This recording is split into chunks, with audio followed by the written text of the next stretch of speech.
Well, Rafa, can you tell me your emotions right now as you're about to head out onto centre court for this big final? Well, very happy for being here in this final.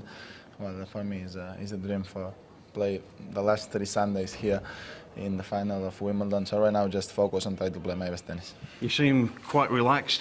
Tell me what's going through you at the moment, emotion-wise. Well, try to be with calm, try to be focused on my game, and later I know I play against the best player of the world and the best player here on grass, and I have to play my best tennis only this way I have chances for win. How has the rain this morning affected your preparations? Well, the rain is for both, so no problem. So just accept the weather conditions, accept the wind, accept everything, and later play. Well, play well today. Good luck. Thank you very much. Thanks to Rafa Nadal. We can bring in the reigning champion, the 5-time champion, Roger Federer. Roger, great to see you. Let me ask you the same. You always look relaxed going out here. How much are the nerves inside there as well as the excitement? Well, I mean, it's not going to go for very long, you know, because I think a few minutes we're already warming up, so it goes pretty quickly. But feel good, you know. Maybe a tough day with the rain and everything, and tough opponents, so it should be interesting.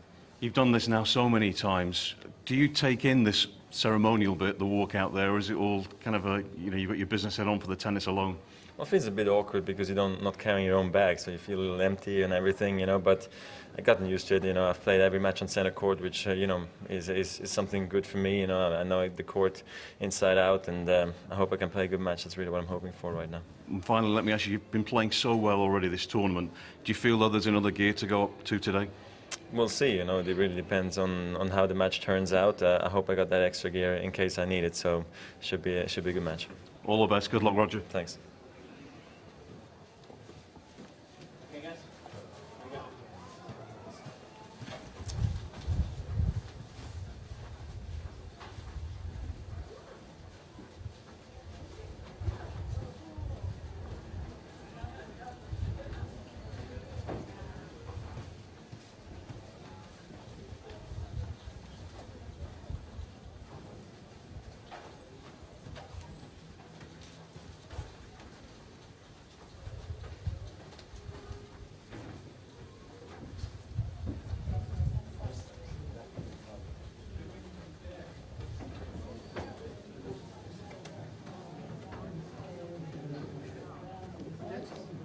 Finished taking?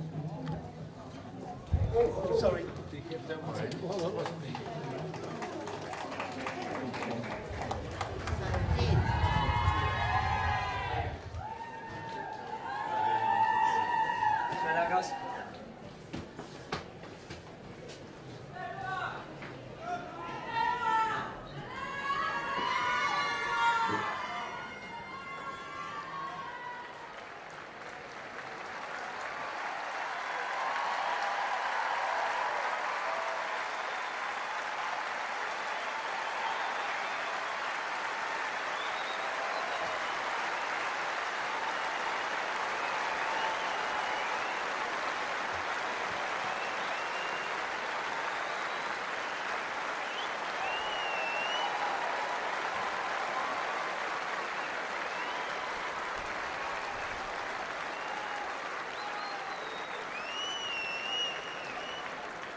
Hola, Roger. Hola, Rafa. Okay, gentlemen, same conditions, 3 challenges and correct per set, +1 in the tie break. Any questions? Rafa, heads or tails? Good guy. Rafa. Heads. This is heads. You're serving? Okay, thank you.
Okay, and yeah, just looking to get their feet moving early on.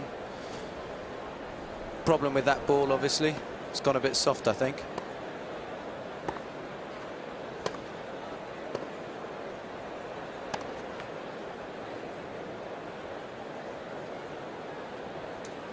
The final of the men's singles championship at Wimbledon. Roger Federer. 44-4 at Wimbledon. 44 wins, 4 losses. And alongside me, Tim Henman in the commentary box. Looking forward to it.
Sue, thank you very much indeed. How we look forward to this final of Wimbledon this year. This has been the final that everybody has looked forward to. We've already seen British victory here with Laura Robson in the junior girls singles. Venus Williams over Serena in the women's singles. A wonderful match there. And now the 1 versus 2 again for the men's singles championship here. It's certainly not about money. It's all about prestige. And I can tell you, 28 days ago on the clay of Paris, Nadal absolutely thrashed Roger Federer in the last Grand Slam championship. There are 4 Grand Slams in the course of the year. The Australian Open, the French Open, the championships here at Wimbledon and the US Open. That's what these players are judged upon. And 28 days ago, a month, Nadal lost just 4 games to Roger Federer. Everybody said, well, Roger, how will he react to that? He's been the top dog for years. The match only lasted an hour and 48 minutes. Well, Roger's response has been absolutely emphatic in the manner of that man there, perhaps. Since then, he's won 10 sets at Halle on grass courts. He's won 18 at Wimbledon. So 28 sets in a row, and here he is once again looking for title number 6. Over the weekend, all the money's been coming in on him after that semi-final victory over Marat Safin. He was absolutely magnificent in that semi-final and dismissed a man who has re-arrived at the top table of tennis. So Federer in tip-top shape coming into this match. 26-year-old maestro from Switzerland, #1 in the world since February 2004. And regardless of what happens in this final today, he will remain as the #1. So 231 weeks at 1. Really the only blemish, a couple of blemishes this year, a semi-final loss at the Australian Open and to Djokovic, and the annihilation that he suffered at the hands of Nadal in the French Open. He's done it all, he's won everything, and he's been playing with such purpose here. He's only been kept on court for more than 2 hours one time over the course of this tournament. So his work has been clinical and it's been efficient, and underpinning it all has been this sort of insult that he's probably felt at being challenged by Nadal and being questioned by a wider public. Is he still the best? 9 hours and 53 minutes on court. The match against Sodling was the only match over 2 hours. Only 4 double faults in the entire tournament. 2 minutes. It's extraordinary, and he hasn't lost serve in his last 3 matches. It's an incredible record, and the top seed is still the man to beat for most in this final. Rafael Nadal, 22 years of age, better than he was a year ago, and he was pretty handy then. He's never been beaten at that French Open. That's an extraordinary record. Australian Open, the best result for him there, just the semi-final this year. Lost to Novak Djokovic. Wimbledon, he's had to suffer at the hands of Roger Federer twice, the last 2 finals. Last year's 5th set was fascinating. Federer was challenged. Nadal had break points, didn't take them, and cried in the changing room afterwards. And Uncle Tony said, listen, you take responsibility. And Rafa said, well, I may never get a better chance. And he said, nonsense, you're world #2 and you're still getting better. Tony Nadal, his uncle, has been his coach since this young man was just 4 years of age. Ladies and gentlemen, if And he and everybody else see a better player now than they've ever seen before. After the French Open, he won at Queen's Club, a wonderful final against Djokovic. And then he arrived at Wimbledon, and he's been on court significantly longer, but he hasn't been stretched to 5 set. This is his route. The qualifier Beck in the first round. Gulbis he lost that set to, the first set there, and then Kiefer in 3 straight on centre court. Usually could have been dangerous, but was tired in the 4th round. He swatted Andrew Murray away, really, 6-3, 6-2, 6-4. Murray pretty tired out after that Monday night match. Really the highlight of the tournament so far as the crowd scenes were concerned. That was last Monday night, and Nadal just said, not yet, young man. Although Murray had a very fine tournament, no doubt about that. But this is a step up, and it's another level. They know each other very well, of course they do. They've played 17 times. It's 11-6 to Nadal. They played 3 times this year. Nadal has won all 3 of them. But if you take away the head-to-head on clay, it is a completely different story. I mean, obviously, if you take away a surface, it's different. It happens to be the surface Nadal is superb on. But if you take away the clay, the head-to-head is 5-2 to Federer.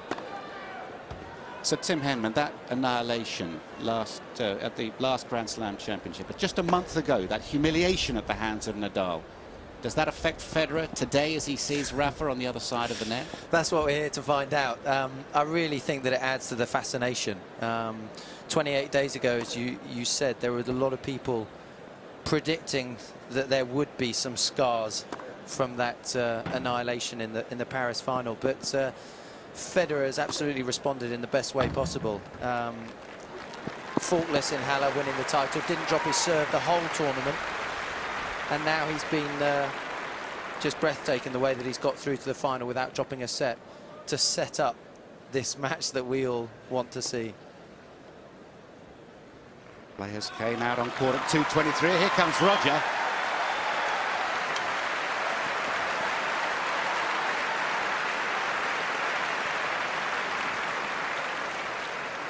It's full of quirks as ever. Almost obsessional in his attention to detail, building up the crowd, and when he comes out, there'll be a response.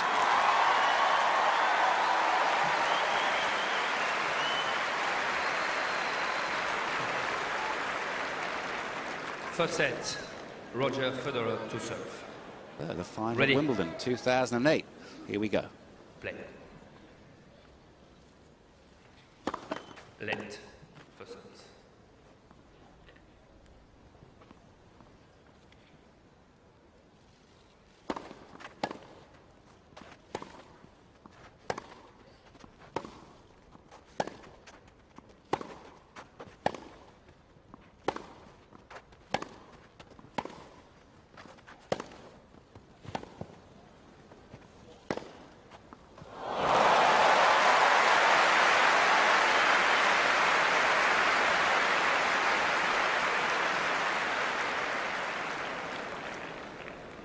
Pascal Love Maria, 15.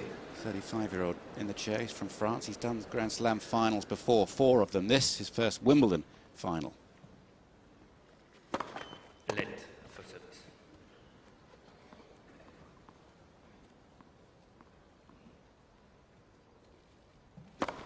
Let.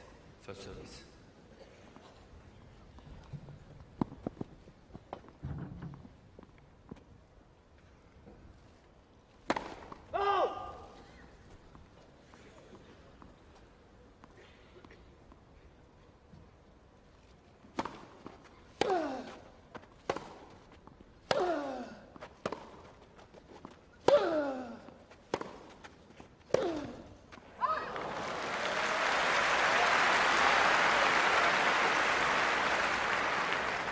Fifteen all.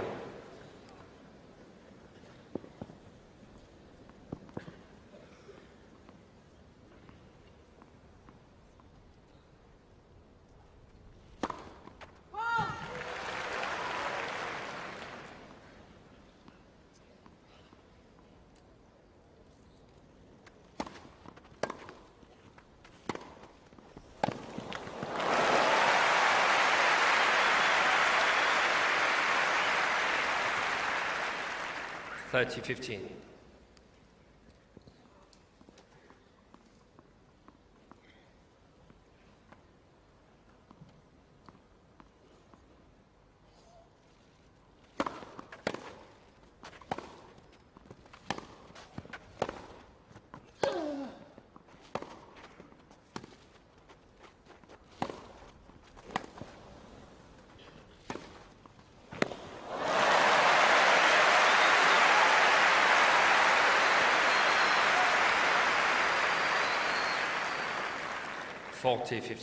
It's just fantastic, isn't it? Straight out of the blocks. Both players look like they're timing the ball well, constructing the rallies well.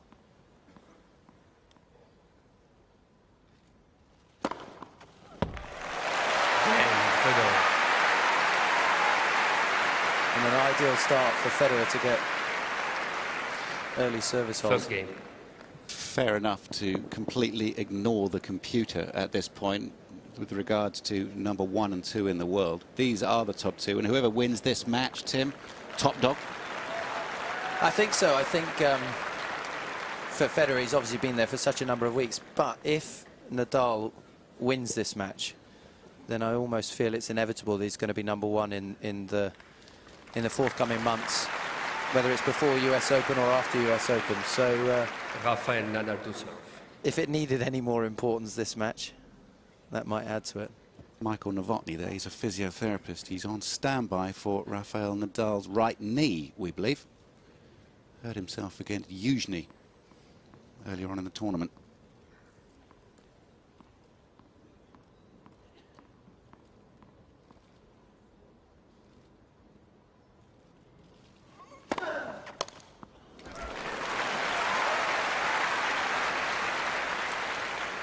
Fifteen love.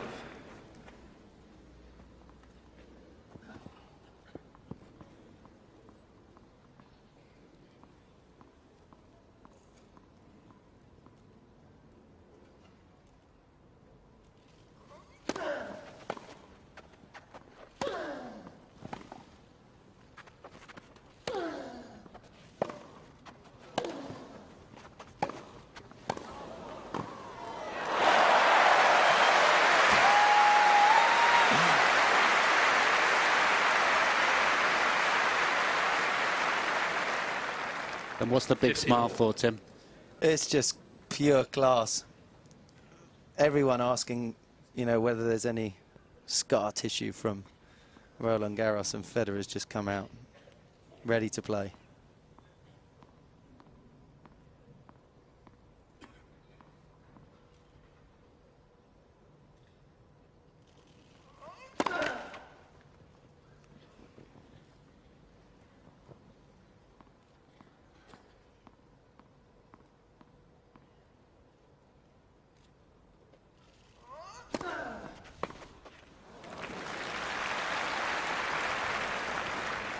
Thirty 15.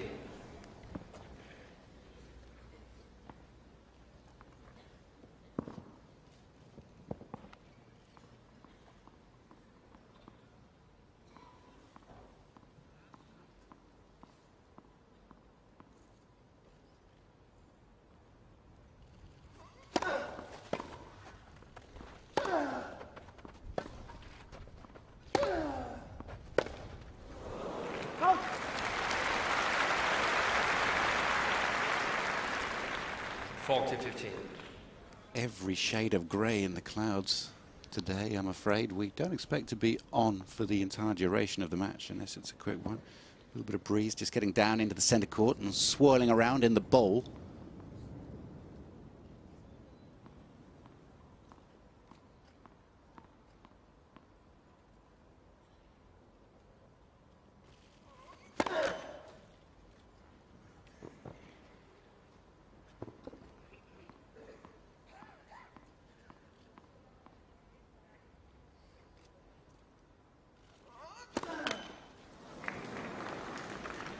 Forty 30.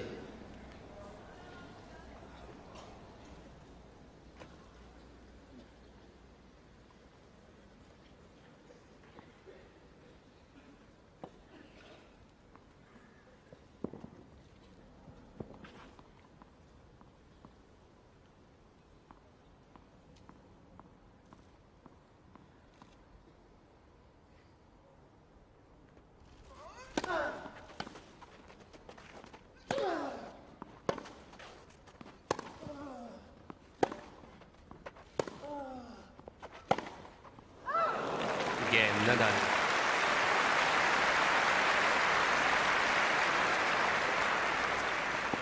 One game first. Federer's going to see a lot of backhands in this match, isn't he? It's certainly something to look out for, and in that service game, they played 6 points, and Rafa served every serve to Federer's backhand, and it was obviously a tactic that worked well in Roland Garros, and I think it's something we're going to see more of today.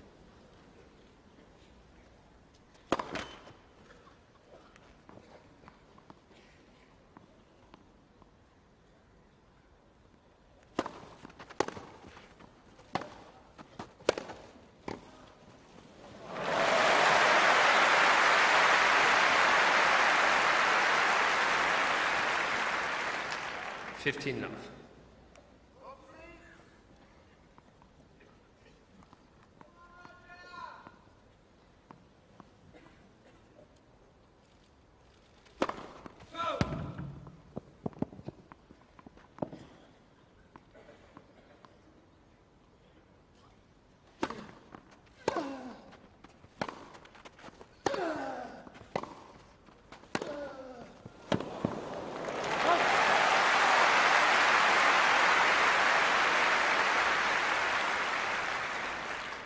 Fifteen all.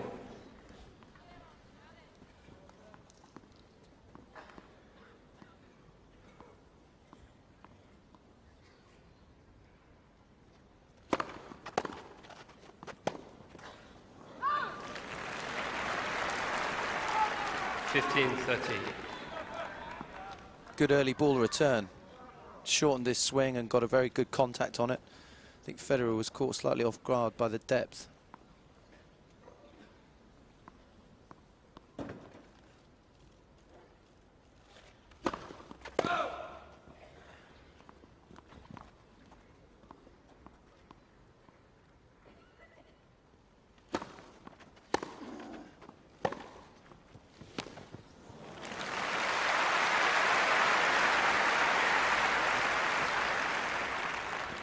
30 all. Well, that was a handy second serve, wasn't it? Deep, firm. He's only served 4 double faults during the entire duration of this championship. 6 matches, 4 double faults. That was close on a big point. It's back to 30 all now.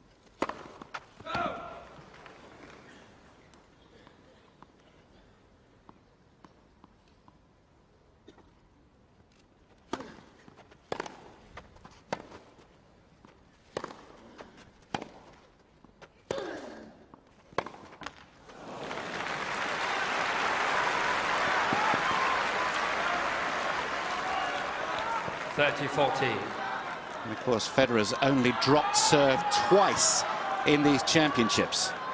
This would be an early blow to Federer's chances if he was to lose his serve here.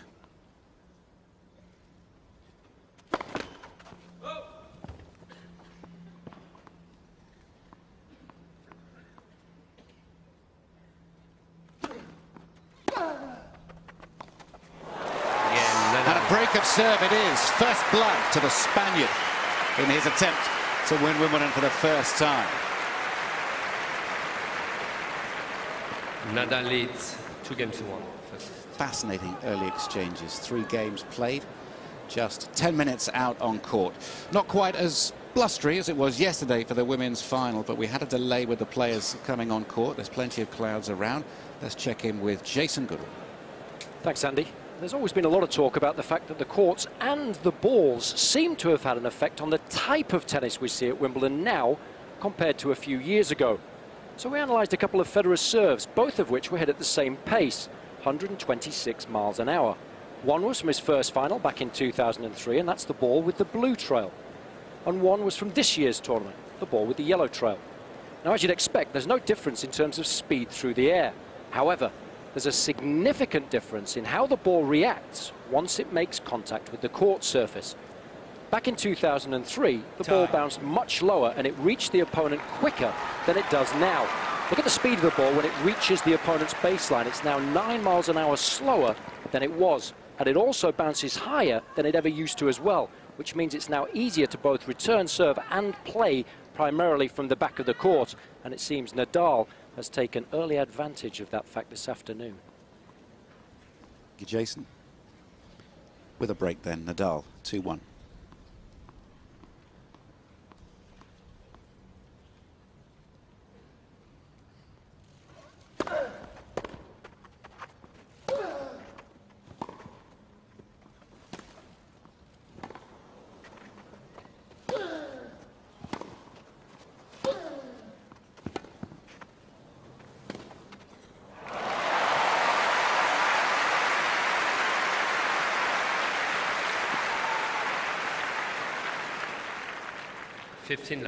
Federer might need a new pair of shoes after the first set, such as the ground that he's being made to cover, chasing Nadal's ground strokes.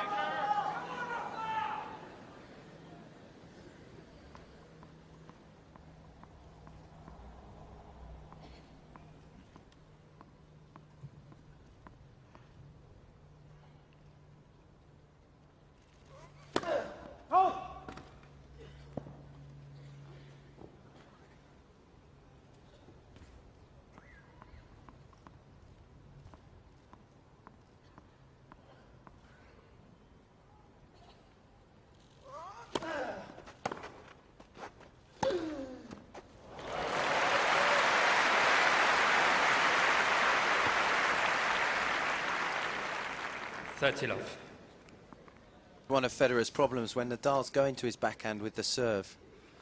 Federer just not getting enough on the return of serve. It was mid-court ball, and if you give Nadal that amount of time to set up, you're going to be in trouble.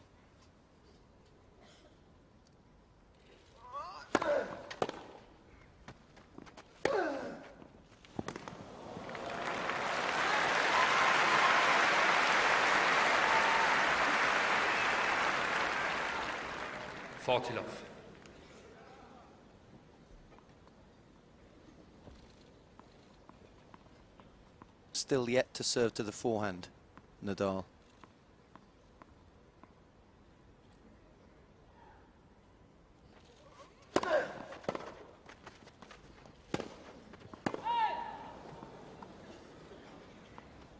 Misses. Mr. Nadal challenged in the corner, right baseline, ball was gone out. Players get 3 challenges of the call over the course of a set. If they're correct, they maintain their 3 challenges. If they're wrong, which Nadal wasn't, then they would lose a challenge. So Nadal will still have 3 challenges remaining. 40 love. Replay the point.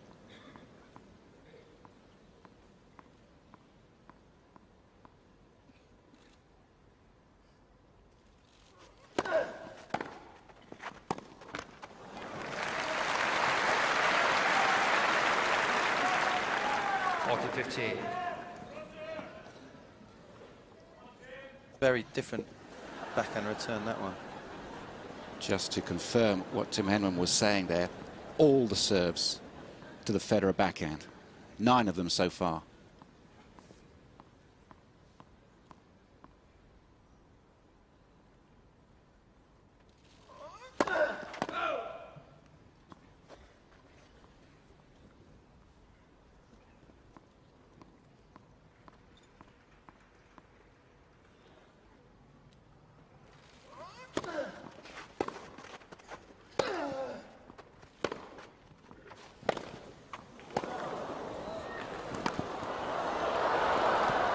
Ah, beautiful.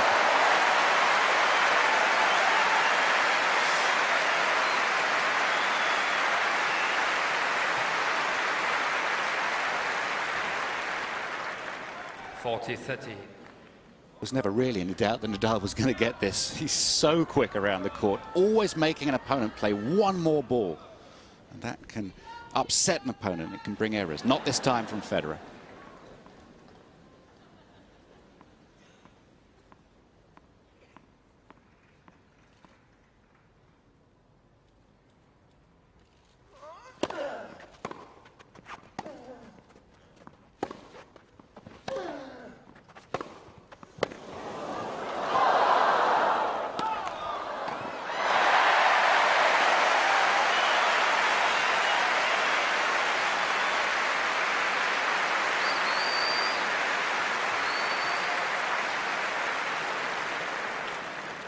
Yes.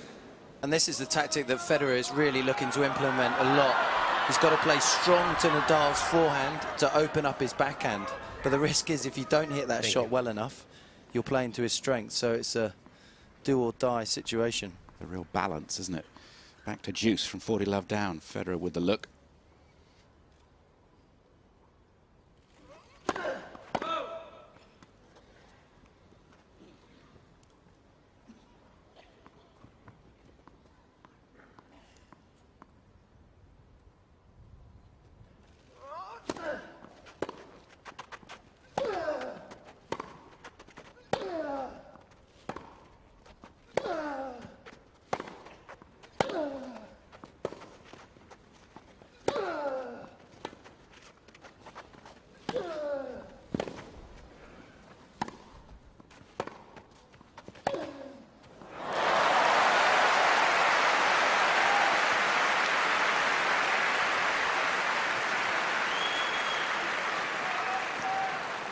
Advantage Federer. We talk about the big points in this match, and Nadal got the early break, but Federer would be very keen to get back on level terms right now. 4 points in a row for the defending champion. 5 would bring the break.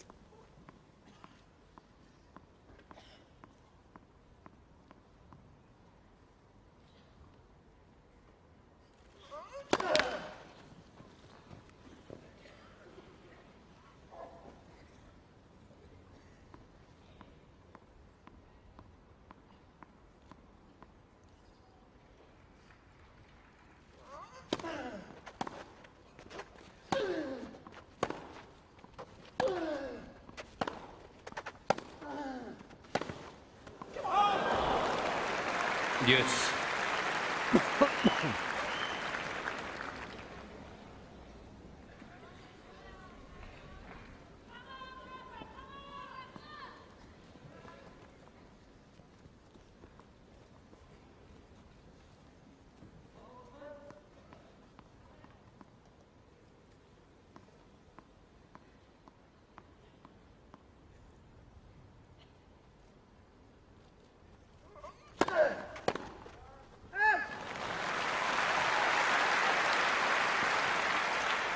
Advantage Nadal. Admittedly, it is early days, but that's 14 serves in a row to Federer's backhand. Do you think he's got to, you know, stand over there a little bit and say, well, I've got a forehand as well? He has done it once. He did it in this game. Federer hit a forehand on the return and won the point.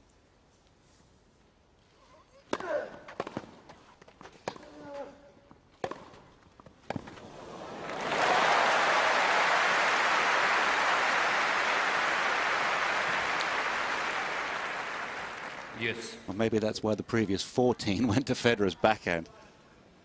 He just gets weight on the ball on the return from the forehand. And he got depth as well there. It's a bit of a battle, this game, isn't it?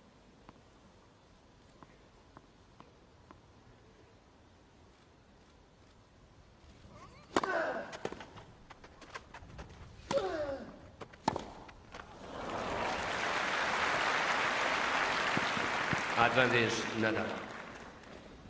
Can certainly see why Nadal serves to Federer's backhand, but I just think from Federer's point of view, if he stood over there, he would eventually sort of say, you've got to serve to my forehand because there's nothing else to aim at, just to get Nadal thinking a little bit more.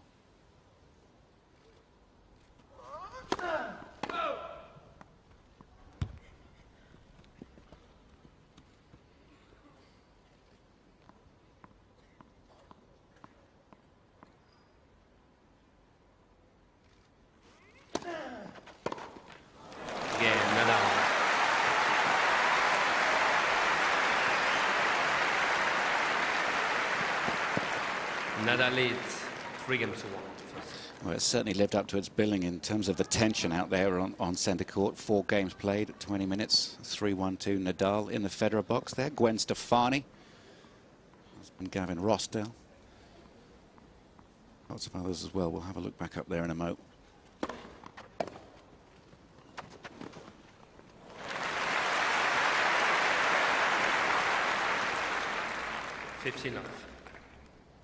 Sometimes has Tiger Woods in his box at the US Open. A winner of 14 major championships to Federer's 12. I wonder if they have a little competition. 30 love.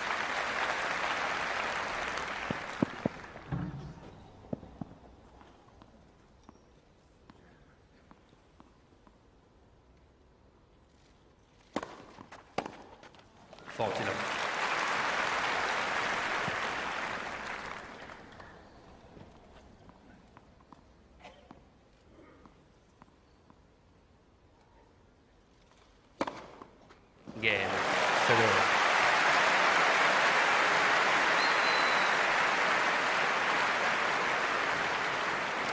Nadal leads 3-2.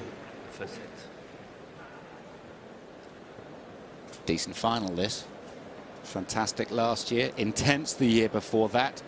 Many people here will be thinking that it's Nadal's turn, that he's earned the right, the victory at Queen's Club, the improvement in his game, and he's still only 22 years of age.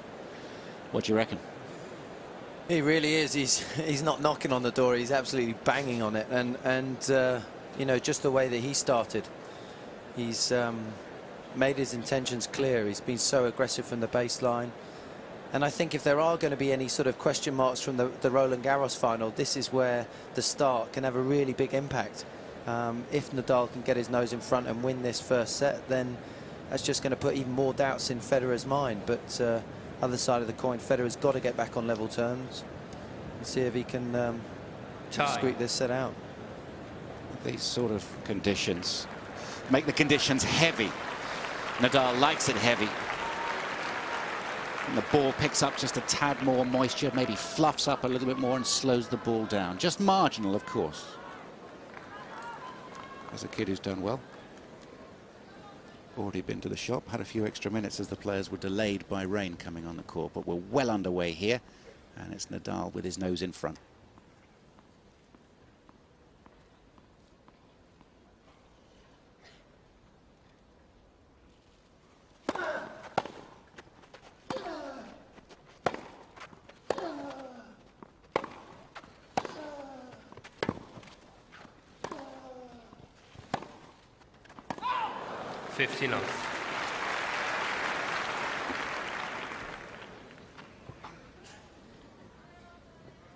Nadal is the only person in the draw who can knock Roger Federer backwards. He did it in that rally.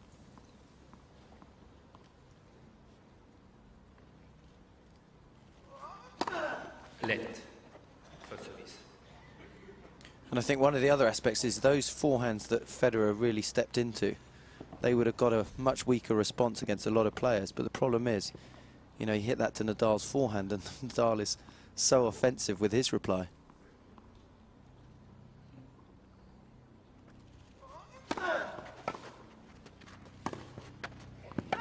Fifteen all.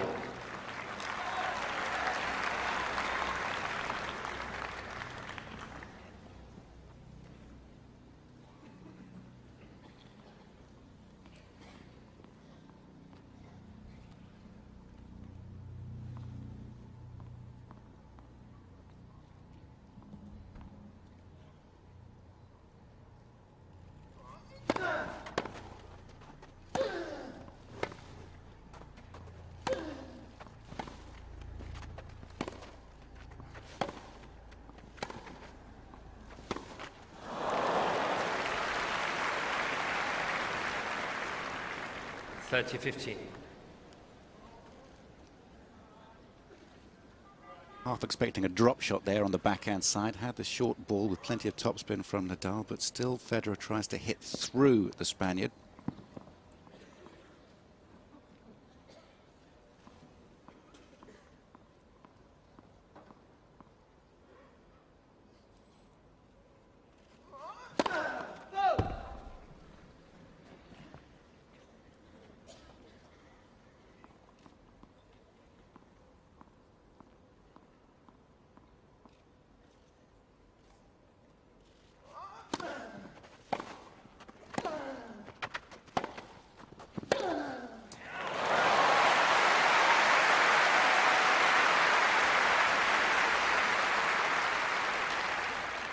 $40-15.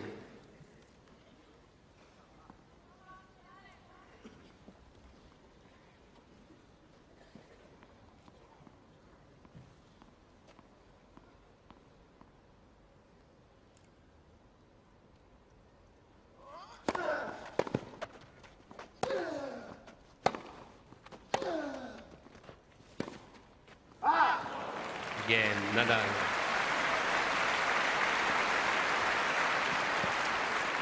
Nadal leads 4-2. Talk about a 23-match unbeaten streak for Rafael Nadal, but the last time he lost when he was fit and ready was way back in Miami. That was 3 months ago, and that was 34 matches. So talk about the winning habit. Nadal certainly has it. With respect to Juan Carlos Ferrero, who beat him in the first round of Rome.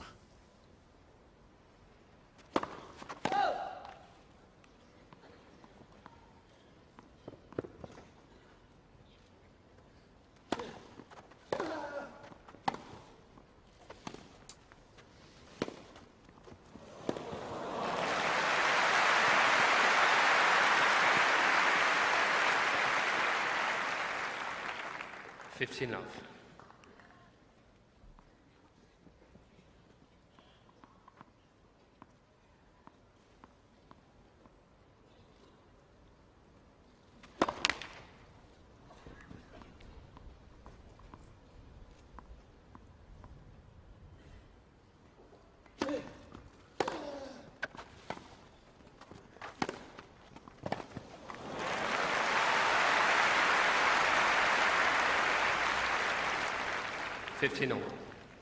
Nadal looking so confident from the back of the court, and got all sorts of stats to look at, but it does surprise me that Federer is yet to serve and volley in the match.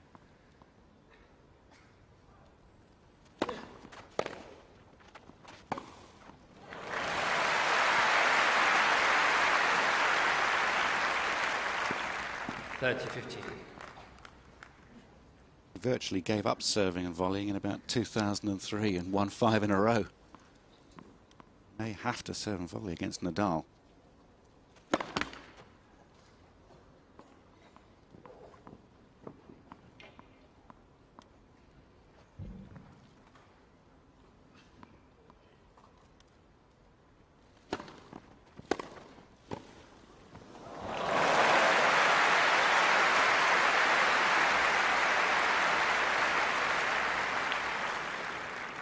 40-15. My earpiece is obviously working to Roger.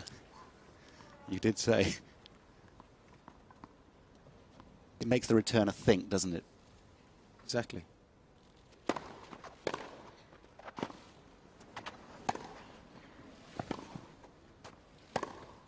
Oh, relentless. 40-30. As good as Federer is from the back of the court, I think the more, you know, baseline rallies they trade, the more it favours Nadal.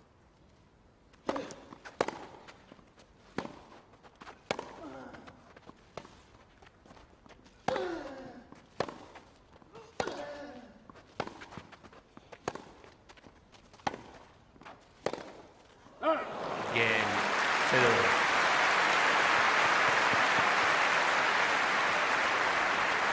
New balls, please.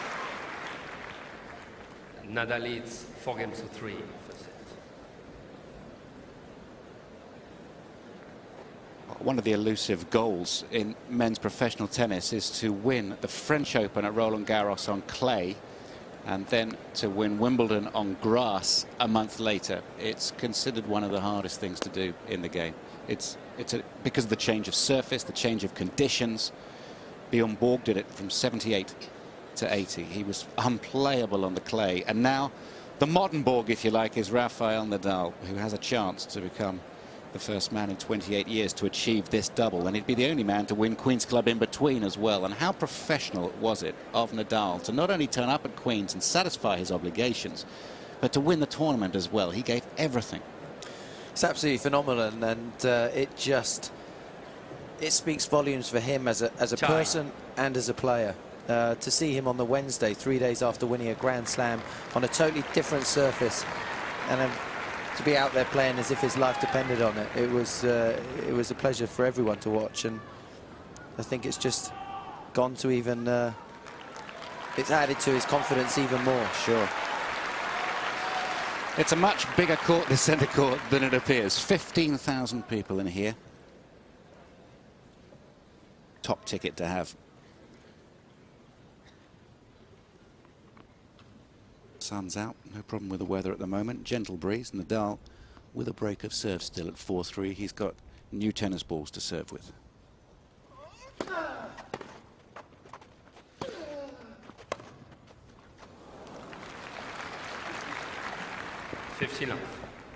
Got new tennis balls to serve with to the backhand. Yes.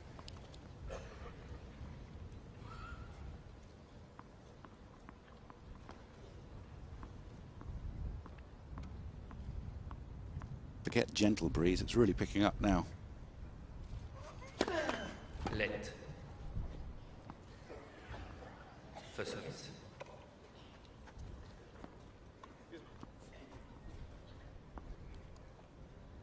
Ball boy just tidying up Nadal's side of the umpire's chair. Rafael doesn't like anything out of order. Behind his water bottles.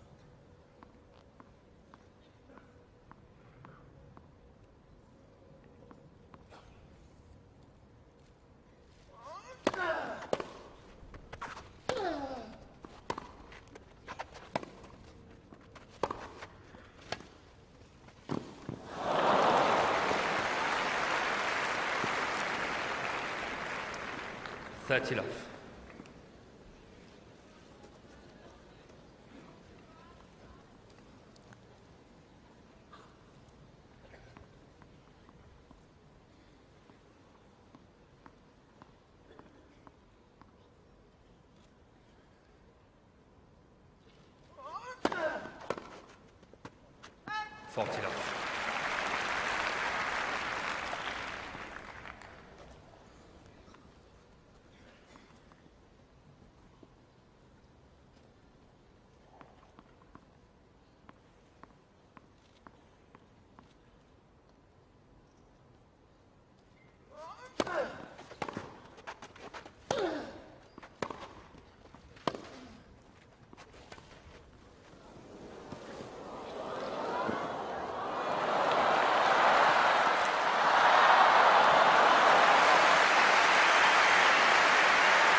40-15.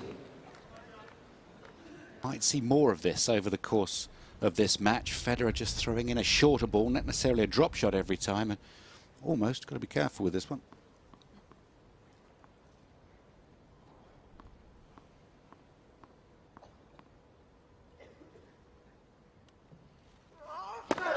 Late. First service.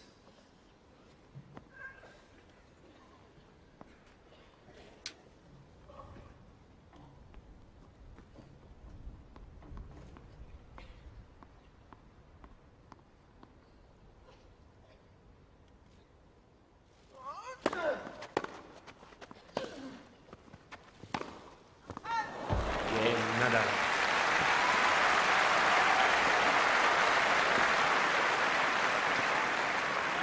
Nadal leads 5-3. First set.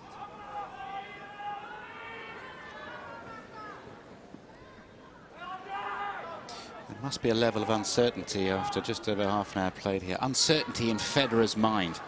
He's thrown some of his best shots here, and Nadal hasn't flinched.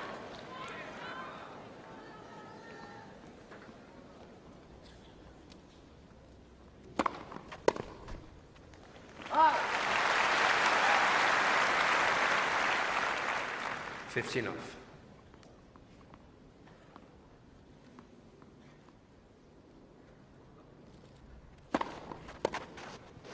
Thirty off.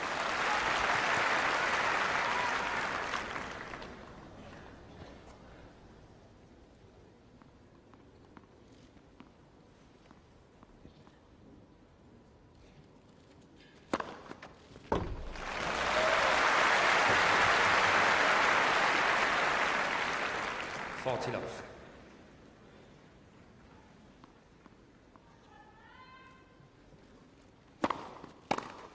Again, Federer.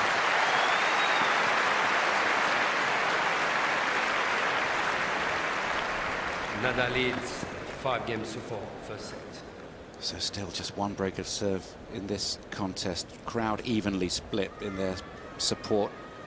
They recognise two great sportsmen out here, really great, probably overused in sporting circles and in other circles as well, but two great sportsmen here, full of respect for each other. Now, what can Federer do to try and break the Nadal serve that he hasn't done so far?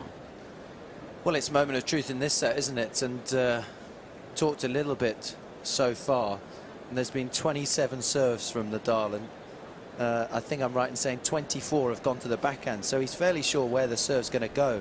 And I think he's just got to look to, you know, make a really firm contact and try and push Nadal back. If he's too defensive with his reply, then Nadal's been dictating all these rallies, and he has to try and, you know, gain a foothold early on in this game. Time.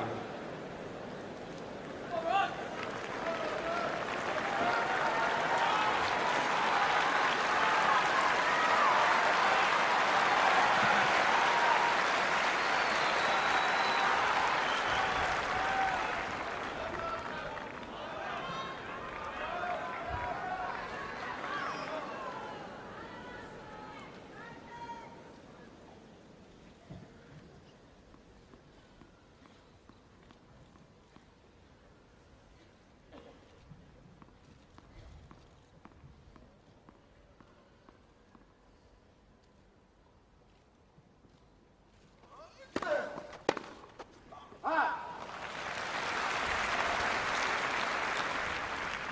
15 off.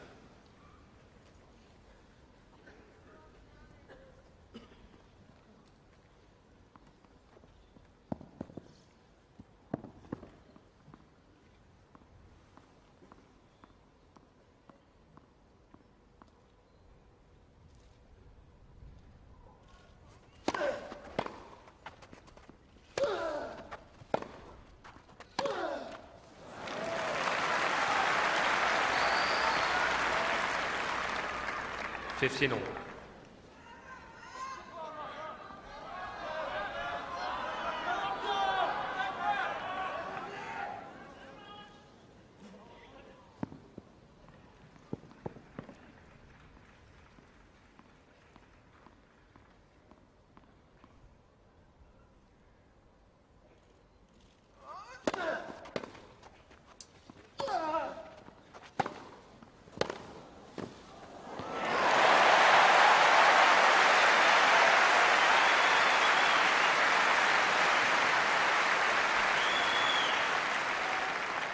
15-30. And that's the return, deep, pushing Nadal back to get the attackable ball. Thank you.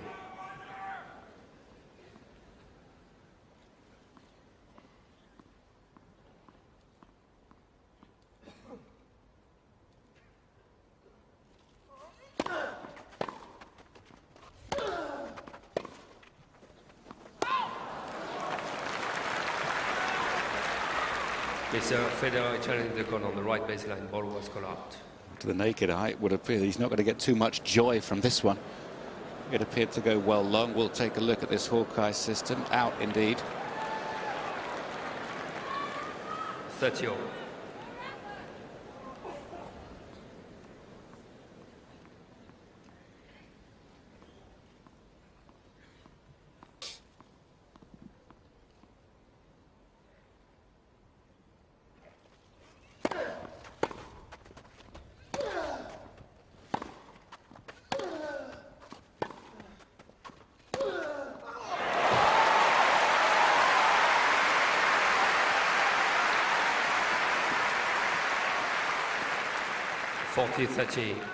Mr. Federer has 2 challenges remaining.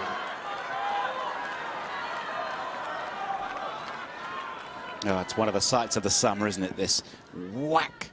96 miles an hour. Vamos, and set point.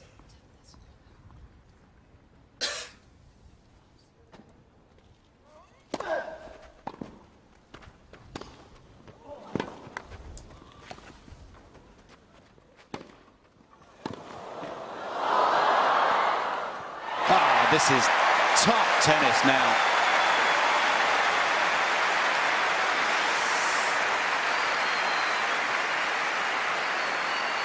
Yeah.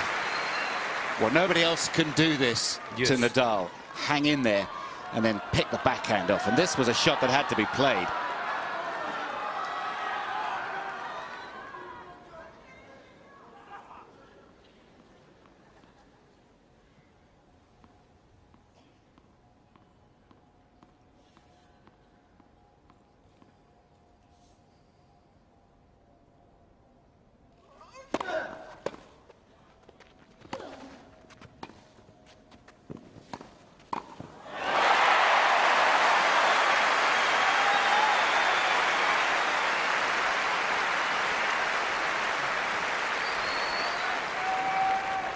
Advantage Federer. He had a break point in the 4th game to break back.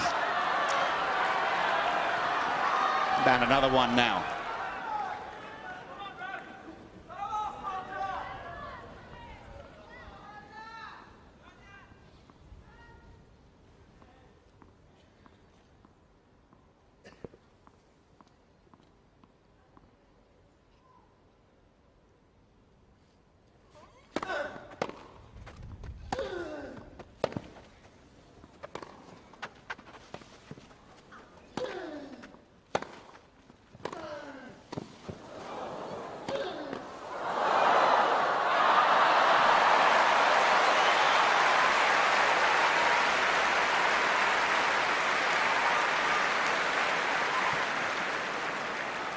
Yes.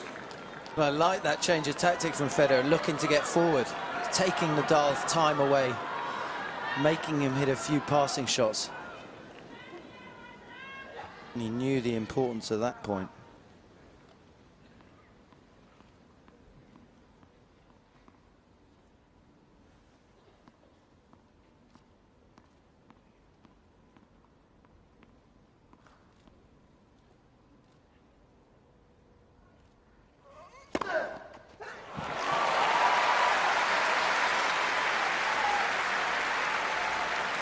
Advantage Nadal. Well, that would be the right time to serve your first ace. Nadal now with a 2nd set point.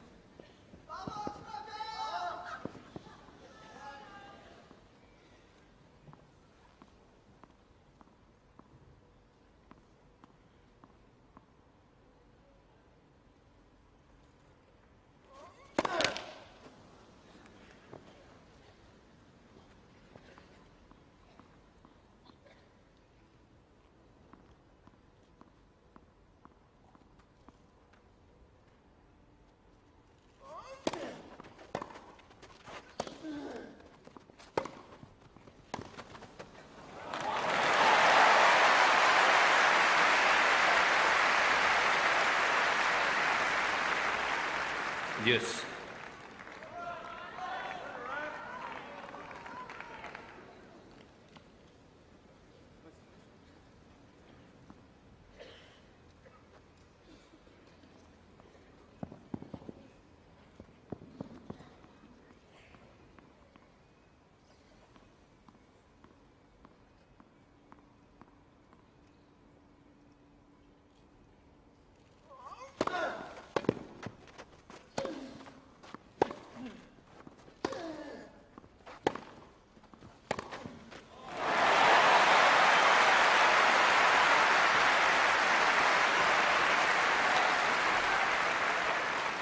Advantage Federer. Federer with the belief on his forehand side to go to Nadal's strength, his forehand. 2 points in a row. And Nadal, from 2 set points up, is now facing another break point.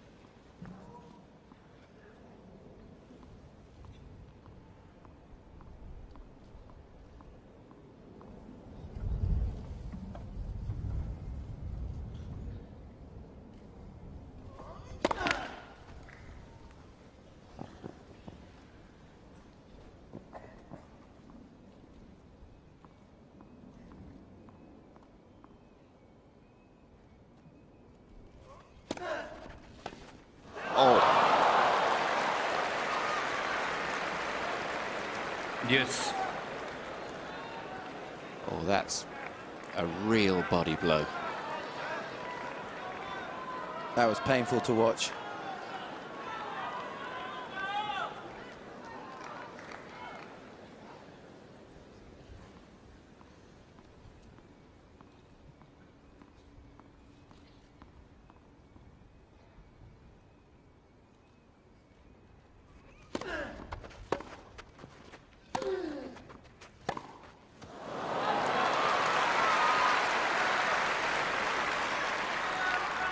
Advantage Nadal.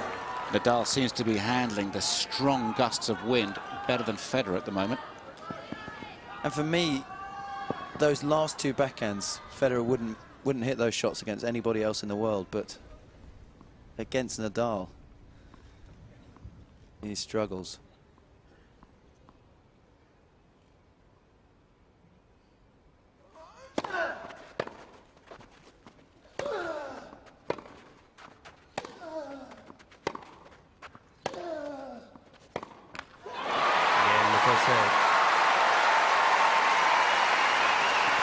Nadal, 6 games to go.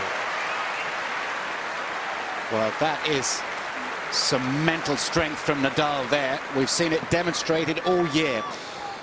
And Federer, who lost the opening set to Roddick back in 2004 and came back to win in 4, is going to have to come from behind once again in this match against Nadal. And 2 years ago, Nadal lost the first set, 6-love in the final. But such, Tim Henman, has been Nadal's improvement that would you favour him now? I think I would. He's looked so, you know, he's looked so comfortable from the start, and he got the initiative early, and I felt that that was always going to play an important factor in the match. We know the nature of Roland Garros. We're questioning whether there is sort of this scar tissue for Federer, and losing the first set, it's not going to be easy for him. Are you seeing that scar tissue, as you call it now? Are you seeing damaged goods, if you like, from Roger Federer? It's just hard, you know. Those couple of shots in that last game, he had the break point, and he's got the second serve return, and you know, it's almost like he didn't have a plan, and played it a little cautiously. Somebody's stolen Rafa's racket. It's off for the restring job on the racket there. Sort of unusual, isn't it, during a match to have a racket taken away and restrung? Why would that be? I'd be surprised if he has a favourite racket. I mean, these guys will have, you know, probably 10 or 12 that are all absolutely identical, but he yeah, might be wanting a different tension, if anything. It's Boris Johnson, new mayor of London. He's had a busy few days, as a matter of fact, Boris, and we'll look for somebody from the other side in the interests of political balance. I think the Andy Burnham, the Culture, Media and Sports Secretary, is in the royal box today, and I know the Governor of the Bank of England, Mervyn King, is there as well. That's Francesco Riccibetti there. He's president of the International Tennis Federation, the gentleman in the wavy grey hair. It's a measure of Federer, actually, that during the ITF World Champions dinner in Paris, every year Federer's world champion, every year during Roland Garros, he comes and gets his trophy. He understands his obligations at the top of the game. But for how long will he be the #1 as far as everybody is concerned? This could be a turning point. We'll see. First set, Nadal.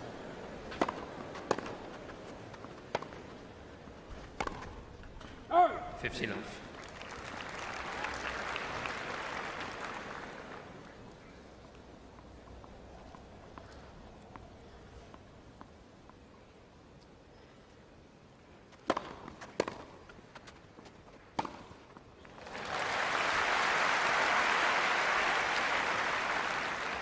Off.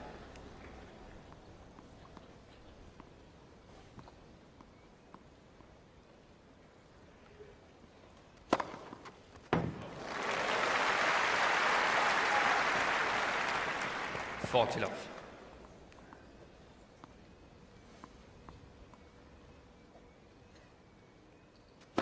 Out.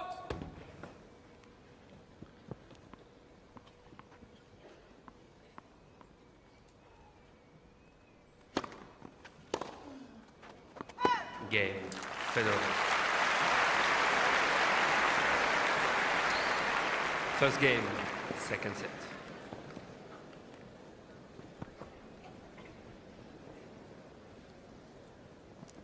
Congratulations to everybody that makes this centre court today. From the official point of view, it means they've done a grand job over the previous 2 weeks. All the linesmen and lineswomen, umpire Pascal Maria as well, and the ball boys and ball girls. 250 of them are selected, sifted down to the best 250, and the best of the best are rotated in the finals and semi-finals on the show courts. And there's a team of 6. They put in very long days and they get very tired, and their schoolwork has to be done in the morning. Average age around about 15. Have a look online if you want to send your daughter or son off to be a ball boy here, or ball girl.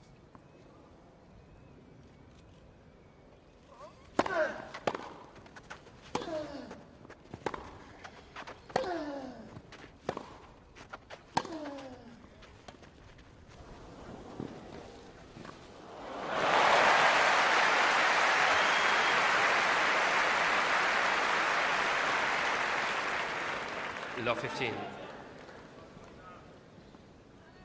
That success will have logged in both players' minds, and expect more of this from Federer on the backhand side. But there's nothing wrong down there. The patella tendon supports those white things.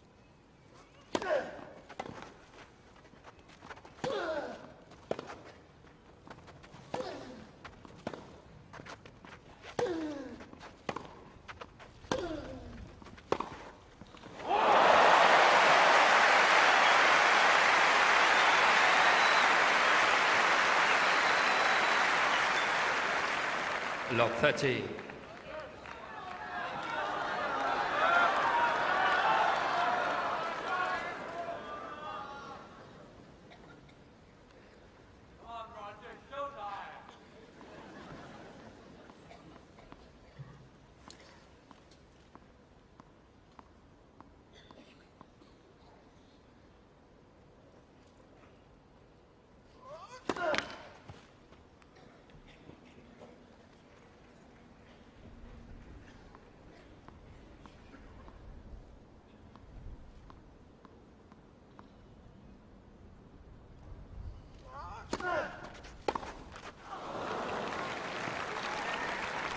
$15-30.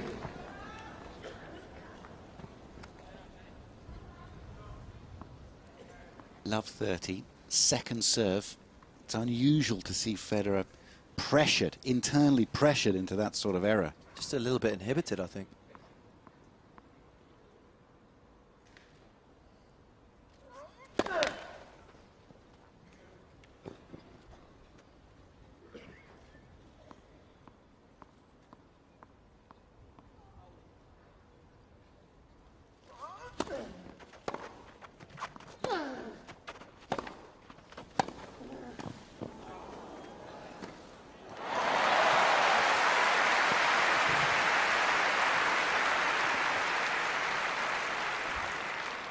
30 all. I like the idea of being aggressive and looking to finish the point at the net, but when he had the short forehand, I'd still rather see Rafa Nadal hitting backhand passes rather than forehand passes.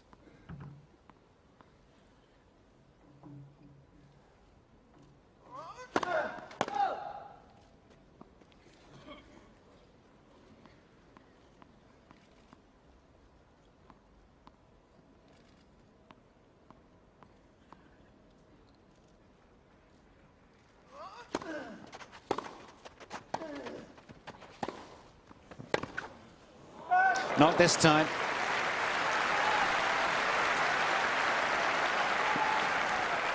(30-40).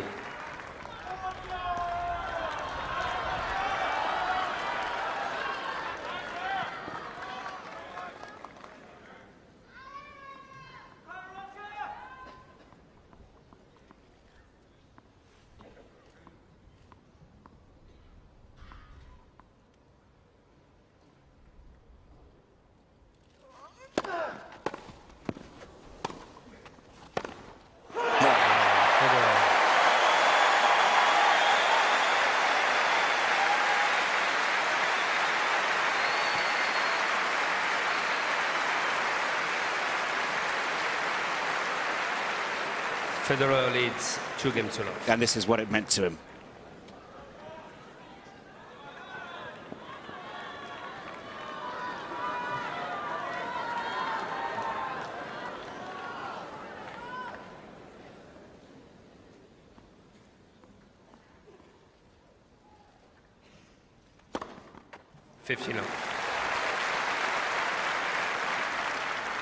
Just puts a totally different complexion on the set. Nadal was the one that got the early break. He's in front in the first set. Now Federer's in front. 15 all. Certainly won't want to miss too many of those. Federer had the wide serve available at all times against Marat Safin in the semi-final. He's already aced Nadal on that side. First point.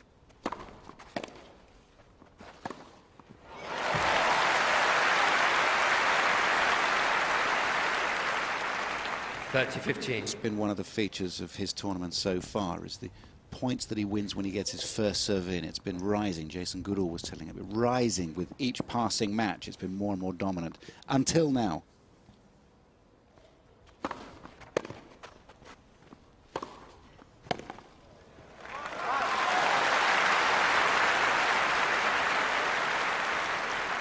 (40-15).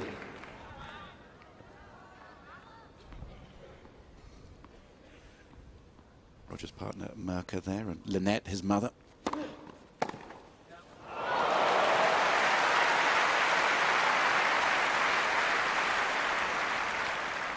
(40-30).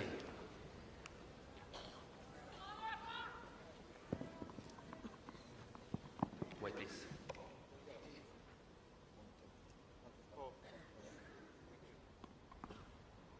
Players notice everything on the court.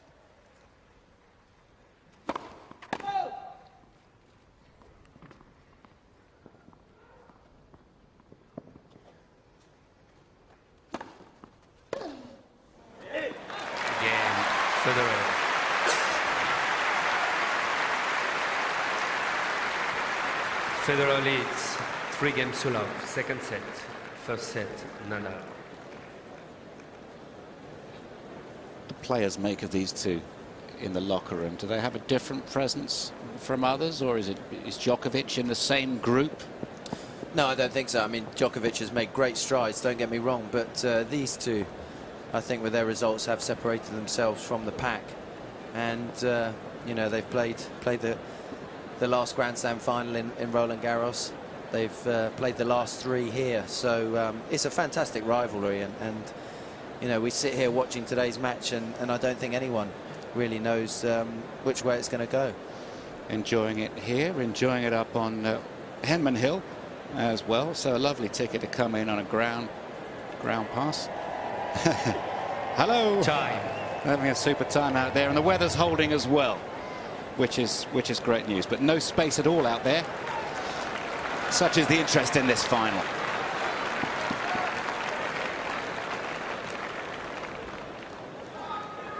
Good out there, even better in here.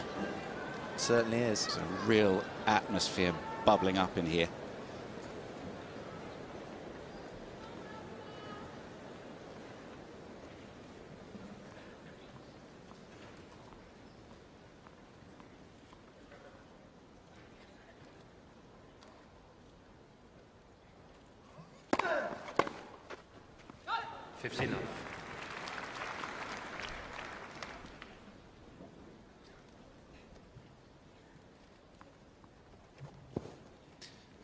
Same average as he's got for the tournament, getting those first serves in.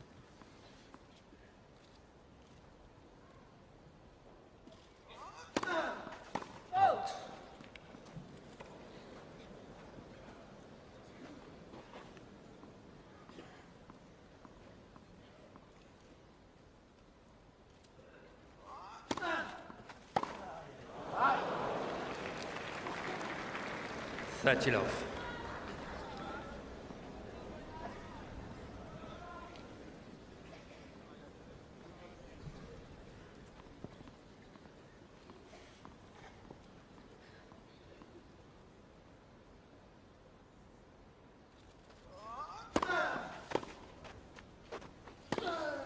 Oh! 30-15.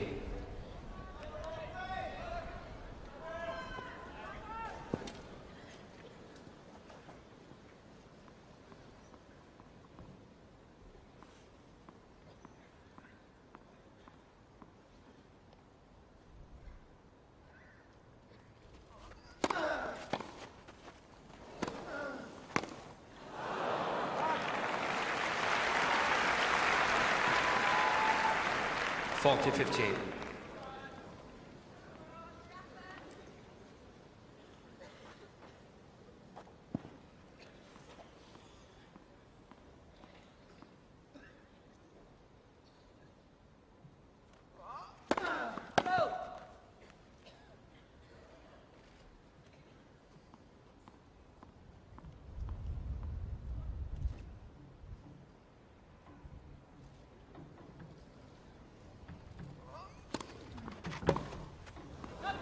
Game, Nadal.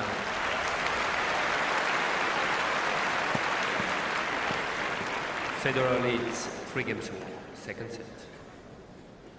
Sort of a nondescript game, that, really. Federer's already got what he wants in this set, a break of serve. That was an intense start to the set. Nadal just starting his account. The intensity to rebuild again. Now Federer serves. Dusty win.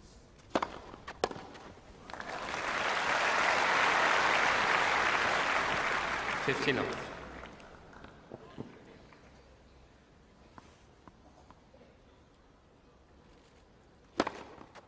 $30.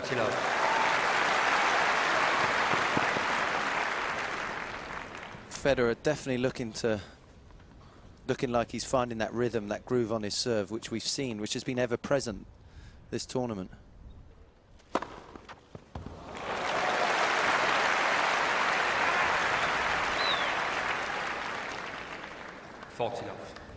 Nadal a spectator in this game so far.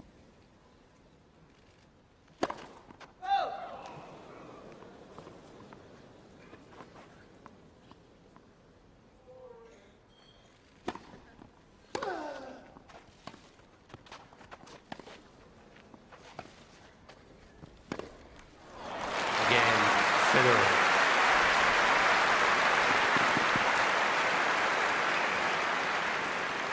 Federer leads 4-1, second set. First set, Nadal.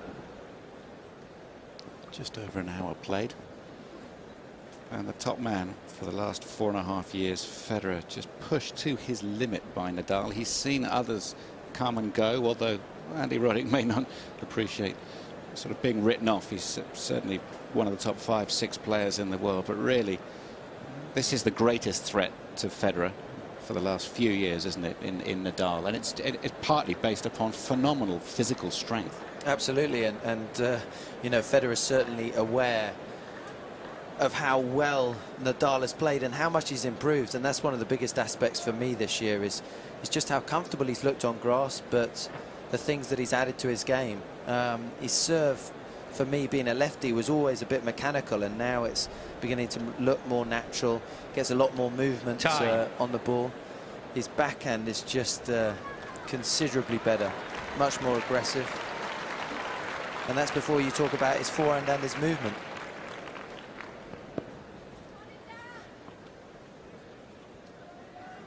Certainly a lot to cope with playing either of these two players. Nadal won the first set 6-4. Federer has a 4-1 advantage in the second set.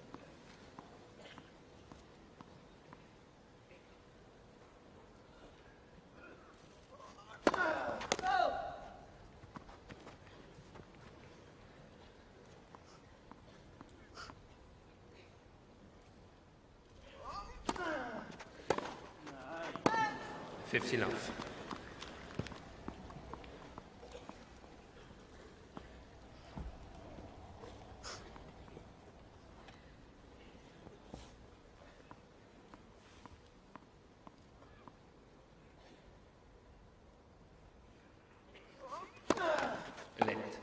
First service.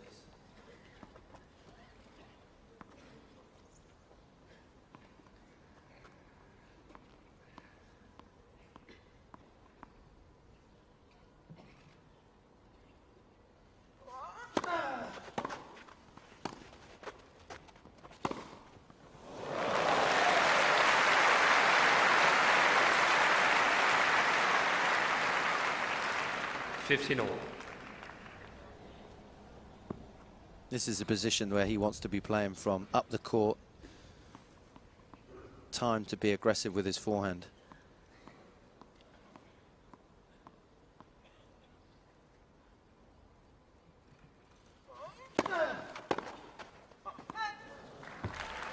(30-15).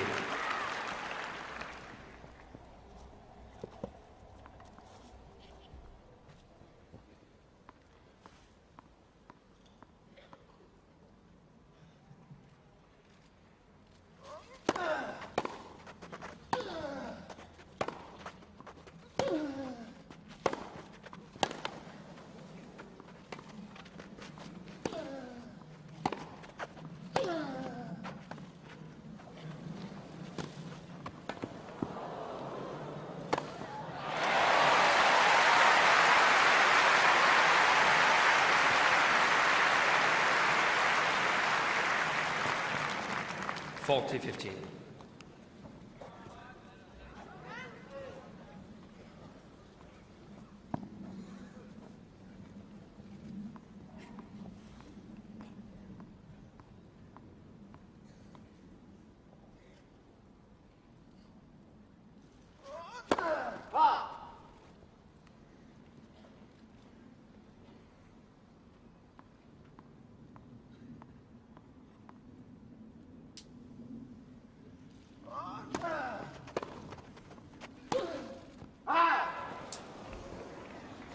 (40-30).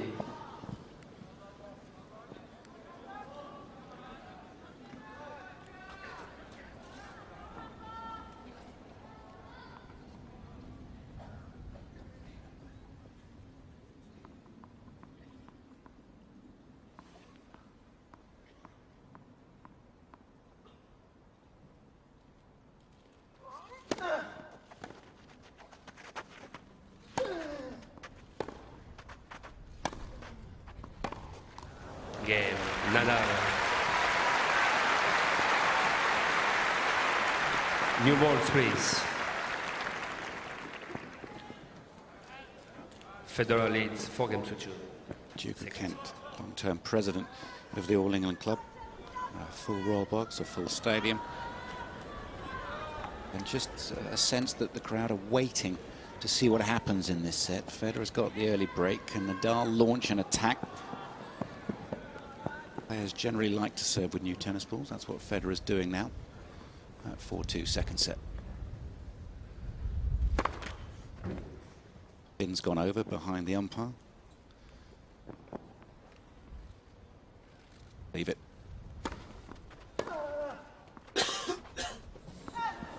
Love 15.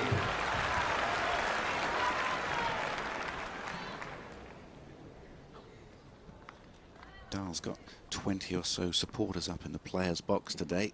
They'll be hoping that he can do something in this game to get back in the set.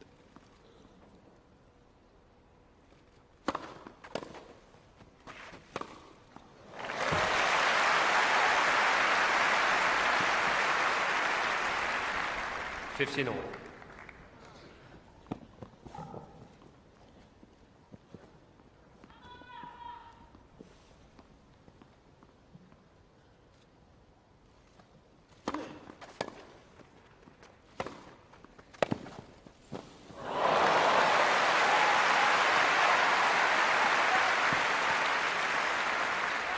$15-30.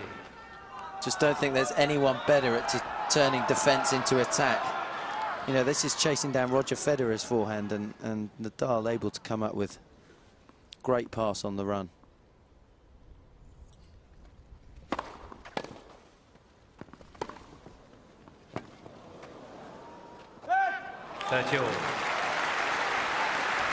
Well, they are using every inch of the playing area on this centre court, despite these blustery conditions.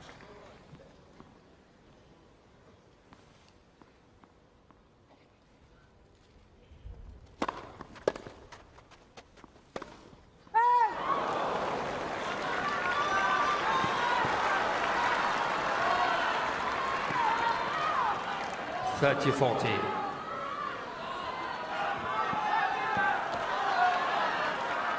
Nadal's chance to get back in this set.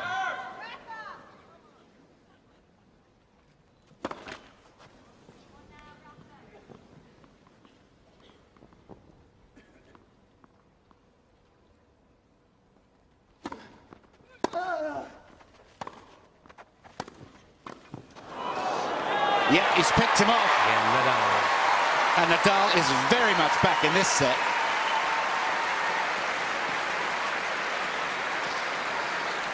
Federer leads 4-3, second set, first set, Nadal. Well, just how proud would you be of your son if it was Rafael Nadal? His commitment, just never out of a set. Dad Sebastian is here. He's got about 20 others as well. His uncle, of course, Uncle Tony, is in attendance. Been coaching him since the age of 4 years. Used to be double-handed on both sides, actually. Just said, no, I think it's time for a single-handed forehand. And that is the shot that Federer is respecting almost too much in this match, maybe. Wasn't a bad decision, that one, looking at Nadal's forehand. But, yeah, I just think that Federer obviously has shot selection. He has to choose which shot to hit. But against Nadal, just doesn't always seem comfortable. The last point was a reflection of that. He felt forced to come into the net. He hit his backhand down the line and just really wasn't a particularly well-executed shot. And Nadal had plenty of time to set up for the pass and pick him off, which he did. Tie.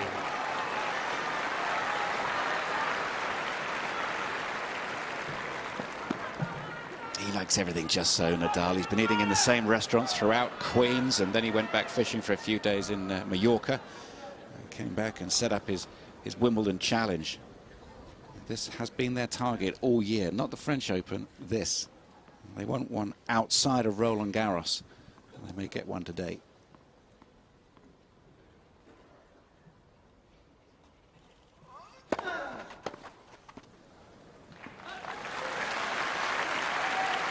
$15.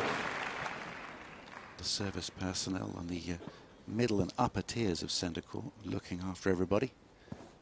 London Fire Brigade also doing duties here.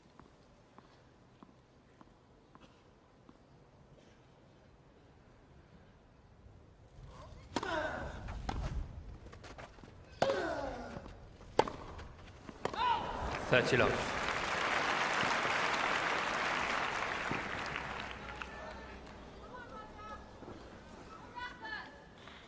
That Michael winner.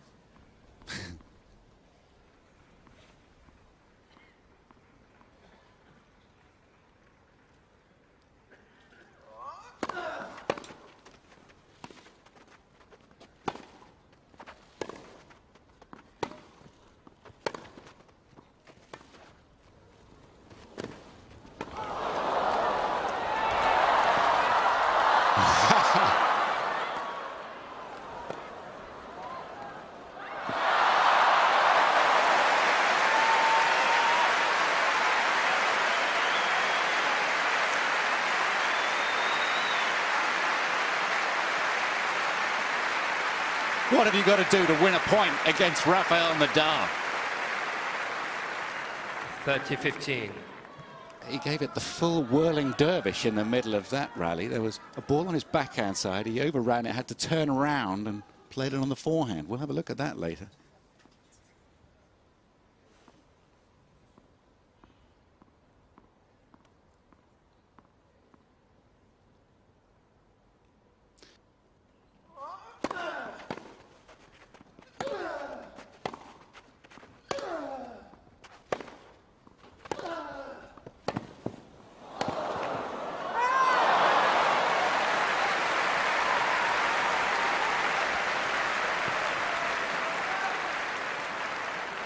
All.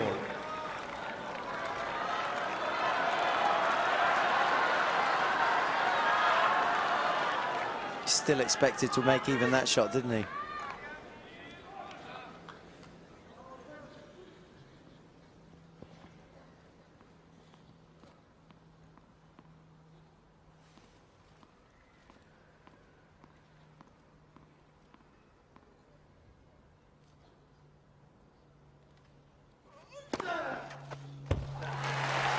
Mr. Federer challenging the court on the left service line. Ball was called in. First serve from Nadal. Caught the edge, as Federer 40, probably 30, suspected. Mr. Federer has 2 challenges remaining. Wonderful serve at 30 all under pressure, wasn't it?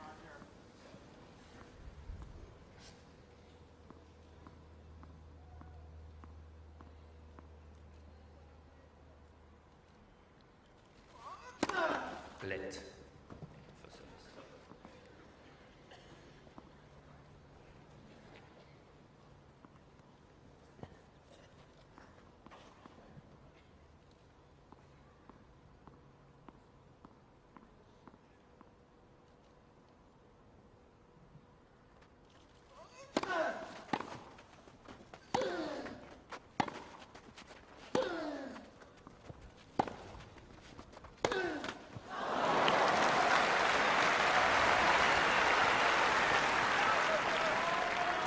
Yes.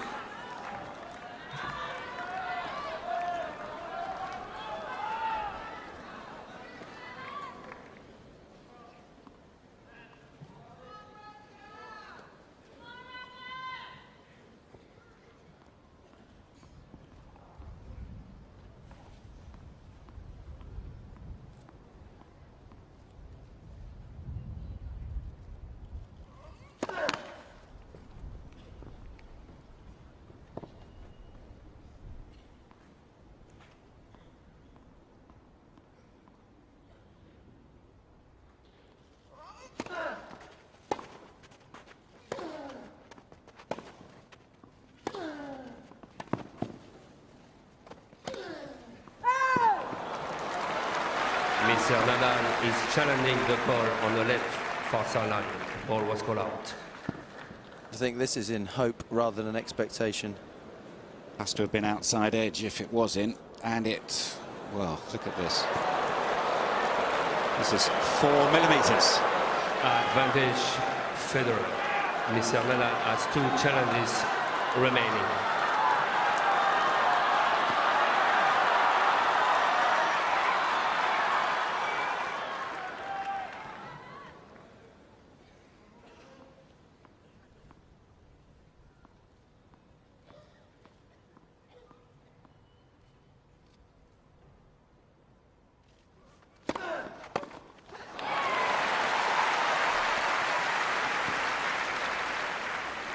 Yes.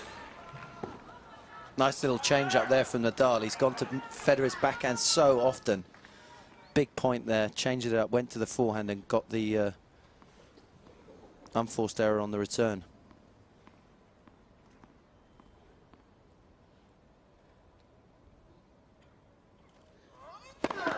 Let. First service.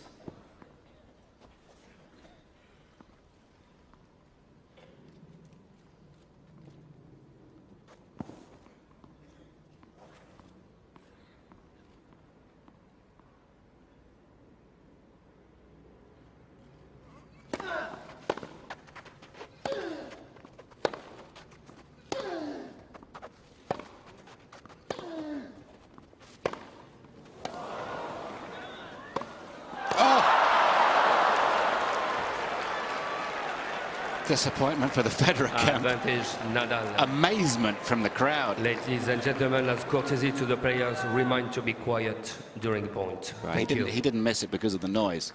He missed it because Nadal was down the other end. Certainly wasn't happy with something.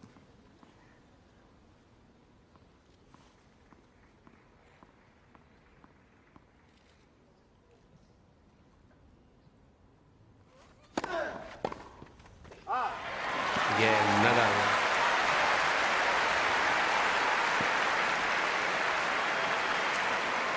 Four games all, second set. Wow, Nadal doesn't give much away, does he? Honestly, from 1-4 down in this set to 4-all, so 2 holds and a break. And now he's got all the momentum going into this game here. Pressure right back on Federer.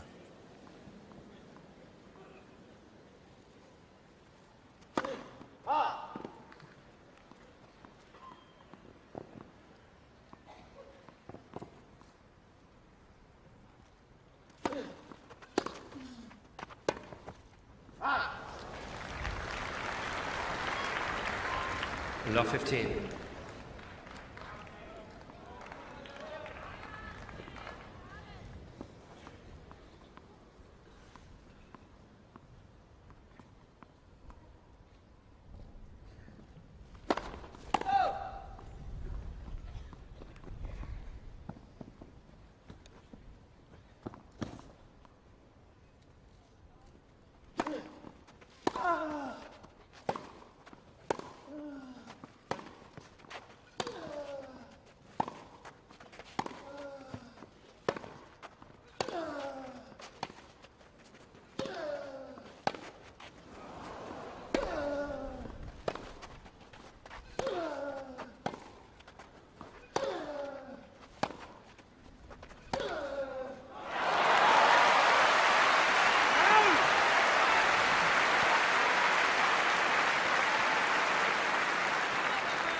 Love 30. What a rare sight it is to see Roger Federer getting frustrated.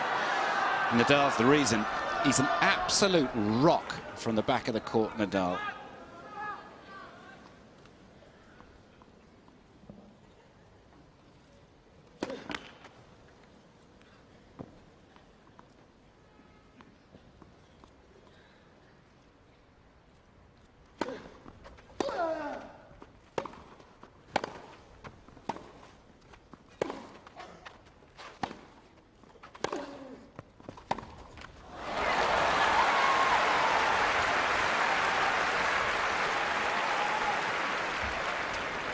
Love 40. He's the great man running out of ideas. He's certainly got to make something happen pretty soon. He's certainly running out of time, it would appear.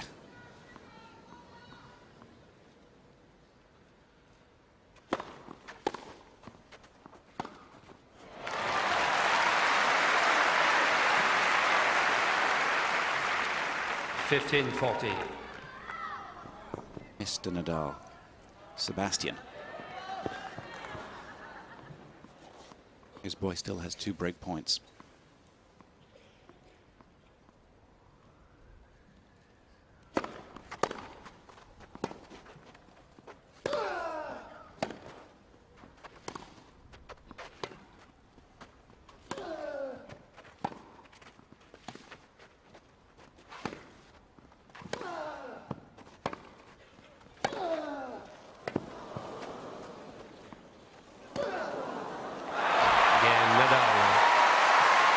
Pure hitting. He has forced his way back into this set and will serve for a 2-set lead. Nadal leads 5 games to 4. Second set, and by 1 set to love. It's just pure power as well. I mean, he really is the only guy that can stay in these rallies with Federer and then turn defence into attack. And a couple of forehands got Federer on the back foot, set up the easy ball. And this here's was the a miss key smash. point. It's just very unusual, even if he misses a ball, to turn around and snap at somebody in the crowd. I mean, he's irritable, he's prickly out there, and you can understand why.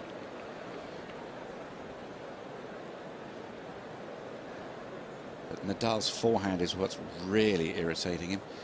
He can make the ball rotate. They do all these experiments. He can make the ball rotate something like 5,000 revolutions a minute. And most other people are maybe 2,500 when hitting with full topspin. So Time. a performance no doubt appreciated by Bjorn, who's saying hello to someone. But it looks like at the moment his record will not be broken. We'll see.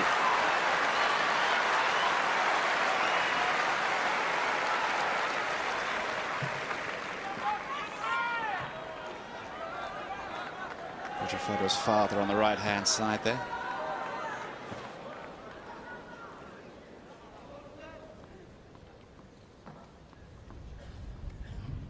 Nadal serves for the second set.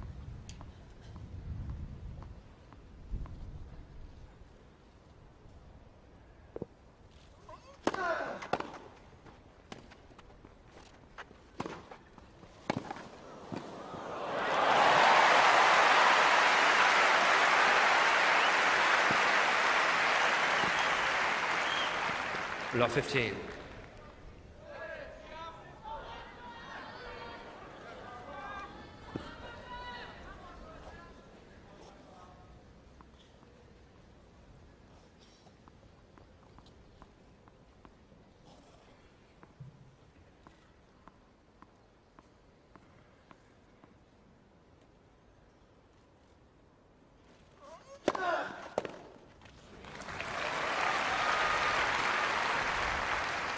Fifteen all.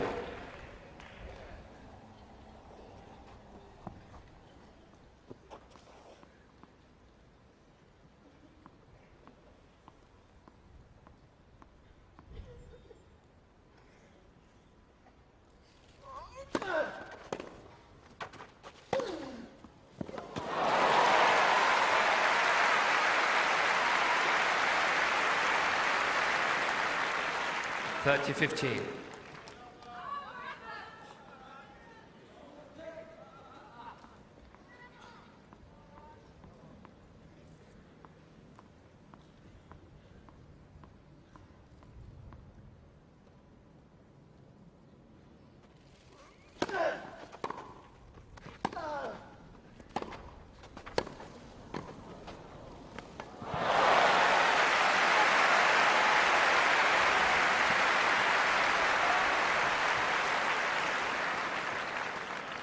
Thirty all. Federer really just hanging in at this stage.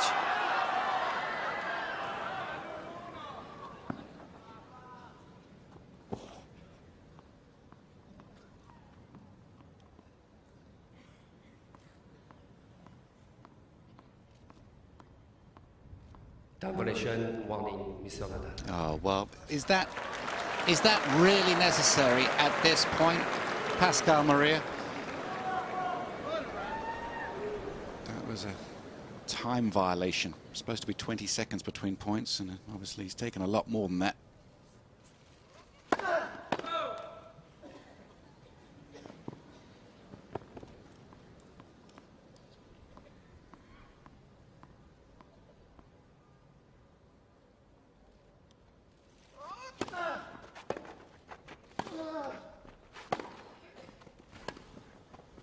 Oh,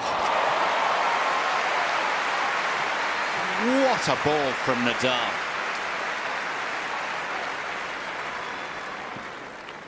Forty 13. Just what a way to respond after being given a time violation. Oh, at 5-4, 30 all for the first time in the match in the second set.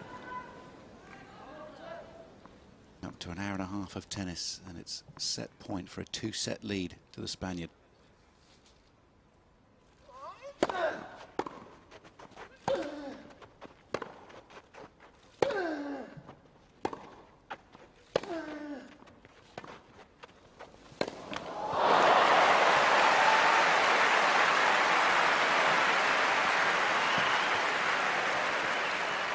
Adios.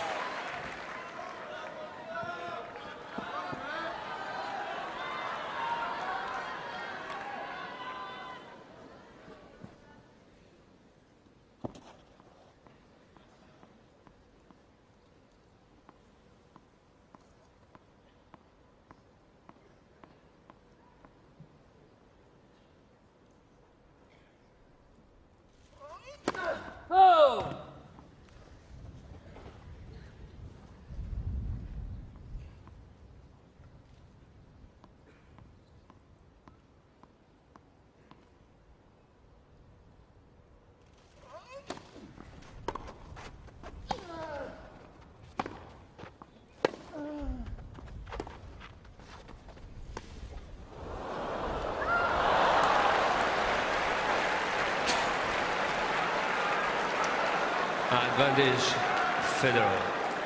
I mean, that's just an amazing shot selection. Was that to do with the wind? Don't think the wind helped, but when he got a forehand as strong as Nadal, I can't understand why he would suddenly go to the drop shot, serving for the second set at 5-4 deuce. Bit of a hoolie blew up.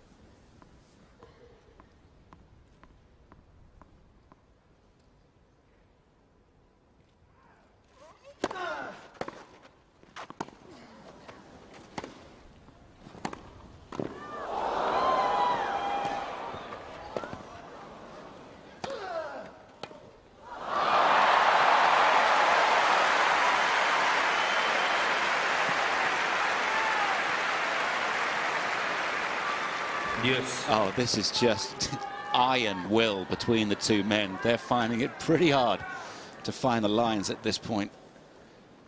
Gusting wind and break point for Federer. That was the drop shot reaction a couple of points ago.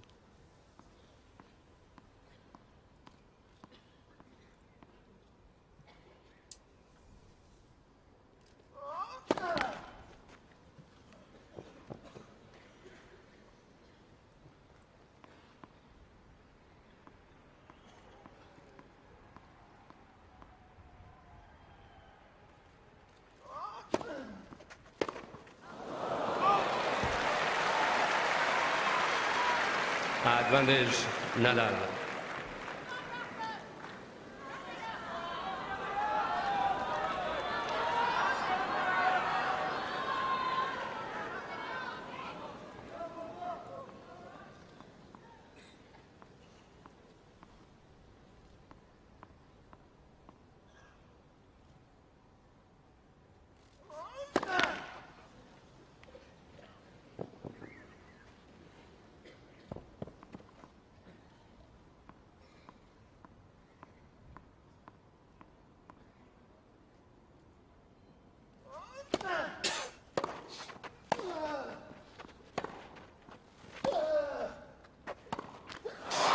Two sets it is to Rafael Nadal, the five-time defending champion.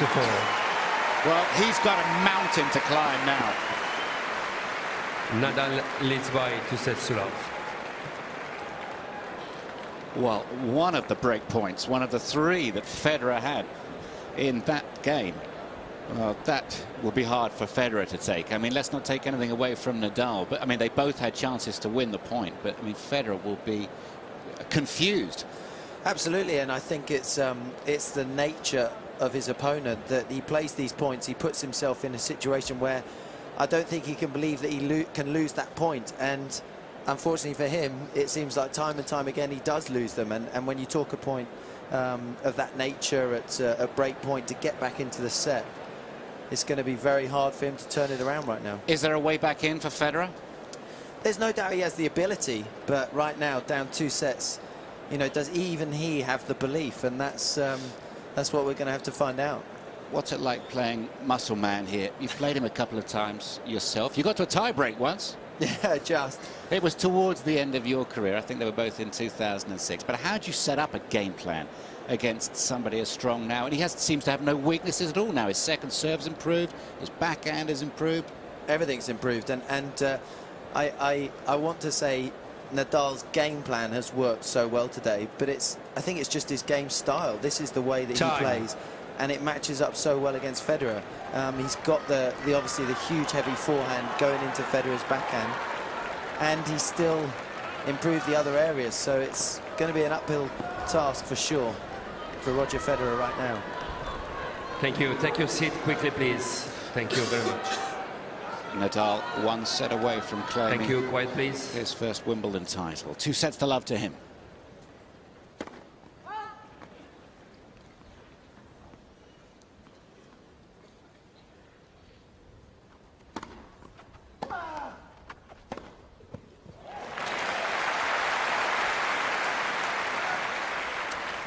Fifty love.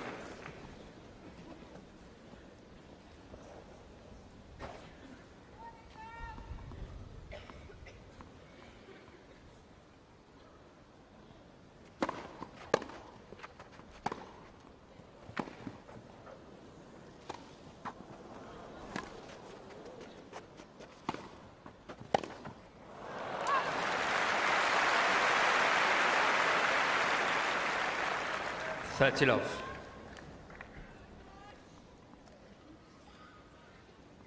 Five games in a row for Nadal to polish off that second set. He was 4-1 down. What a comeback.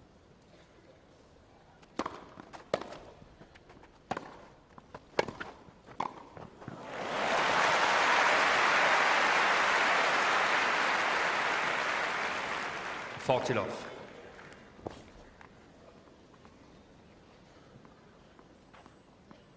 Nadal hasn't spent too much time at the net. Who would with ground strokes like he has?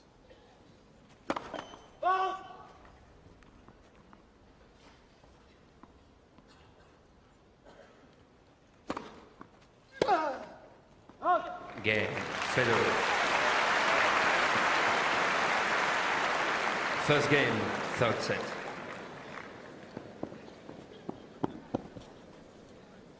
Fairly subdued atmosphere in the centre court after that second set. I don't think people can quite believe what they saw. Which is probably absolutely ideal for Rafa Nadal. Federer's not supposed to lose in here. Hasn't happened for a long time, but with Nadal now, he'll just be looking to start all over again, establish himself on serve in the third set, and see if he can create the first few opportunities on serve.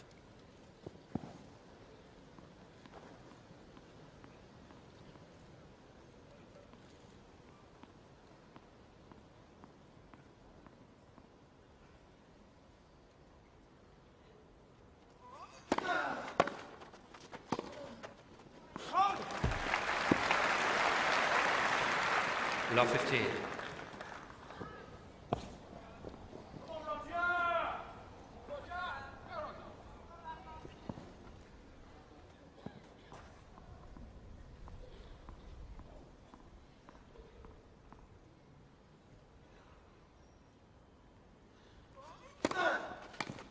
$15 all.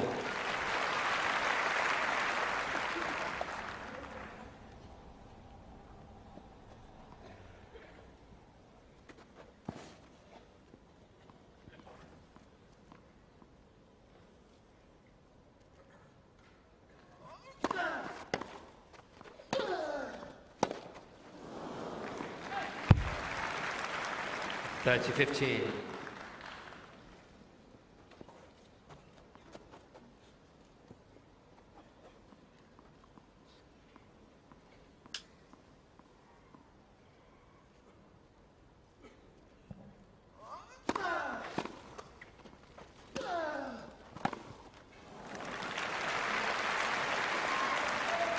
$40-15.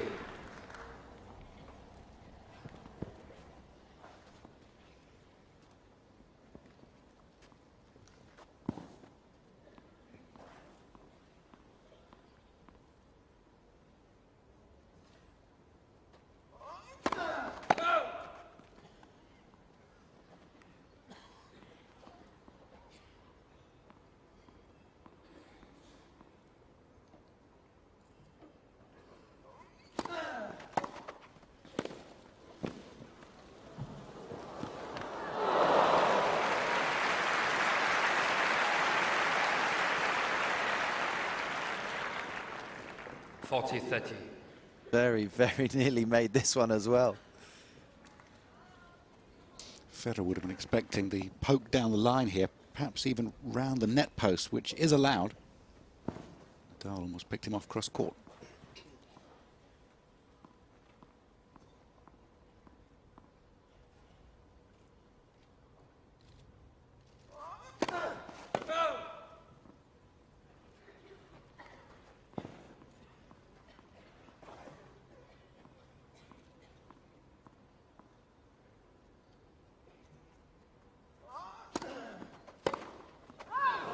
Game, Nadal.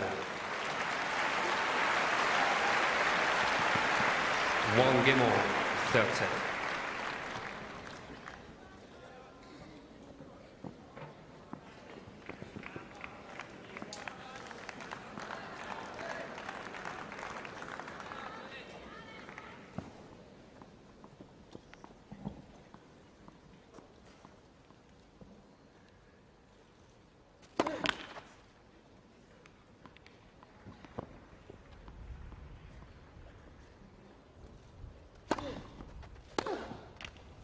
15 off.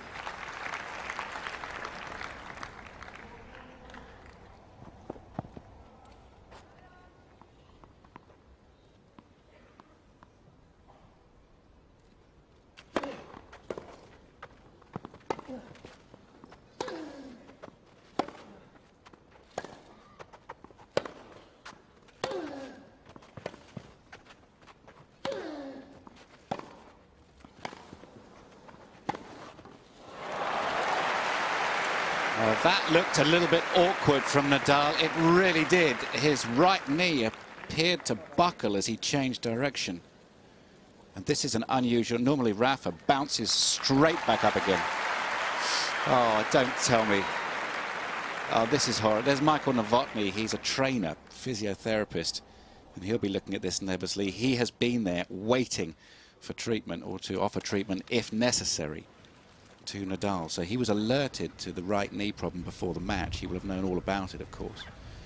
Pascal, can you call the trainer for that change? Yes, call the trainer over indeed.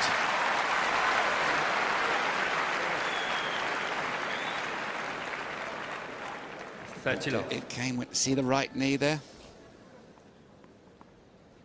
Oh, I hope that doesn't affect anything, really.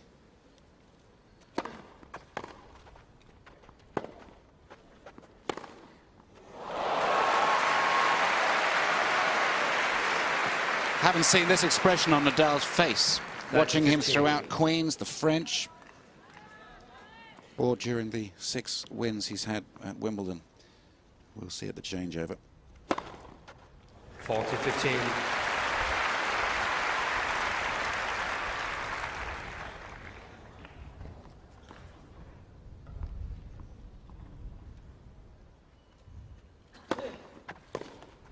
Game, Federer.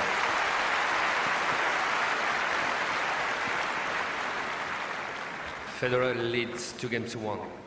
Third set, Nadal by 2 sets to love.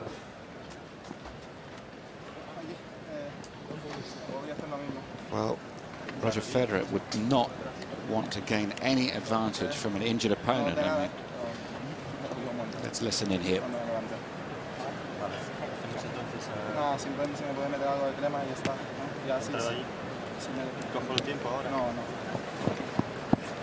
No change over, just change over. Okay? No, just.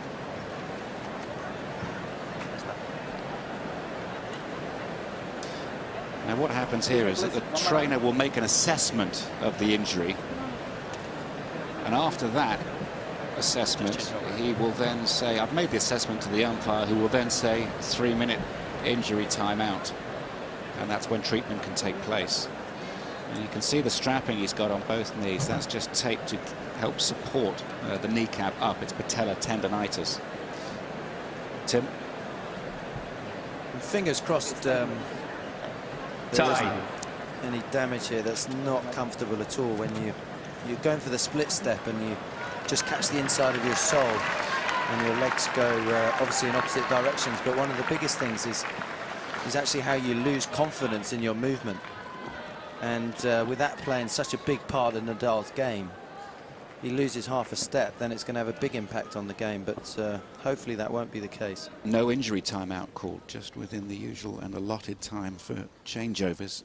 Did he take his treatment? So that was a good sign. It looked a little bit like Michael Owen, didn't it, when he went over? Hopefully not too bad.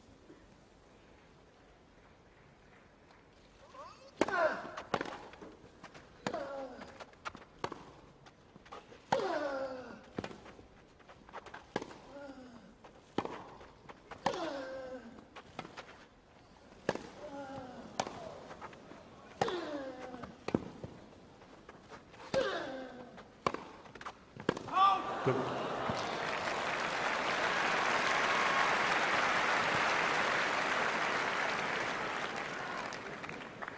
Off. I actually spent that rally just watching Nadal, didn't watch the ball at all. Where was the challenge from Federer? Missed out on that one. But Nadal's movement still looked very, very good.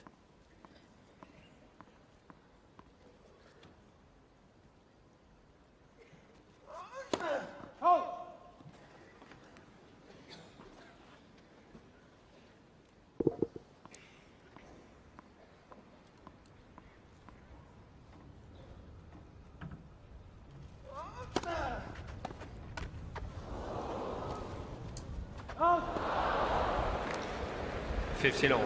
Well, there's an illustration of just how gusty the conditions can be down at court level here. You see, it just gets the net cord there, so the wind picks up the ball as it's dying pace. And look at this one here. Huge gust of wind. It's like one of those fading 5-irons that disappears into the sea. Difficult.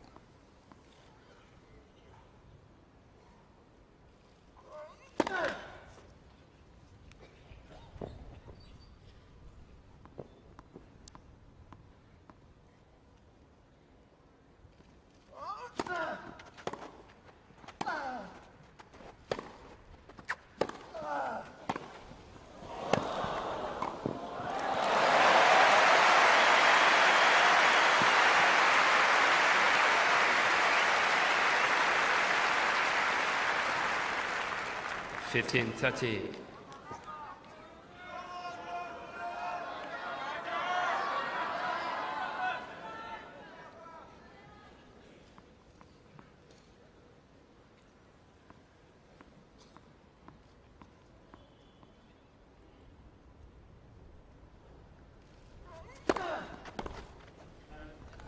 Mr. Federer challenging the right service line, ball was scoring. Could have challenged on the first point as well. He hit the ball onto the baseline and it was called out. Won the next 2 points. So he has 15-30 and Nadal has a second serve. Second serve.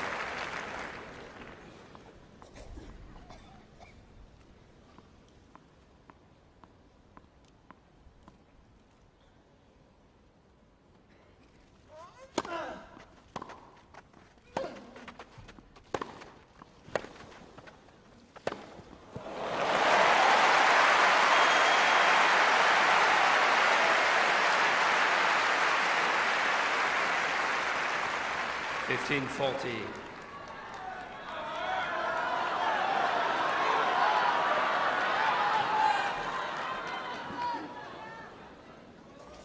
Sense that the crowd want to see some more tennis.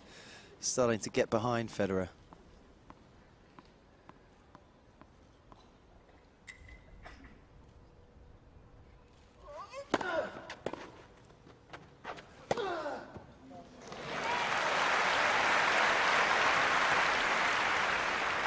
$30-40.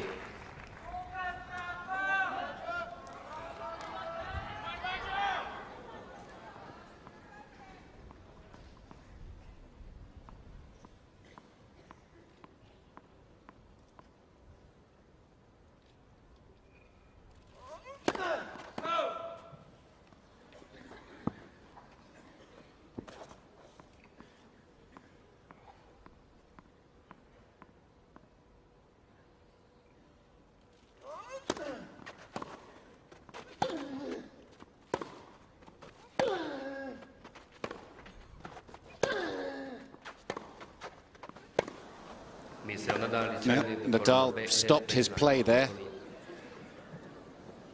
So if he's wrong, he's lost his serve here.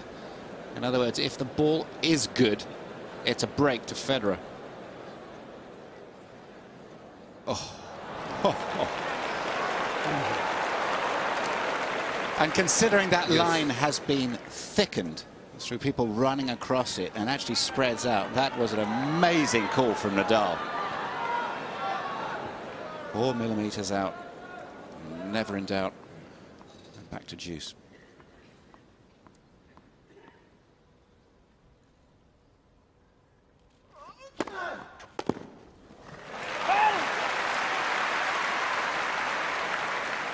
Advantage Nadal.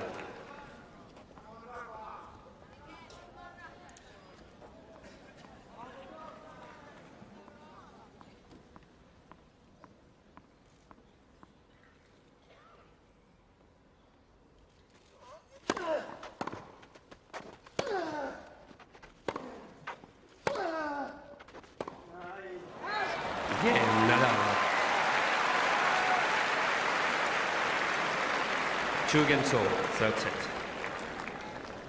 He looks like the immovable object today, doesn't he, the Spaniard? It's amazing as well when you sort of see the nature of how this match has unfolded, and then you get a break point when Nadal stops the play. You just sort of feel like today's the day for Nadal. Today's the day.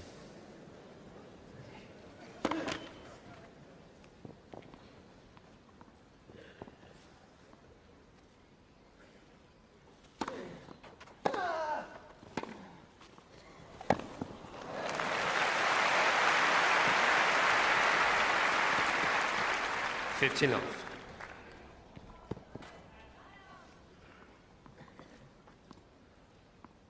Weather could yet save Roger Federer.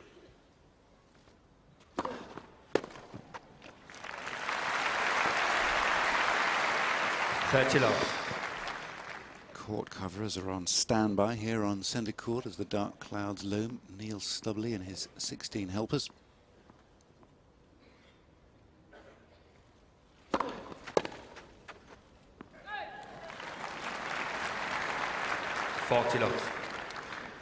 And if there is an interruption and the players do go off court, who's Federer going to go and have a chat with? No coach. Again, Federer. New balls, please. Federer leads 3-2, third set, Nadal by 2 sets to love. Federer split with his coach last year, Tony Roach, coach of a long time. Has a fitness trainer, Pierre Paganini. But, yeah, good point there, Tim. There's the weather. Is that the... I'm not sure whether that's the direction it's coming in from. That's sort of looking at northwest and back up into London. Over to the left-hand side is the southwestern Heathrow Airport, and that's probably the more likely direction for the weather to come in from. 15,000 people in here thoroughly enjoying this. And there's David Spearing there. He's in charge of the players' box, has been for years. Not too sure they're going to be happy having the camera quite so close in there. Tony Godsick on the end is the agent to Roger Federer and others. You can see the breeze is getting up. Perhaps that heralds a little bit of rain. Not a bad job to have, coaching Federer. Spoken to him today, or did you leave him alone? Time. No, I didn't see him today, actually. He was inside. I think he had lunch inside today with all the weather that was around before the match, but he's up against it. Seems to be having trouble with his belt.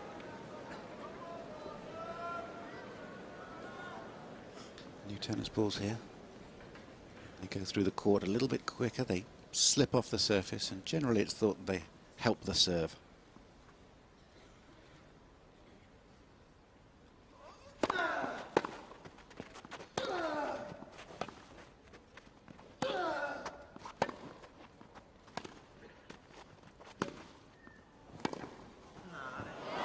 Oh, that's incredible.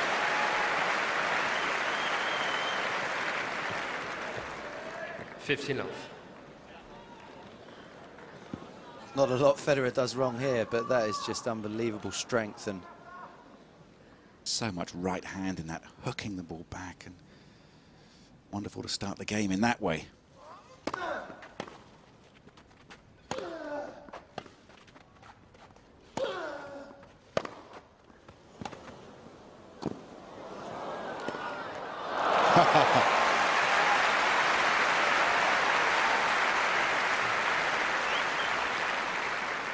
All. What's this shot? A little bit of squash to get back in. It was about 3 inches over the net, and Federer had to play a difficult volley, which he did well. And not this time, Spaniard.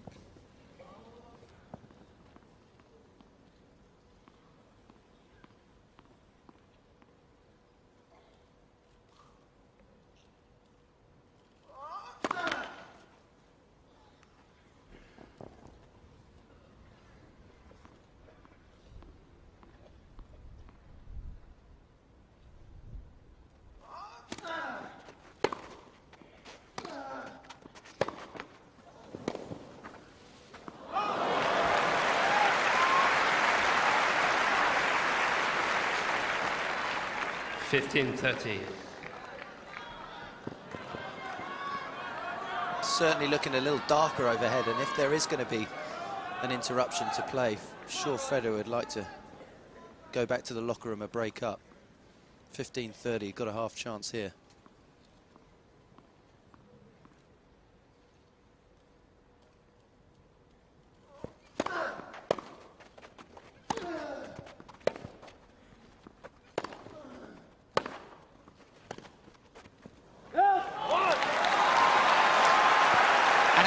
injection of pace off Federer's forehand side.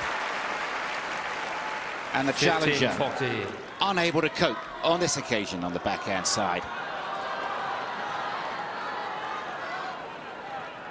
More break points for Federer.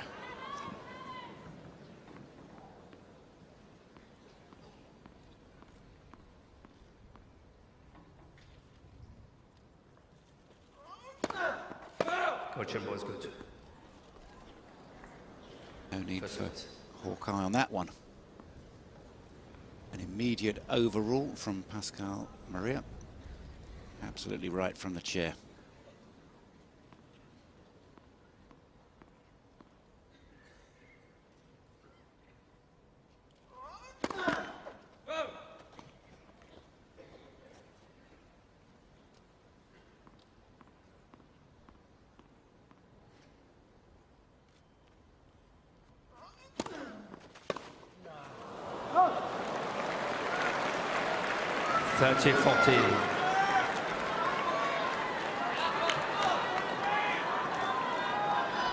Move your feet, Roger, I think she said.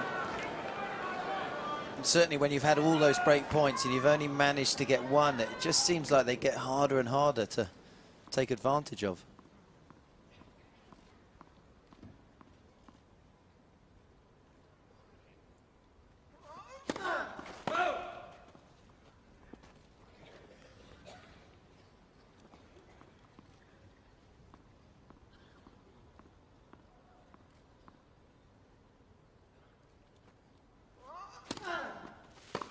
Oh dear.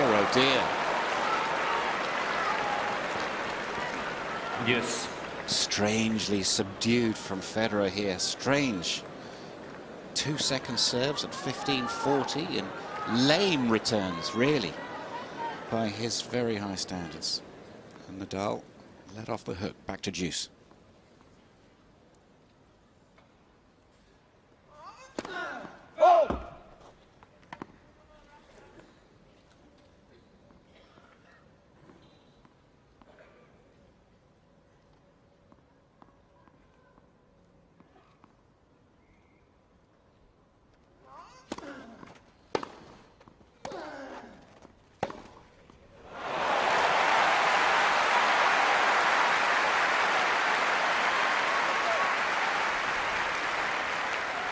Advantage Federer.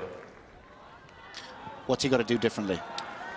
I think he's got to have a plan on these points. We saw those 2 break points previously, and it just looked like he didn't really have an idea in his head what he was trying to do, and therefore, you know, just played weak returns.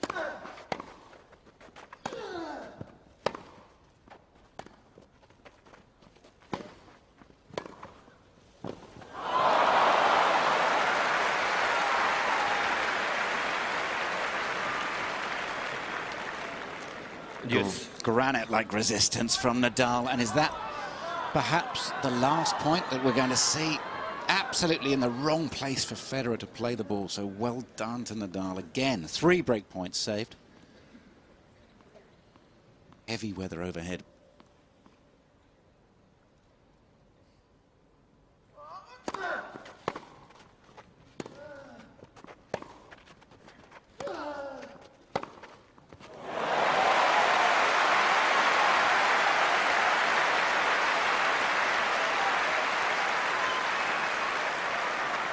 Advantage Federer.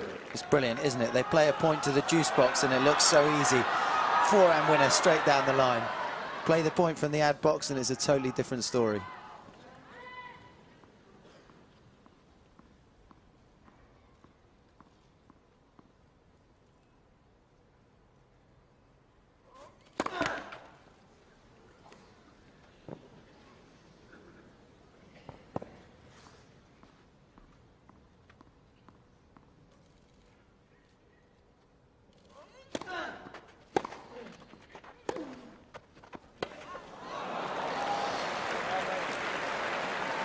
Fantastic depth from Nadal. Challenging the corner left baseline. The ball was going. I mean, I think he's just buying a little time out here because that ball was good and he knows it. Again, hope rather than expectation. Absolutely. so disgusted with himself. 4 break points gone. Nadal still resists. Mr. Federer has 2 challenges remaining.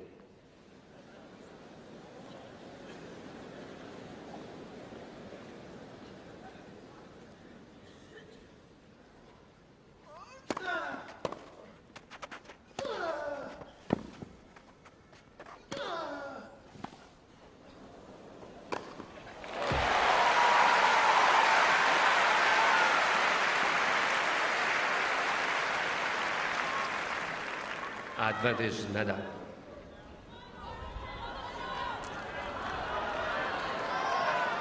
Yeah, it's getting very dark out here. And that's not just the mood of Roger Federer. Lightning around, we hear. Much more tennis have we got left in this session.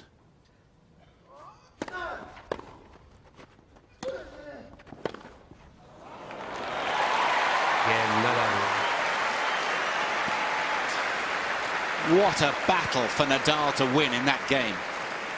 Great game for Nadal to come through, and it just adds to the frustration. We look at break points so far in this match for Federer. 1 of 12 converted. Rafa Nadal 3 of 4 converted, and boils down to those big points. And up until this stage, Nadal is the one that's taken the majority.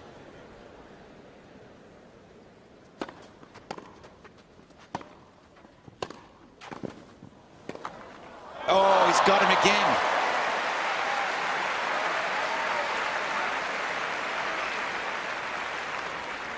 Love 15.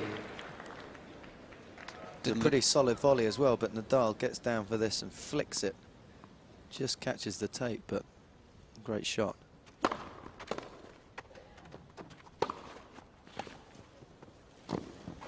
Long.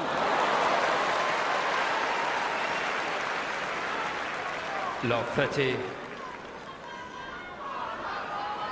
We've watched so much of Federer this tournament, and there's always been a sense of inevitability. And right now, the inevitable is Nadal breaking serve. It's a huge momentum change.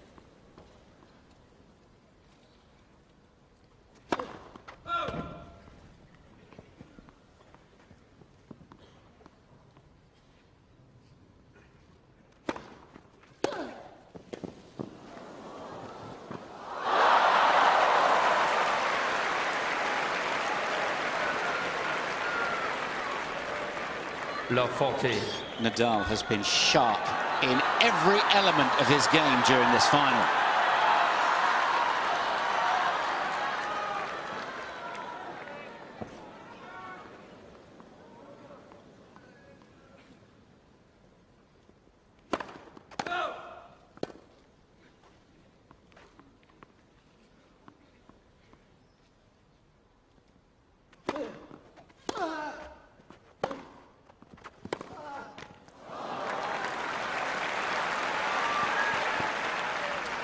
Fifteen 40.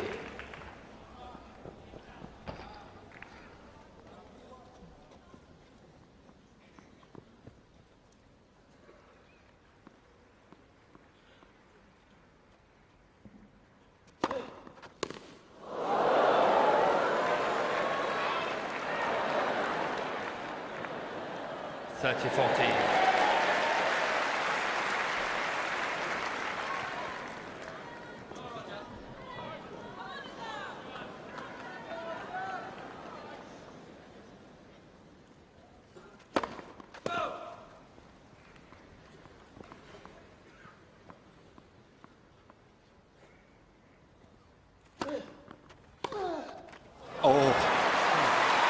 What a crucial set of points those break points were. Yes.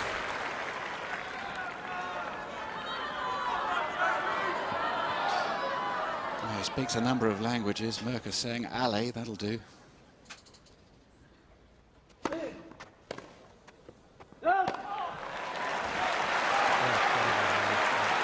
Advantage Federer.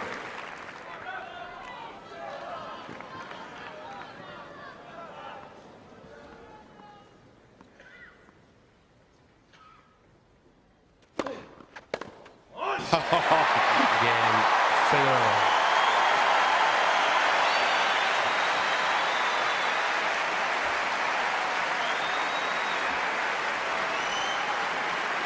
Federer leads 4-3, third set. Well, Nadal by 2 sets to love. Sim Henman, that had looked very unlikely 3 minutes ago when Nadal had 3 break points. Who knows if in an hour and a half, whether we look back on that game and say there was the turning point.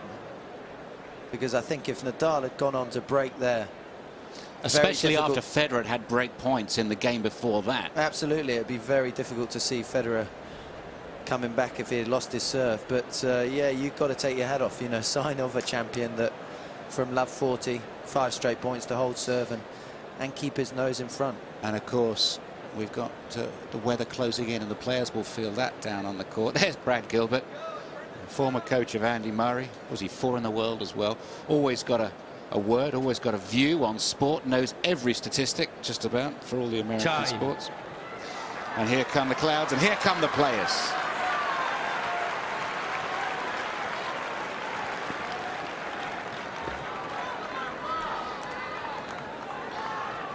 Everybody in here is too busy getting their coats on. But they'll settle in for this game now. Nadal, 3-4.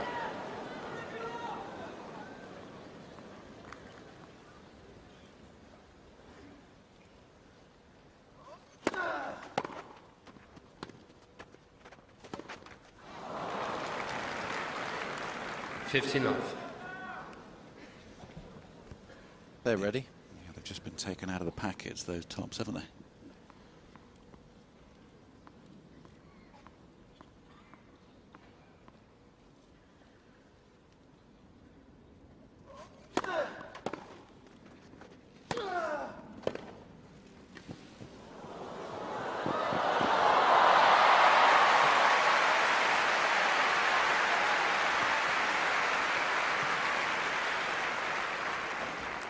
Love.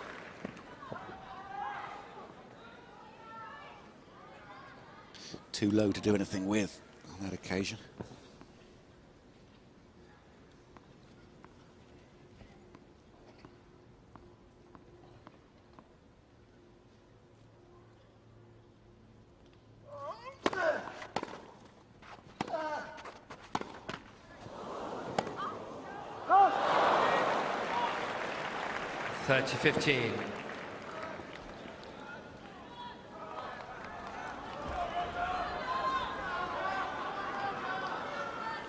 It's a good job these are high visibility tennis balls that are being used because it's very dark in here.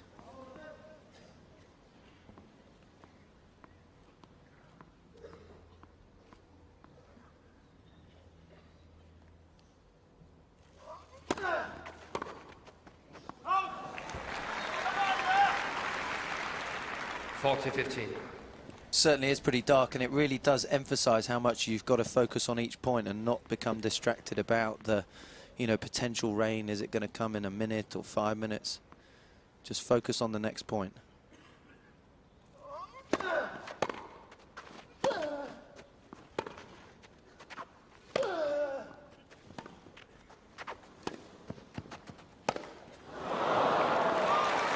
Nadal. 4 games all. Third set. This is now the longest match that Roger Federer has played at these championships. 65 matches in a row he's won at Wimbledon, 5 titles, going for a 6th. But that man's son is putting up some serious resistance. 2 sets to love up, it's 4-all.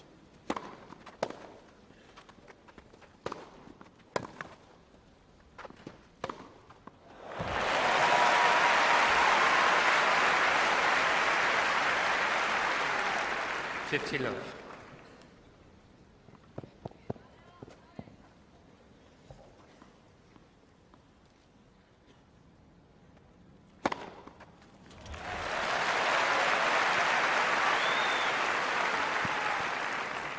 Love.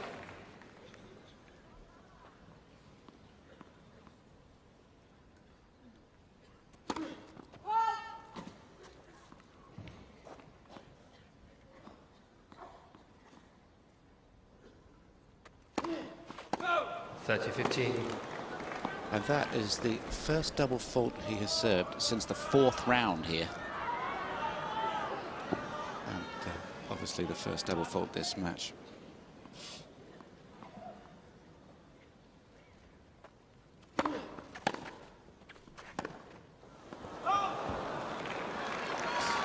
Federer.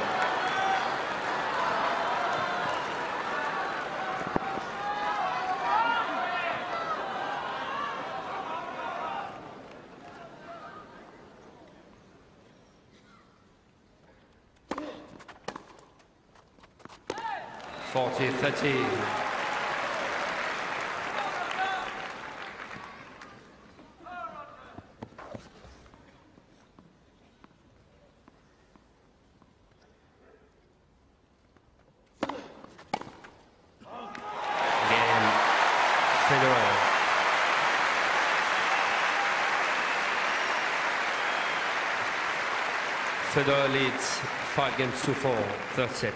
Nadal by 2 sets to love. Living dangerously. Couple of timely first serves there. You felt like at 30 love the game was in hand. Double fault missed back, and suddenly you're 4-all, 30-all. Nadal 2 points from serving for the championships, but does he look fully engaged? He's engaged, but it's just a struggle. And certainly when you set your standards as high as Roger Federer, it makes it probably even more frustrating to be out there in this predicament. Nadal doesn't seem to be reacting to anything this year on the court. It's just a relentless pursuit of excellence. Always the next point is what he focuses on. And he was close there to breaking and serving for this championship, but crossing the finishing line, well, that can't be easy at Grand Slam level. And well, that was an important service game for Federer to win, because the players are going off. Line judges off, everybody off. The umpire will stay up there probably and be pushed off the court. There he goes, bye-bye. We'll bring him out of his box a little bit later on, but this is a disappointment.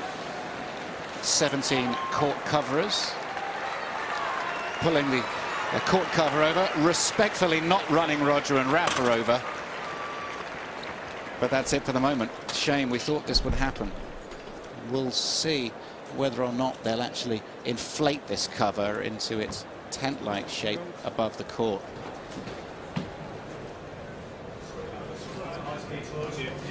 And from centre court they come back into this sort of foyer area. The trophies have been removed from that cabinet just on the left-hand side there. And then you sort of turn right at the top of the stairs, through some beautifully constructed doors, down the corridor and back into the sanctuary of the changing room. What a drag. Certainly wasn't a bad time for Federer to hold serve.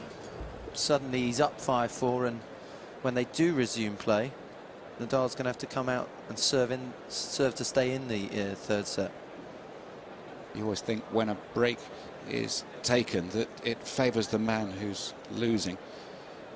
And Federer certainly is losing at the moment. His championship, well, it's hanging by a thread.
Ben, can you make sure that goes down, please?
Ladies and gentlemen, a very quick update for you. Play will start on centre court in about 2 minutes' time at 6 o'clock, and play will start on courts 1 and 2 shortly after. So on centre court, play about to restart.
Have they made any decision about the mix yet?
Sunglasses?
Muchas gracias.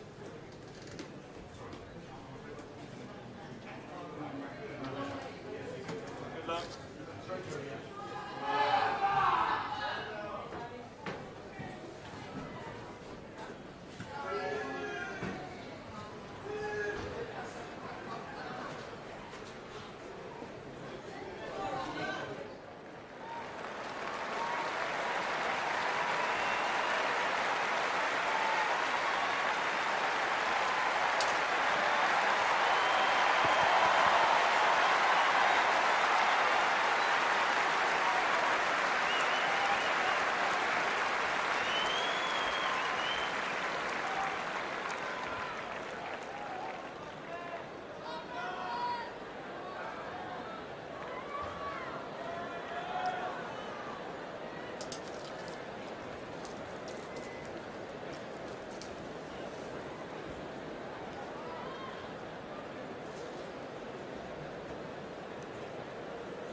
It's full warm-up, and we're making a ball change at the end of the warm-up, okay?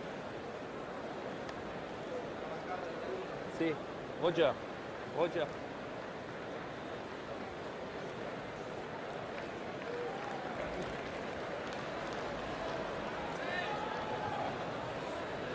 Pardon? Ouais, s'il vous plaît. Merci.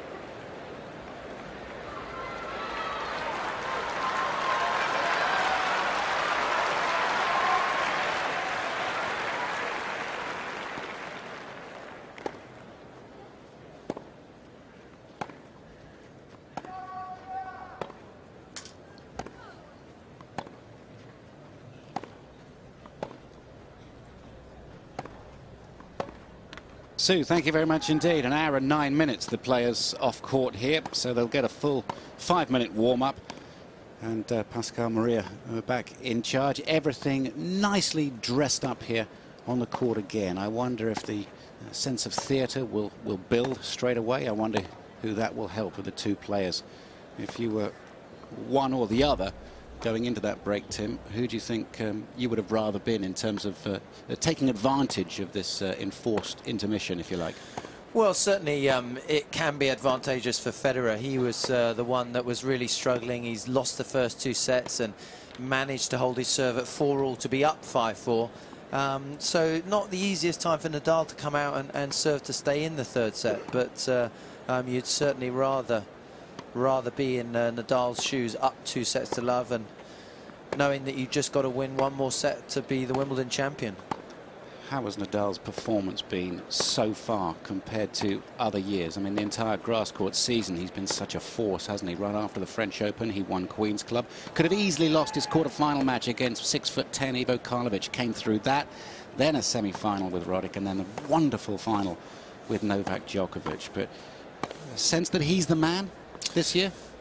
Well, I do, and the way that this match has unfolded, it's, you know, Nadal, I think, has maintained his level. He's played some fantastic tennis, but Federer has just not been able to replicate the form of the past 5 years, of the past sort of 65 grass court matches. He's going for title number 6. It was something not even the great Swede Bjorn Borg could achieve. He won between 76 and 1980. In 1981, he lost a final in 4 sets in a strangely subdued performance against him. There's John McEnroe commentating for NBC in the United States, and he'll have plenty to say about the mentality of an enforced break. Yeah, hello, John. Missing you over here. And he's right across the court. What a privileged position this is, to be watching the match as we are from court level, if you like, and it's just the most wonderful theatre for tennis. And how many times? I think you've been out here, I think it was 43 times. I counted them. And I always knew I'd be involved in a Wimbledon final one day. Yeah, 4 semi-finals wasn't bad, mate.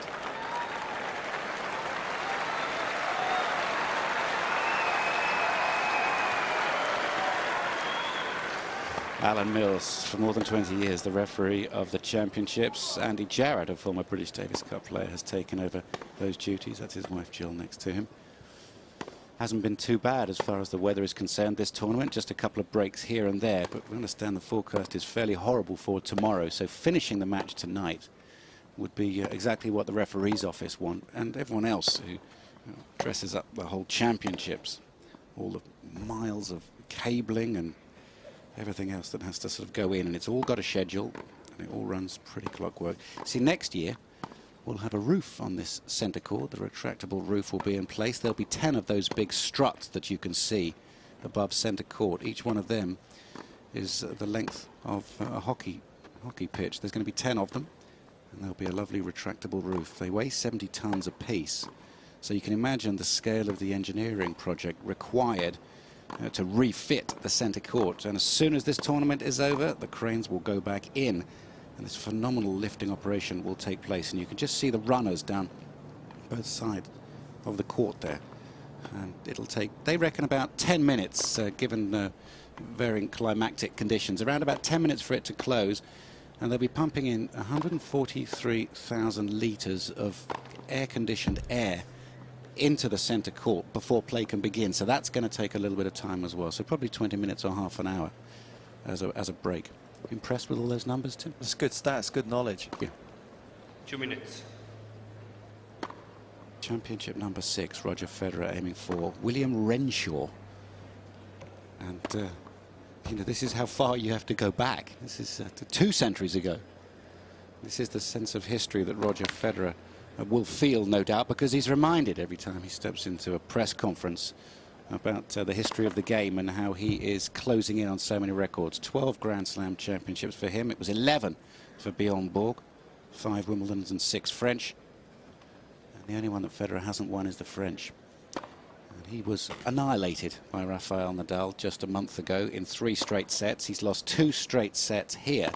And has he been affected by that result, man on man? It would seem it. Boris was talking about it earlier on in the studio. Federer certainly created these opportunities, but you see the breakpoint conversion, 1 of 12, and that is not Federer-like, and it's certainly going to have to change those things if he's going to have an impact in this match. Federer leads 5 games to 4. Third set, Rafael Nadal by 2 sets to 2. Nadal could easily be serving for this championship right now. He had love 40 earlier on in this set, and Federer climbed his way out of that game. But Nadal does not look like a man who will be denied his place in history. We haven't had a Spaniard win the championship since 1966. Manuel Santana defeating Dennis Ralston.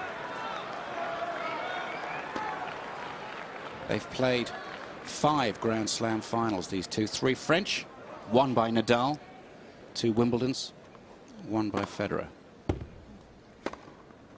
He's only 22 years old. He's never lost at the French Open. Yeah, it's phenomenal. And 4 years ago, if you were to say that you'd be up 2 sets to love on Federer in a Wimbledon final, been a few raised eyebrows, but not anymore.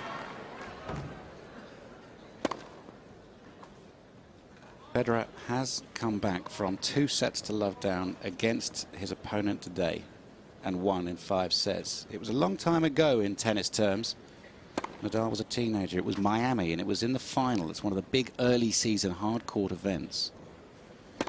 Ball change, please. Nadal won the first 2 sets and, believe it or not, ran out of energy. But look at him as a physical specimen now. 6'1", probably 13.5 stone.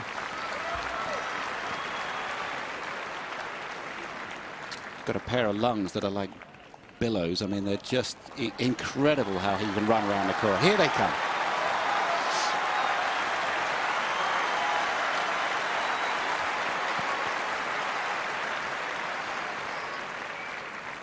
And this just may get on Roger's wick a little bit.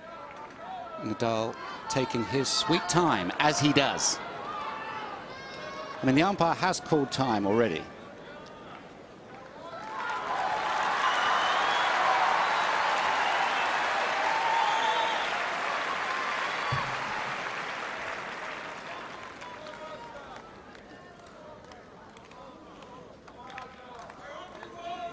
And this bundle of energy from Mallorca is about to serve at 4-5 in the 3rd set. First 2 sets to Nadal at 6-4, 6-4.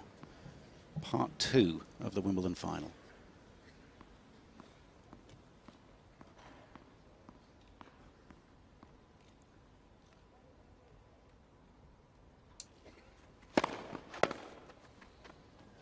Oh. 15.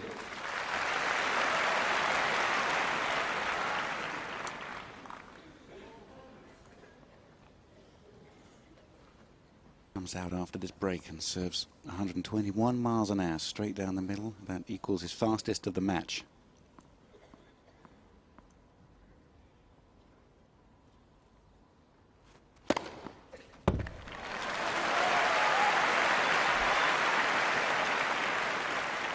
Love.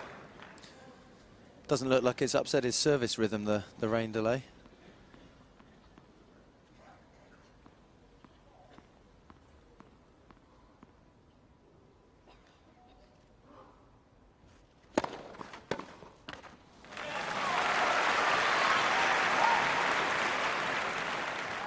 Love. What a professional sportsman he is. After a break, he just might have been allowing himself thoughts of looking ahead to the title, but no. 3 big first serves and no trouble on this opening service game.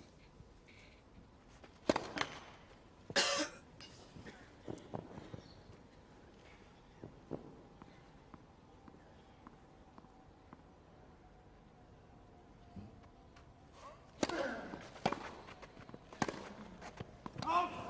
40-15.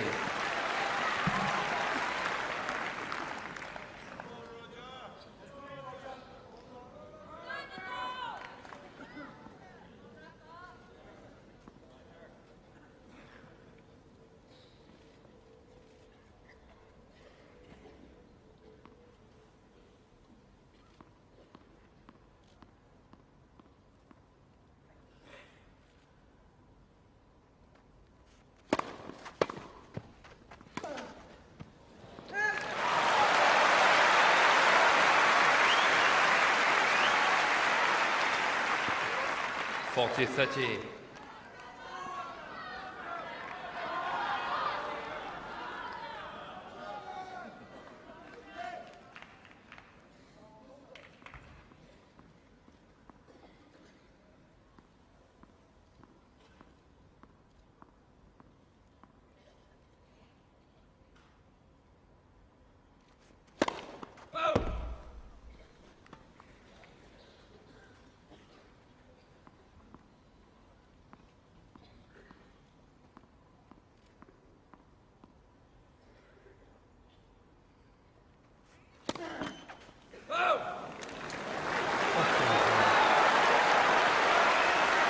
Yes.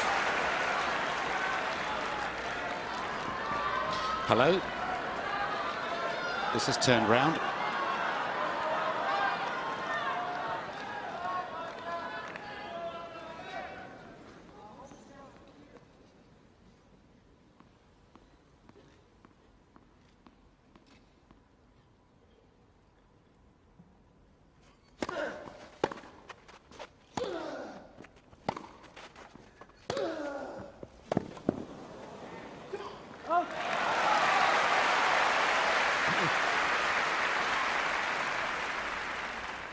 Advantage Nadal. Smart play from Nadal there. Just missed a few first serves before. Took some pace off, only 103 miles an hour, but into the Federer backhand and was able to start dominating with the forehand.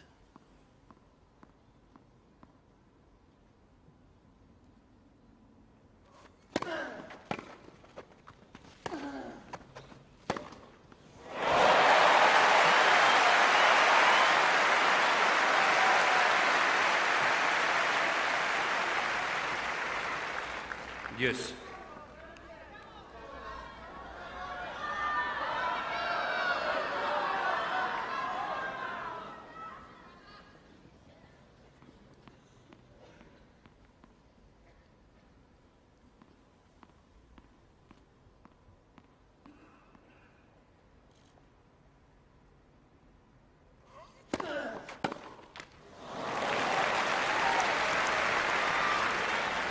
Advantage Nadal.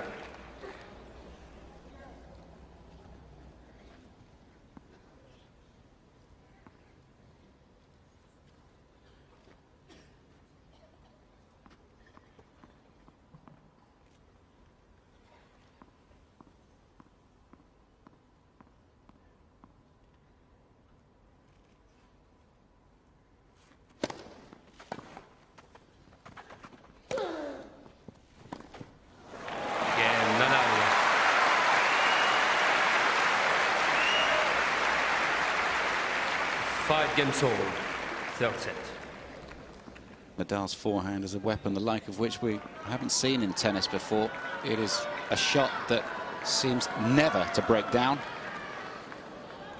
And their son is closing in on a Wimbledon title. 5 games all, third set.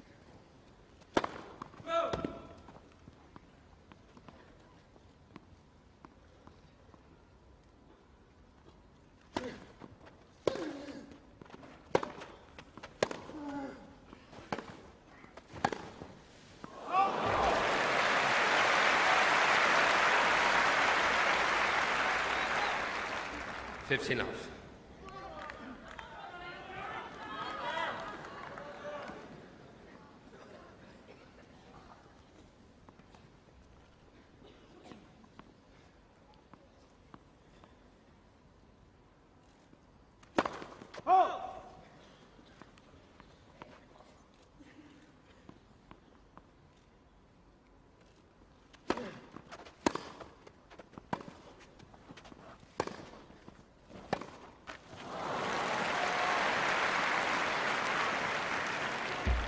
$15 all.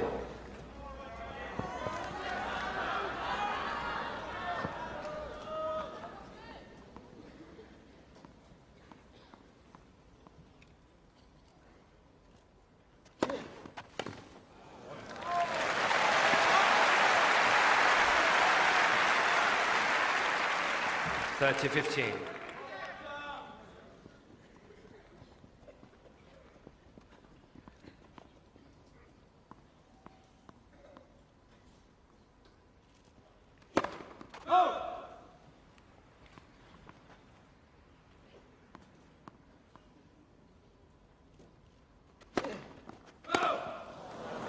Mr. Federer is challenging the call on the right service line. Ball was called out.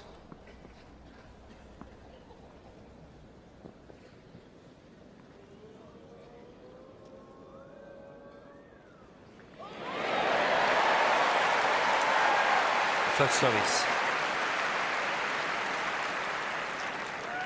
30-15.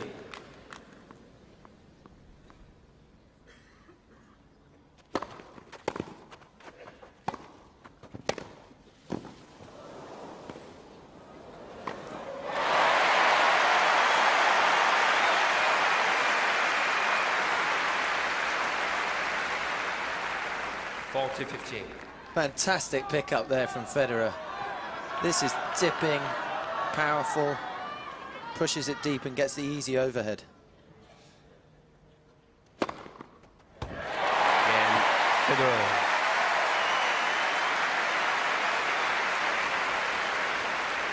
Federer leads 6-5. Third set, Nadal by 2 sets to love.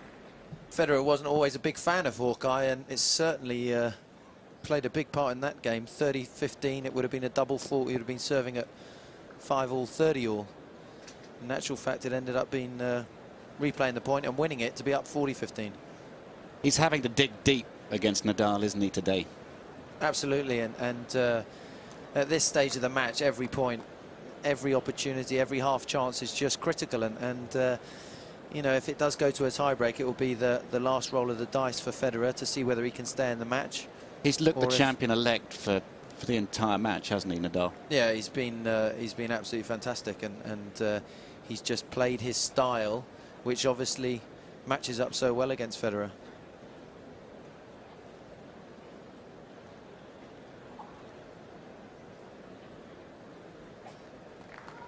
Time.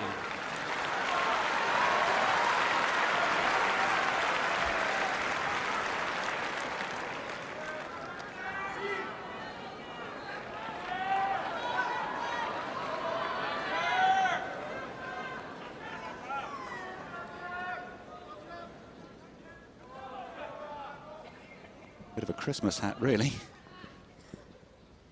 Won't keep the rain off, but we know who he's supporting. It's Nadal serving. 5-6.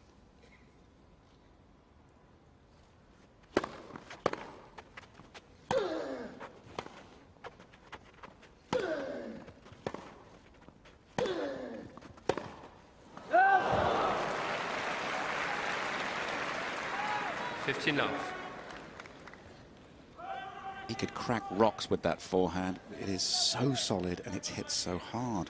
It's the noise off the racket face, which is as intimidating as the spin. Awesome shot.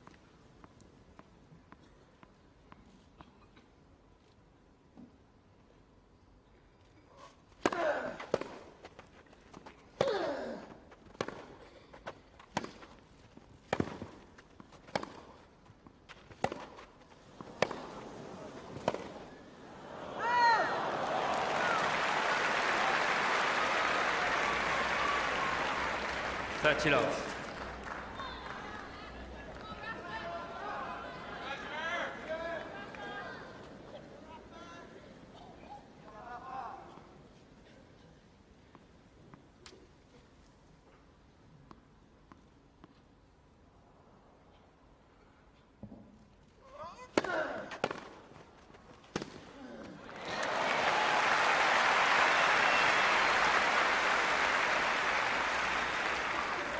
40 love.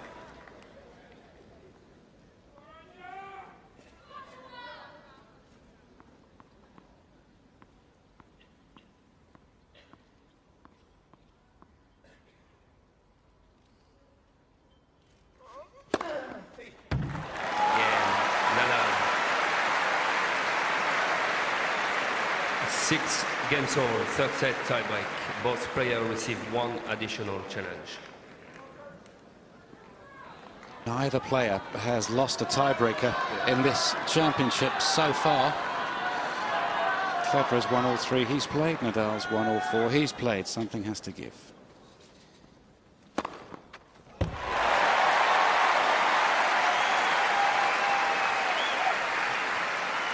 One zero, Federer. Played two tiebreakers in last year's final. Federer won both of them before winning the fifth set 6-2.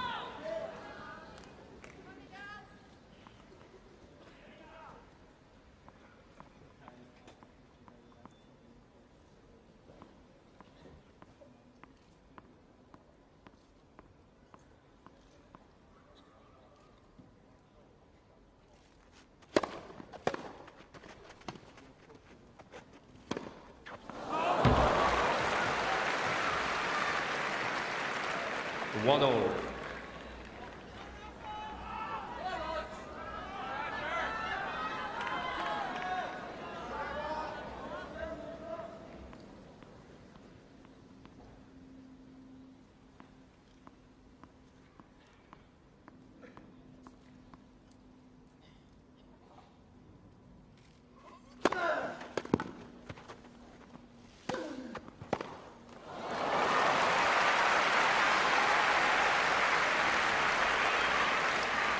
Two one, Nadal.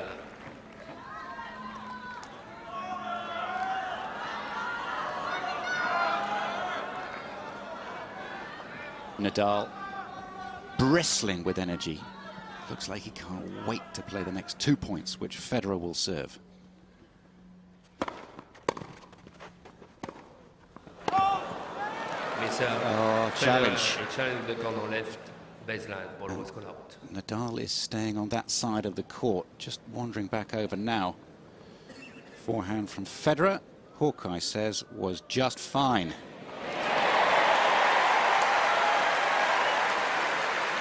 And the defending champion looks pretty upset about it because it may have been a winning forehand.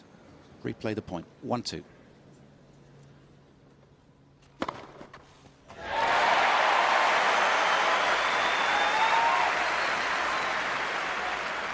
Two all.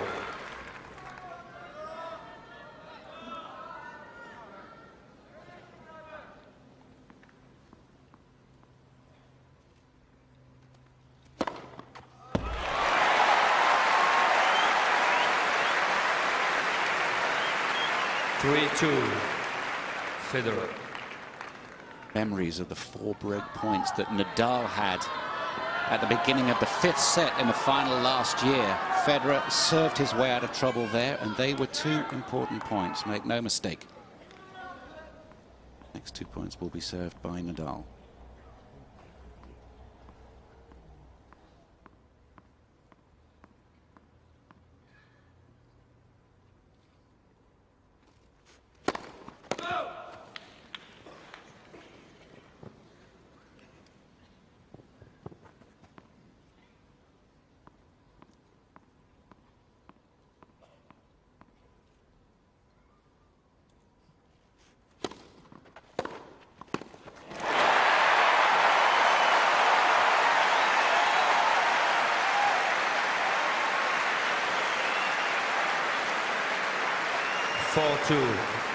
Federer. Federer decided before this second serve came what he was going to do with it. Moved early to set up the forehand. It was a little bit short, the second serve from Nadal, and Federer absolutely crushed it. And it could be a shot like that that proves the difference in a tiebreak.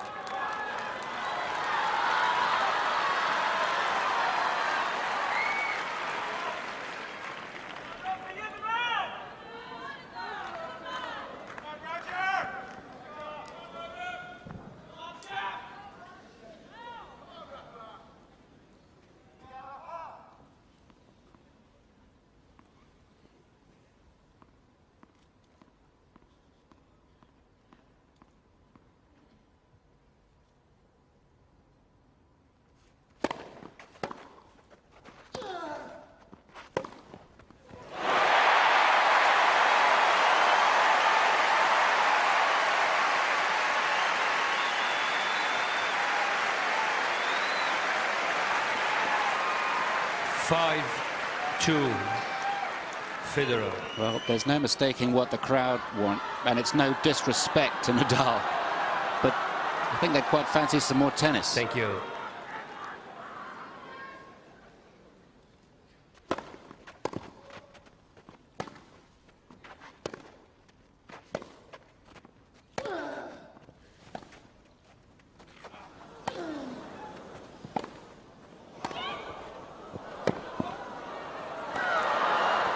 Going out. Called out. Miss Federer challenging the corner right, far side. The ball was called out. Oh, Nadal was just running Federer ragged in that rally. He covered so much turf. And the final looped topspin forehand was wide. 5-3. Federer. Mr. Federer has 2 challenges remaining.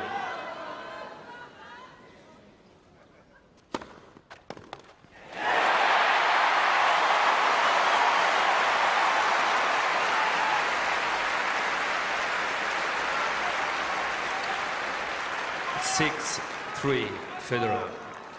Looks like Federer fancies a bit more tennis as well. Not sure Mum can take it. Good set point. 3 of them.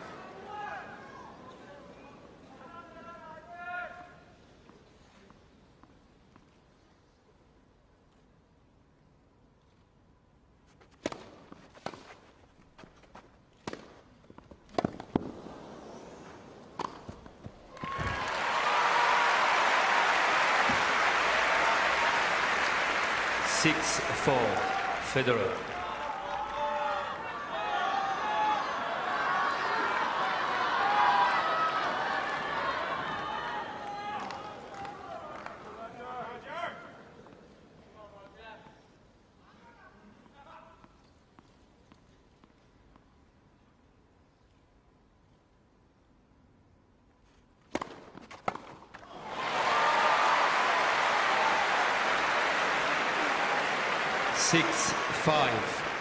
Federer.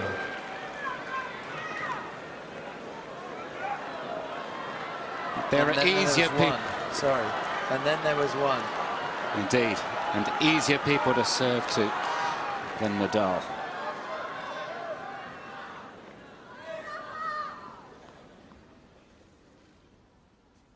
Again, the third set.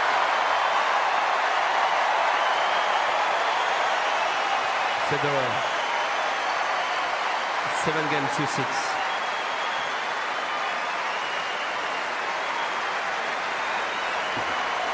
Nadal leads by 2-1.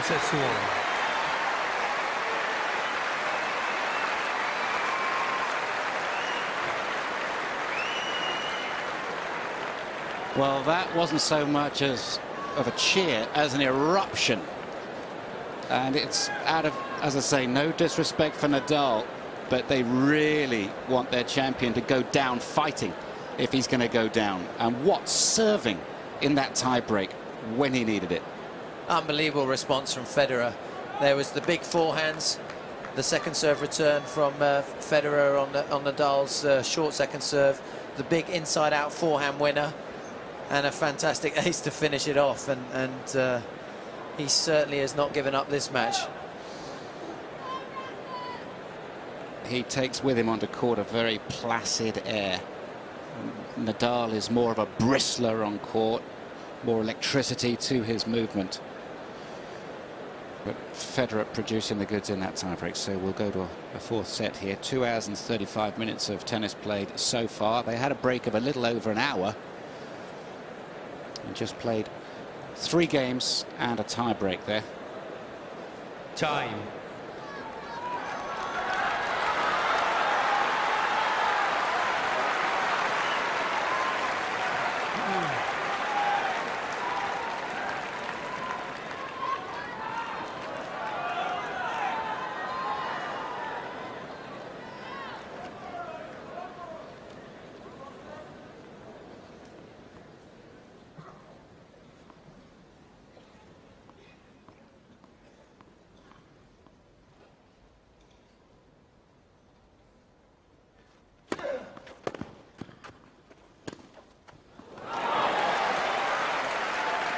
Love 15.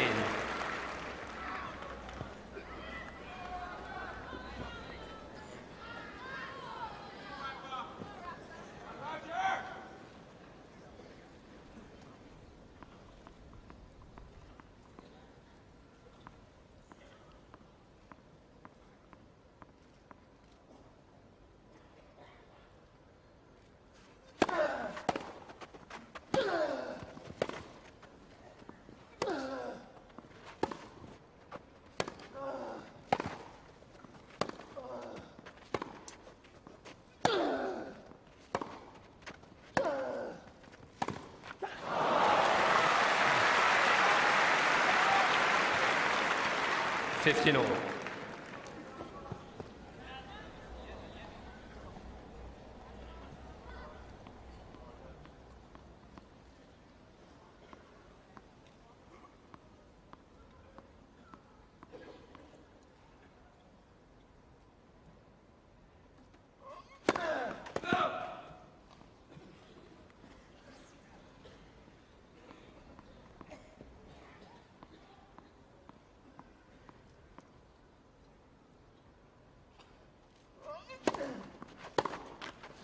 $30-15.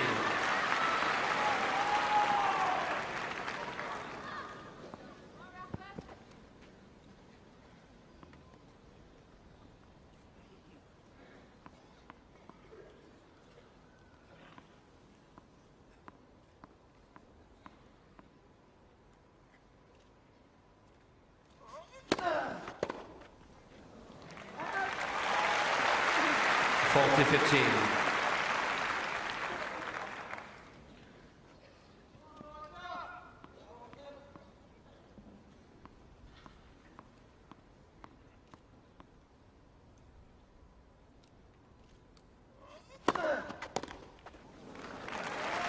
Again, Nadal. New balls, please.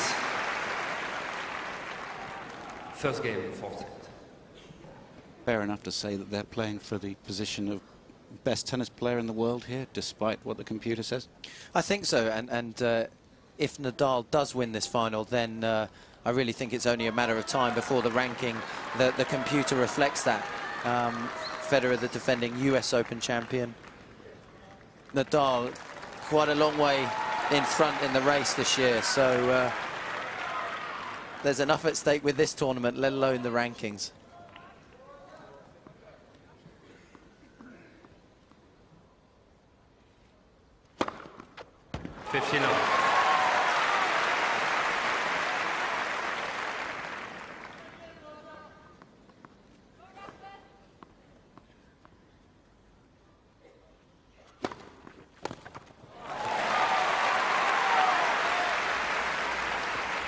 $30 love.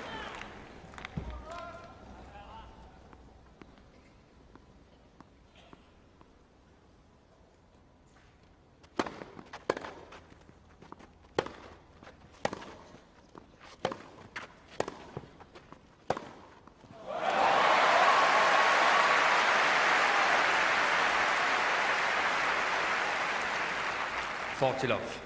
Was that just me, or are those different forehands from Federer? Certainly an injection of pace on there and inside the baseline when he hit them.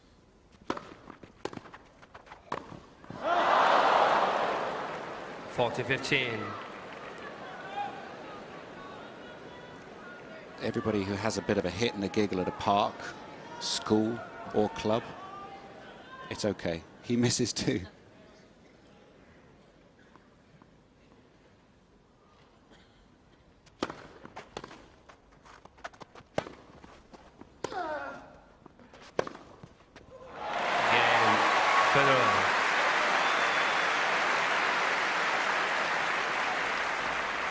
One game more, fourth set.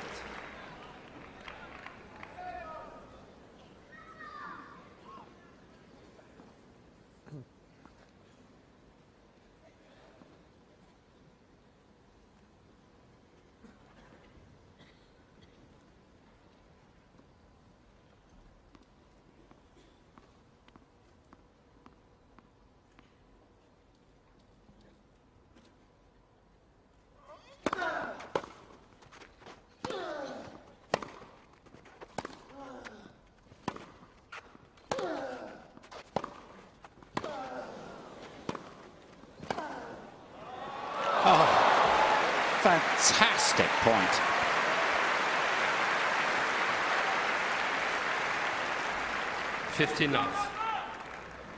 Federer just unleashing shots from side to side, and it's still not good enough. Just an unbelievable pass from Nadal right into the corner.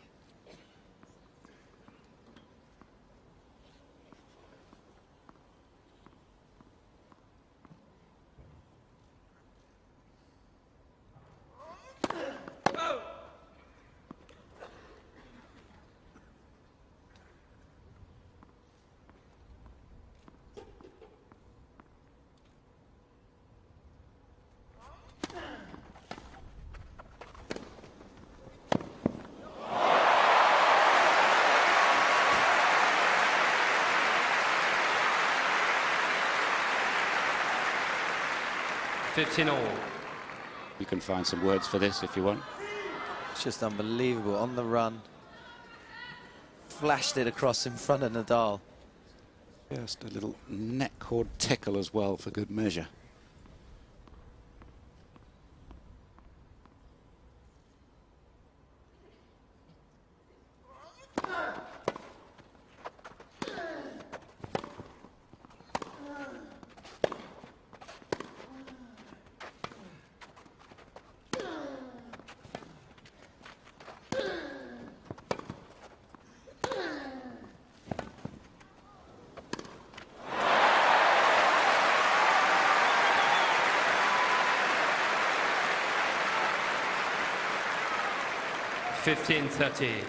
Just seems like there's a change in Federer's body language, but also the strike of the ball. He's really committed to each and every shot, especially the forehand. It's almost saying, if you go there, I'm going to go for it from the word go.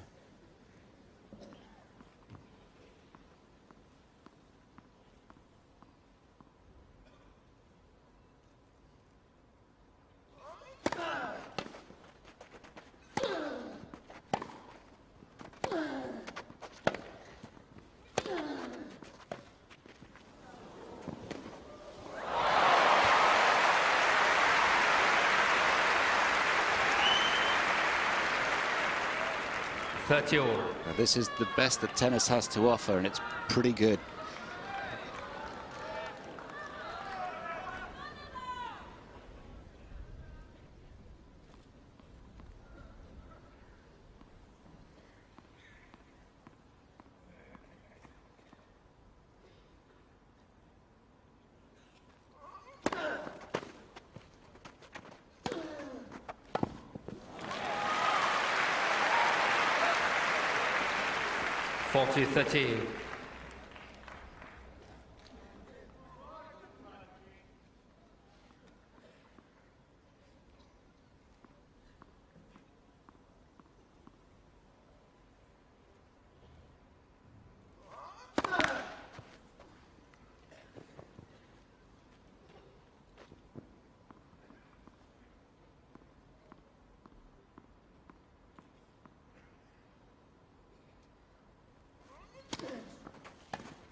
Game, Nadal.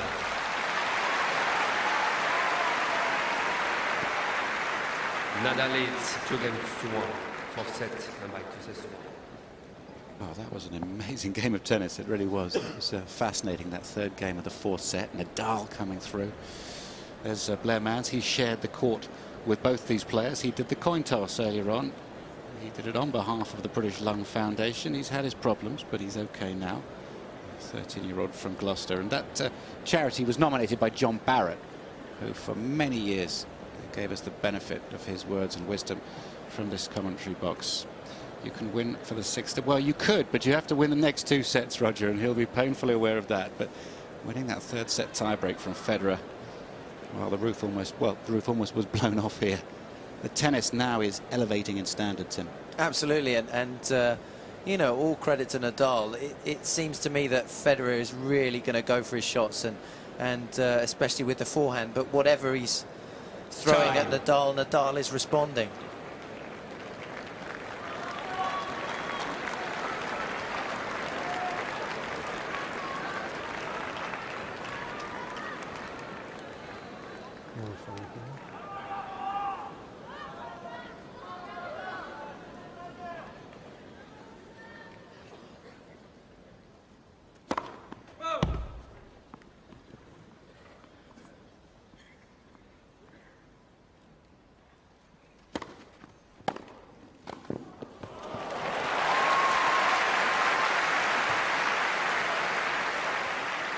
15 love.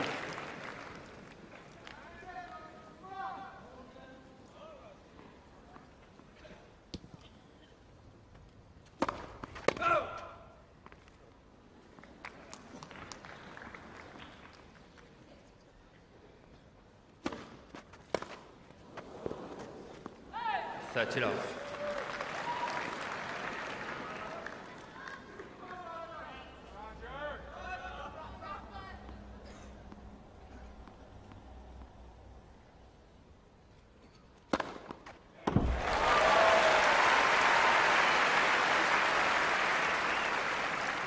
Love.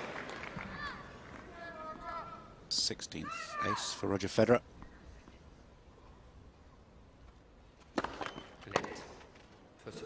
You served 500 aces on this court. Did you know that? You and your stats. No, I didn't.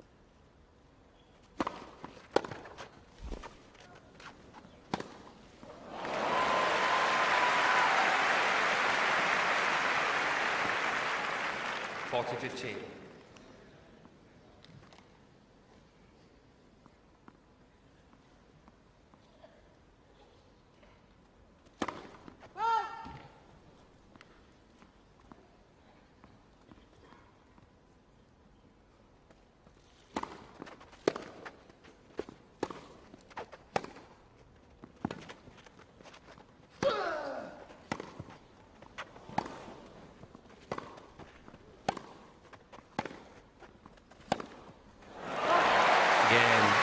Federer.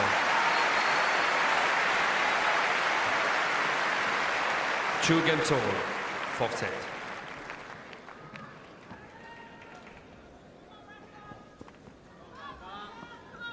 So Federer just going into his bag for a nicely restrung racket, and the ball boy will take the plastic off that.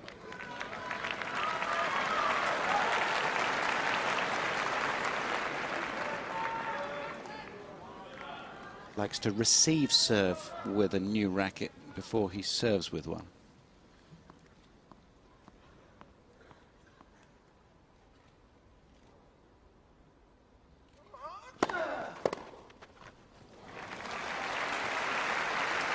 $59.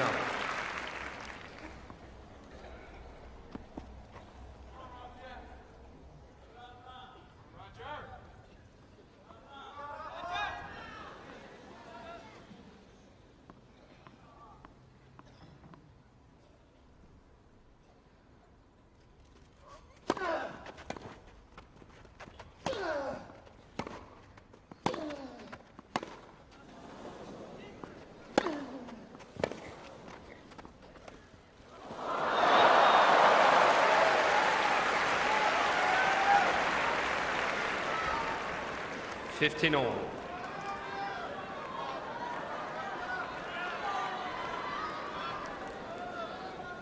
Could be a little bit awkward for Roger Federer from that end. You can see the shadow of the sun just cutting across the court. He's managed to find the only little patch that you could sunbathe on.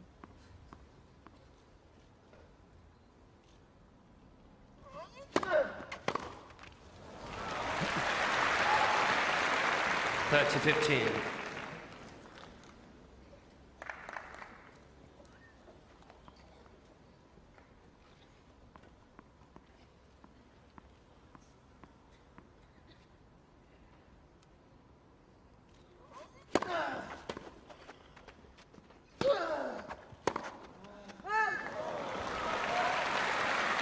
$40-15.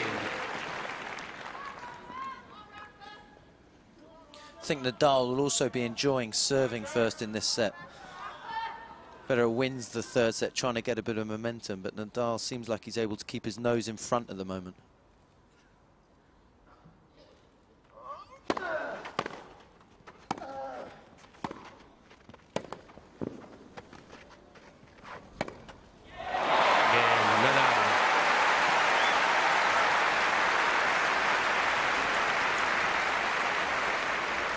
Nadal leads 3-2, 4th set by 2 sets to 1. Anything less than superb gets punished by Nadal. that he just doesn't go anywhere in a match, does he? He just stays there and says, well, you're going to have to play fantastically well to beat me. At times, Federer's been able to find the standard. But what are you going to do against this? Look at this. Front leg planted, whack through the ball, and watching the ball right off the strings as well. And actually, look, you can see going backwards on that one. I think it's the force of his swing, you know, when he's following through, there's so much power that's generated. It's almost pushing him backwards.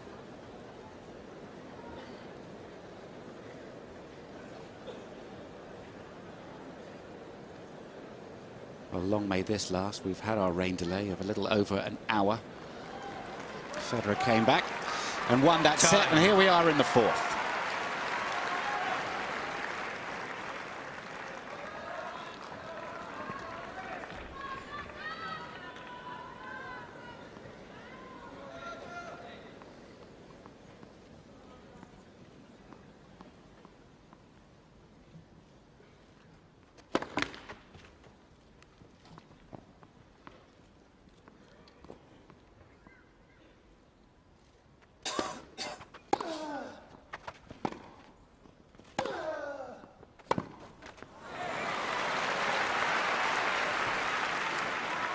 Love 15.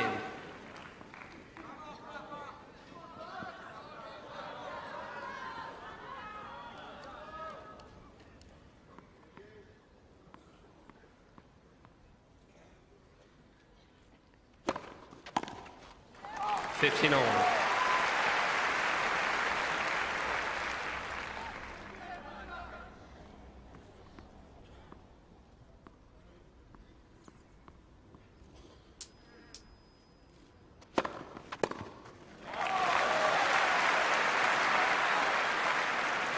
30-15.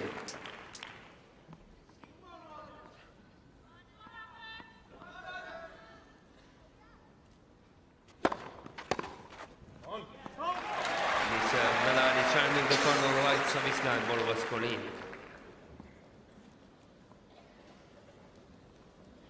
Looked like it was in, didn't it?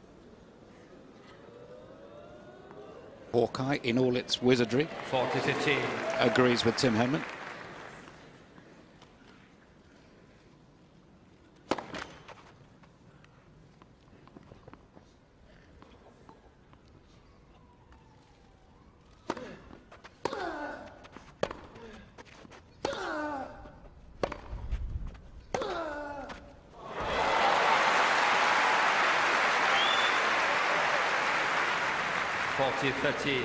Mr. Nadal has 2 challenges remaining.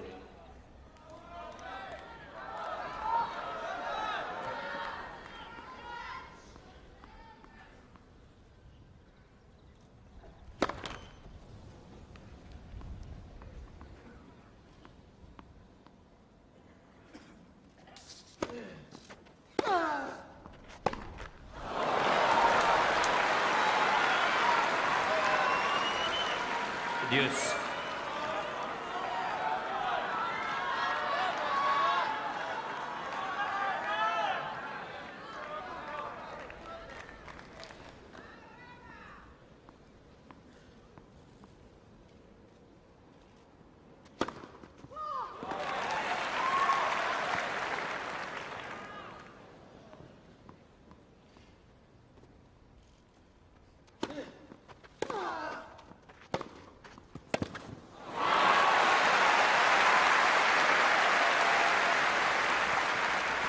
Advantage, Federer.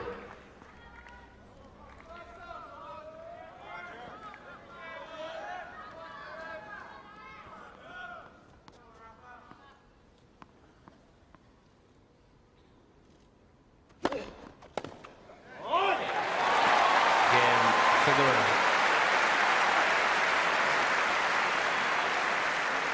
3-all, fourth set.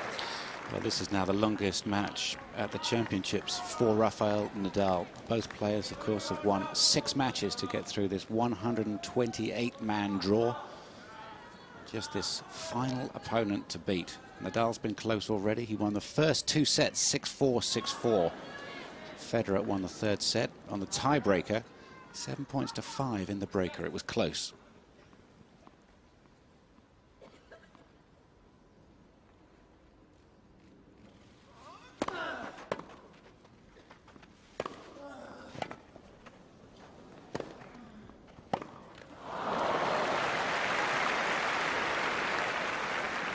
15 up.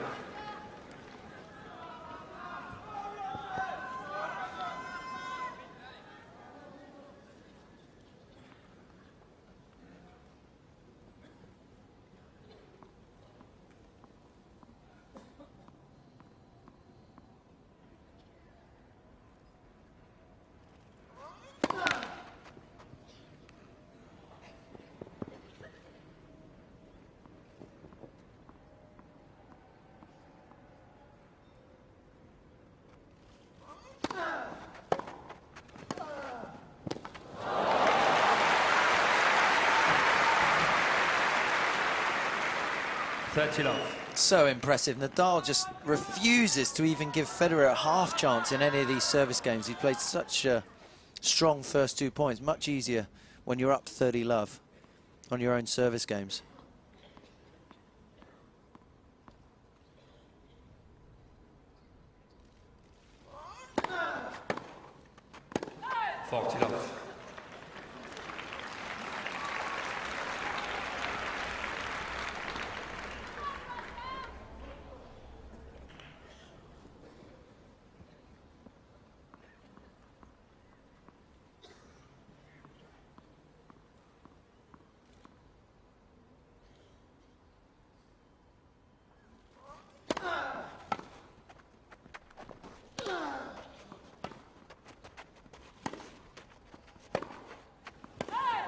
Game, Nadal.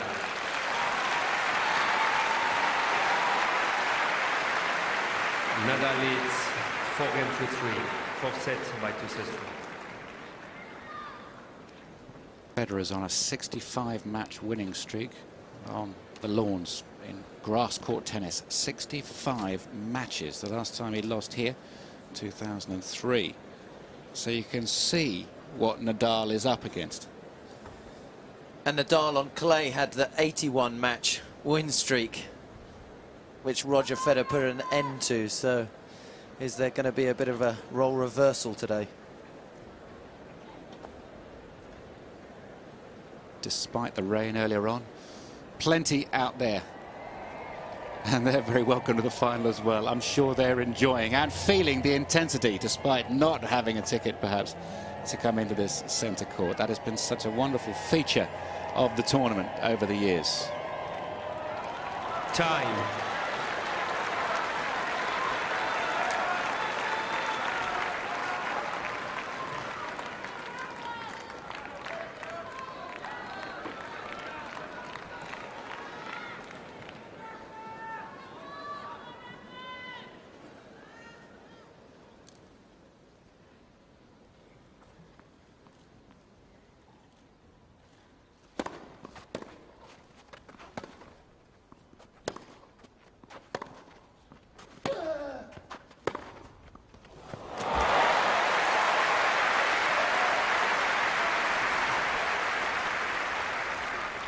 Enough.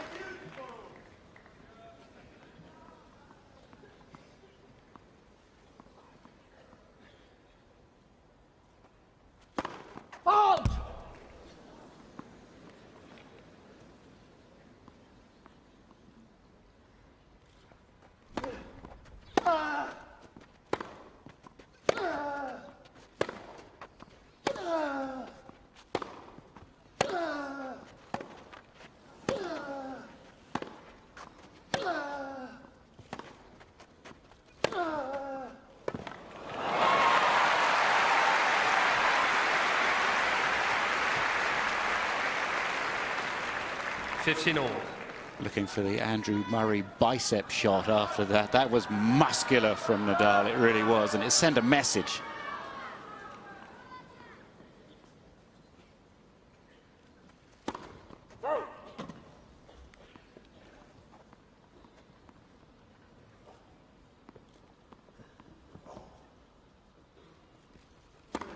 Late. Second service.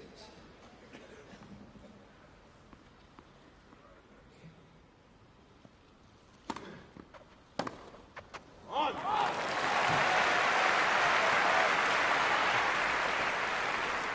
30-15. Great width on this second serve. 94 miles an hour, but he got it so far up the court. Really stretching Nadal on the return. Oh!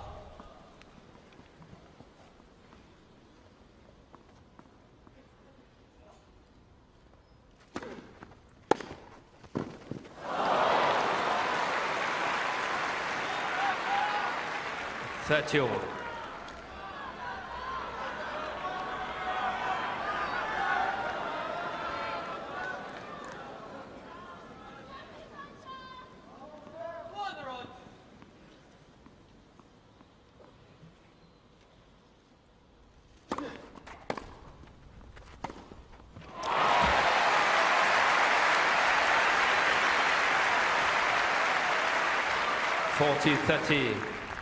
That's the go-to play, isn't it? It's the 1-2 punch. Slow one out wide, set up the forehand, rip it into the open court.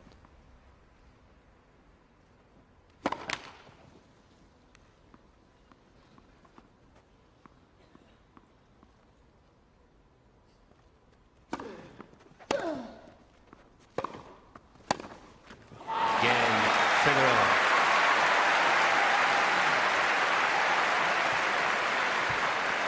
Four games all, fourth set. Nadal was knocking very firmly on the door in that game and saying, Roger, what have you got? Federer responded with great second serve and a big forehand at the open court. You didn't really think that he was going to give this championship away after 5 years as the boss.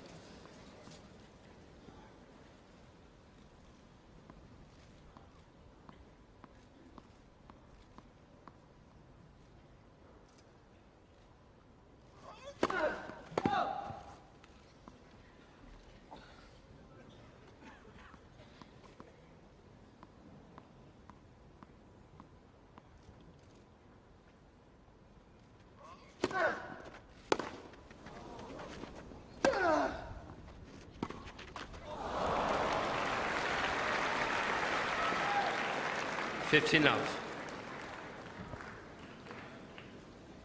The wind hasn't been as bad on the resumption of play, but I think it got a little gusty during that rally. See Federer hit one off the handle, it has to be pretty bad.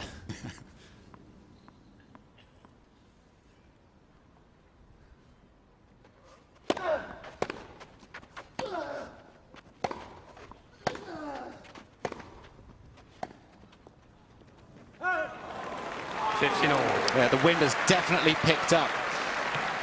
And the last time they played in the first session, as we look down the court from the server, it's going from left to right, and a backhand slice will just ease its way out.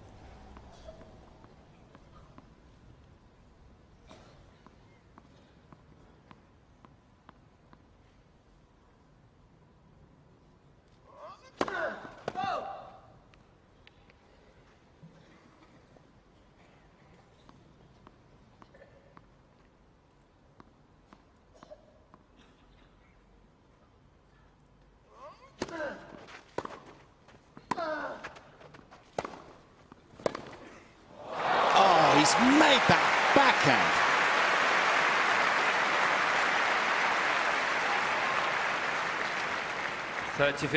Most people in the tournament wouldn't even get to the backhand, let alone do this to it.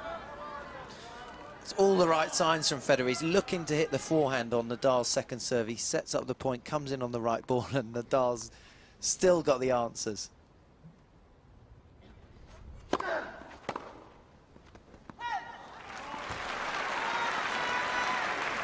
40-15. Thought we might see a challenge from Federer there. That ball was out. We have the technology in here. No challenge. Too busy concentrating. Again,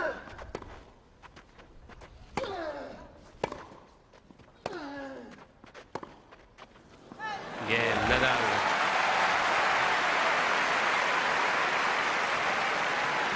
Nadal leads 5 games to 4, fourth set by 2-1. Previous service game was close of Roger Federer's, and he hung on, and he had to play a couple of big points and play them very, very well. Now he serves to stay in the championship again. And I think the way that Nadal has sort of constructed this set, he's been serving first, he's known the importance to hold on to his own service games. And now it's a question of him breaking for the championships. And as you say, Federer is going to have to serve to stay in the tournament.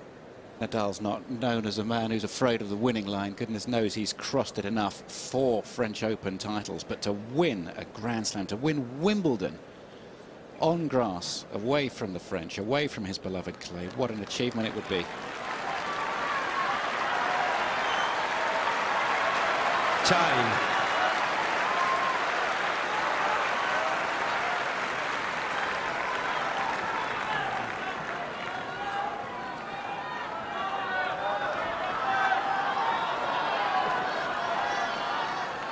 Thank you.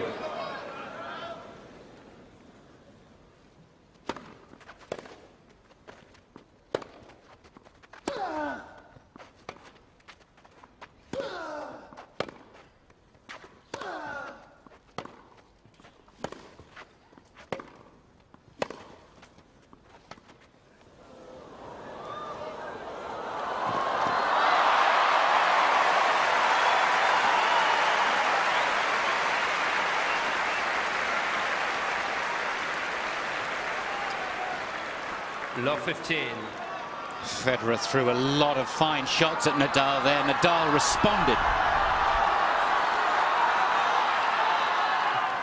Thank you. Quiet, please.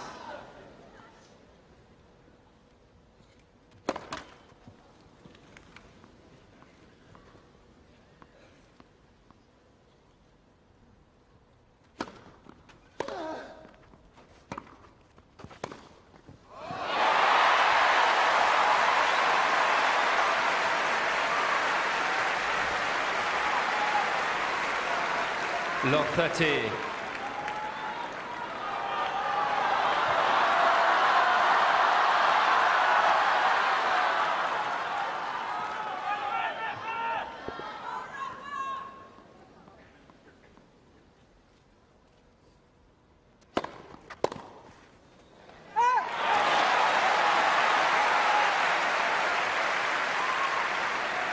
$15-30.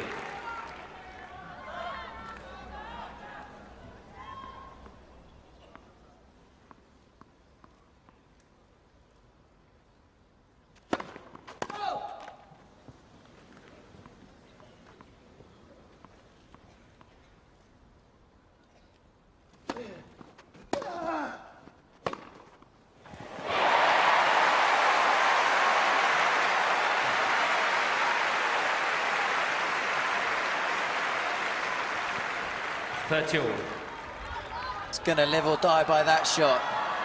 15-30, short forehand. Committed to it and executed it perfectly.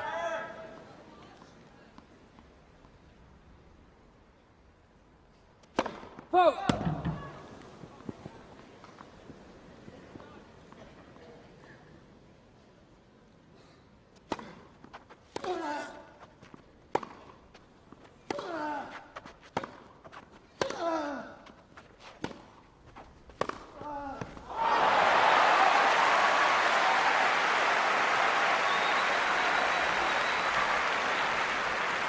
$40-30.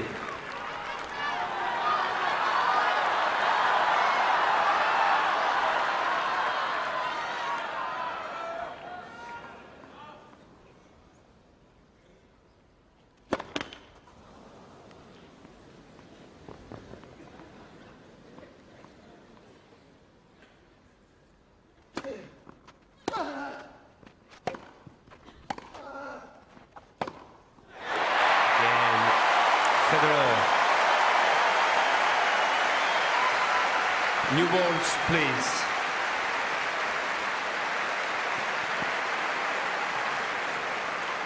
Five games all, fourth set.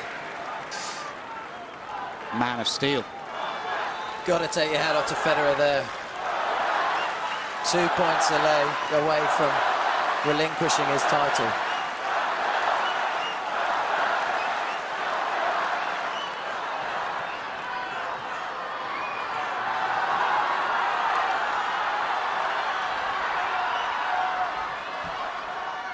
Thank you. Thank you, quite nice.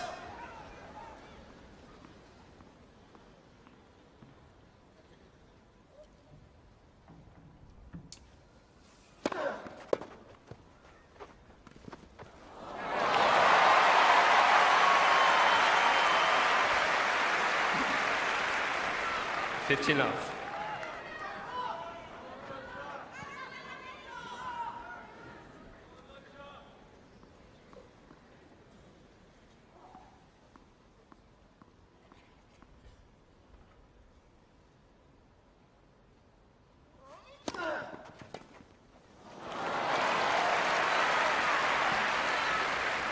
Love.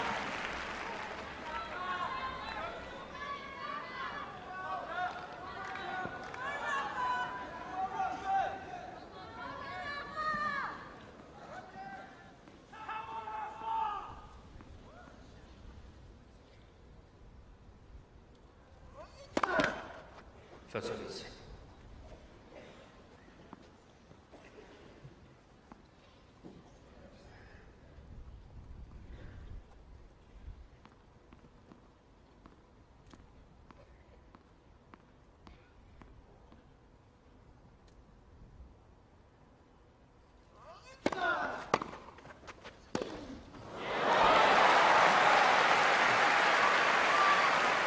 (30-15).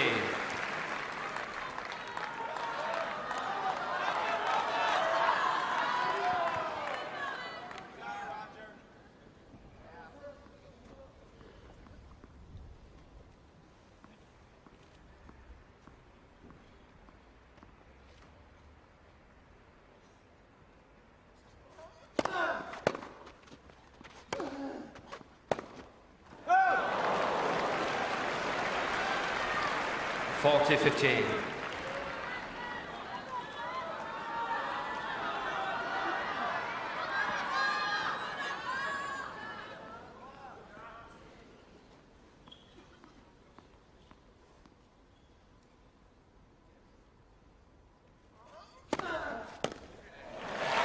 Again, Nadal.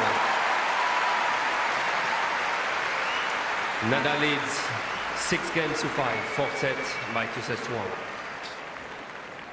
You see Tony Nadal up in the players' box. Did you know what you were doing to people up there? It's quite something to have a loved one involved in such a contest in a big arena like this. And the prize is so high. This is for the unofficial world #1 ranking.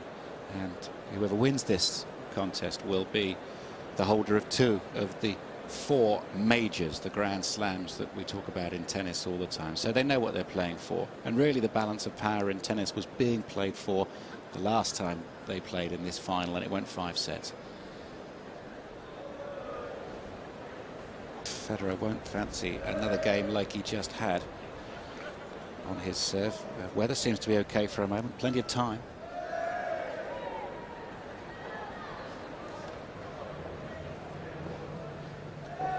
Time.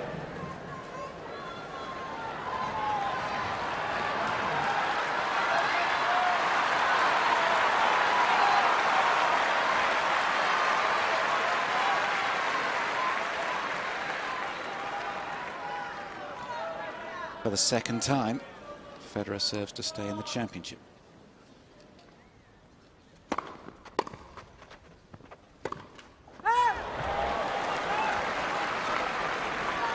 Love 15. And for the second time, Nadal gets the first point. Start to apply even more pressure.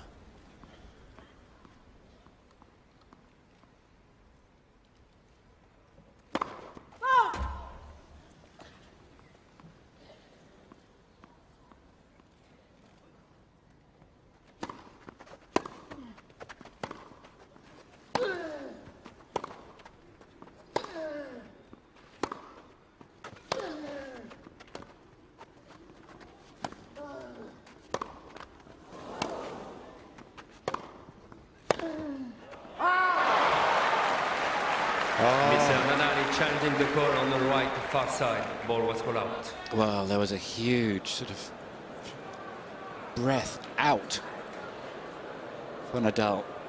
I think he realised he'd hit that wide, and he has. 15 all. Mr. Nadal has one challenge remaining.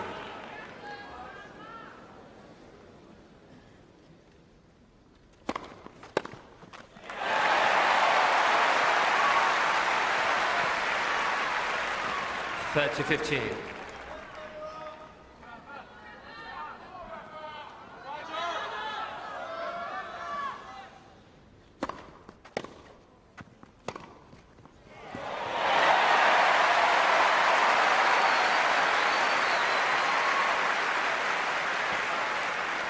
(40-15).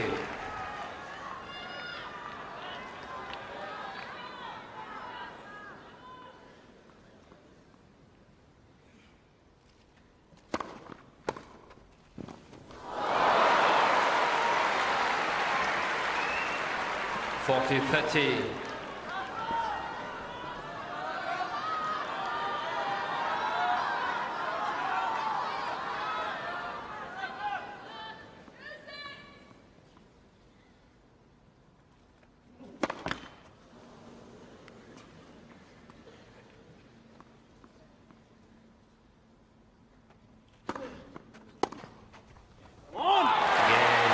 Federer. 6 games all, 4th set tiebreak. Both players receive one additional challenge.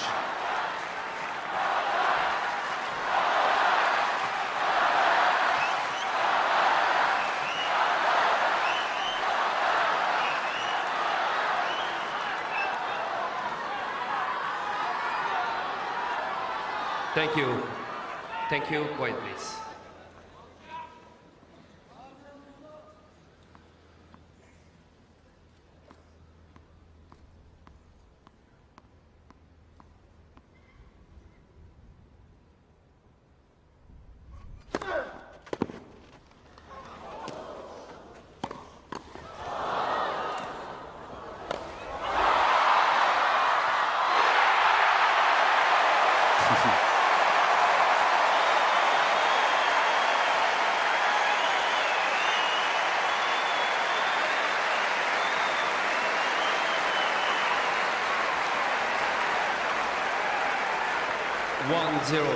Federer.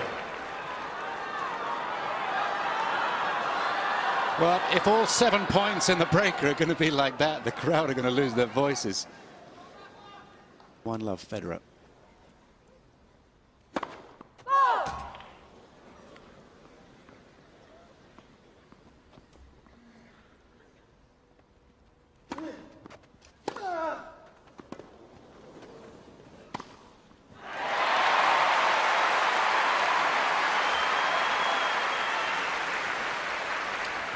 One all.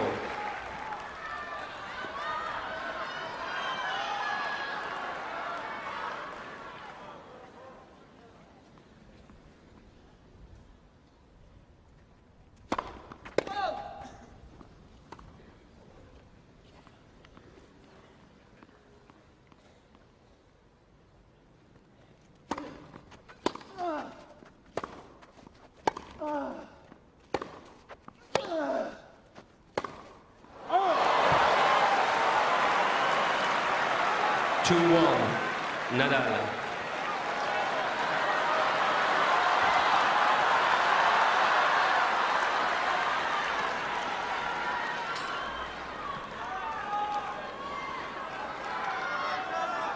Nadal takes back the advantage.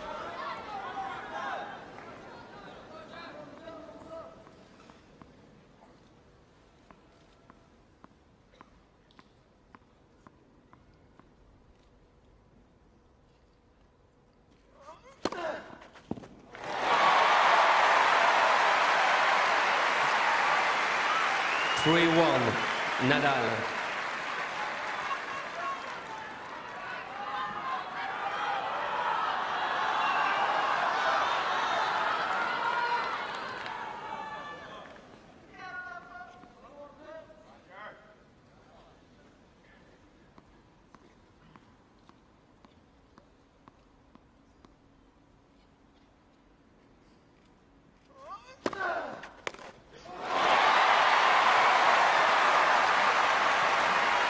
The serve hit the line.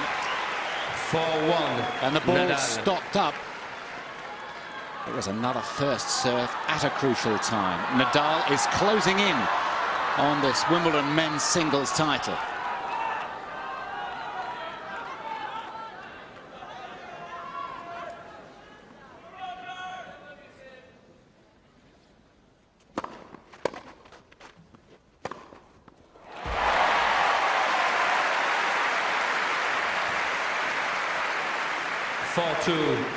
Nadal. And serving at 1-4 Federer, you really feel like he had to win, got to win both of these. Won the first one. Be really looking for another good first serve here to keep him in touch, keep him in this tiebreak.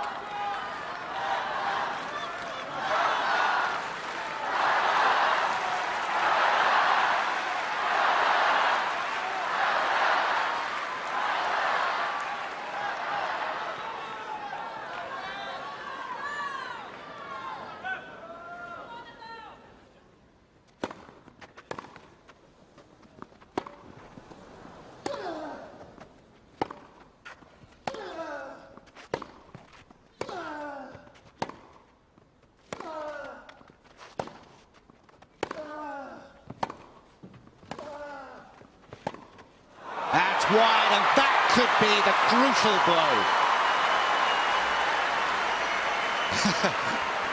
Uncle Tony can't even watch anymore. 5-2, Nadal. He's coached this young man, his nephew, since he was 4 years old. He's grown up a bit. And he is 2 points away from the championship, and he will serve the next 2 points.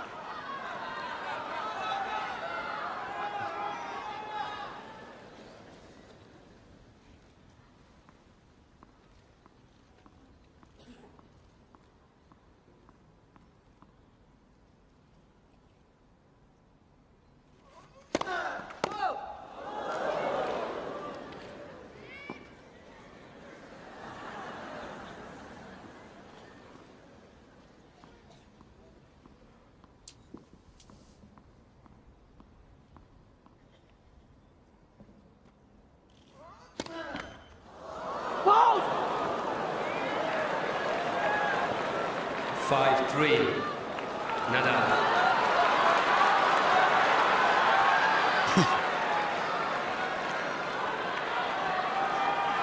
Got to say that was one tight-looking second serve, 83 miles an hour into the top of the tape.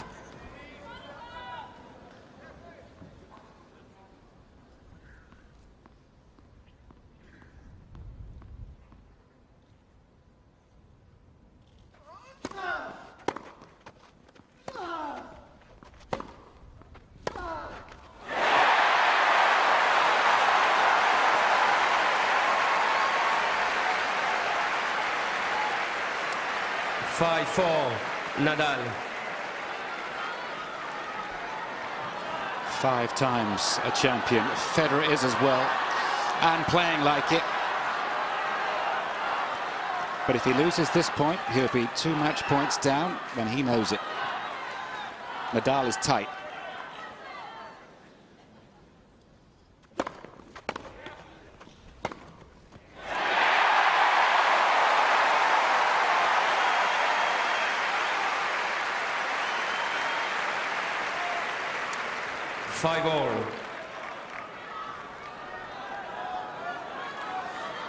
Set point or match point from here on in.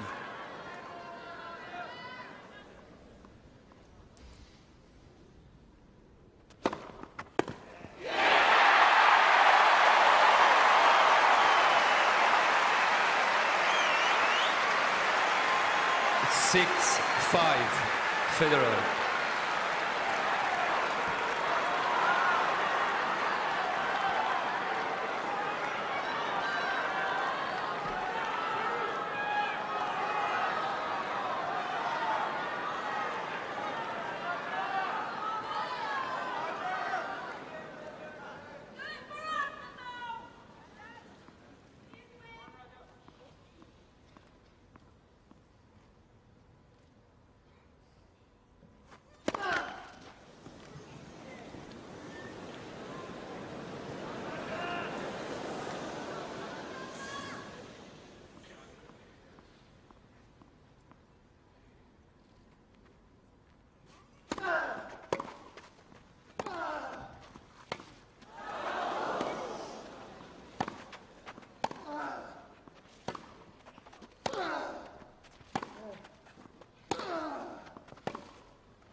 waited for it. 6-all. And he got the shot that he wanted to have.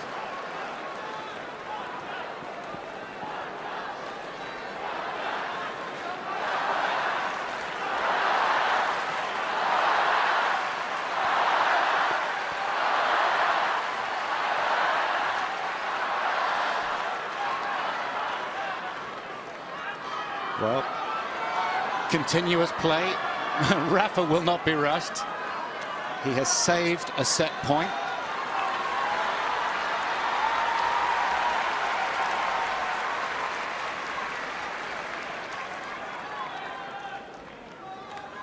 Federer was down 5-2 in this tiebreaker. 6 points all now.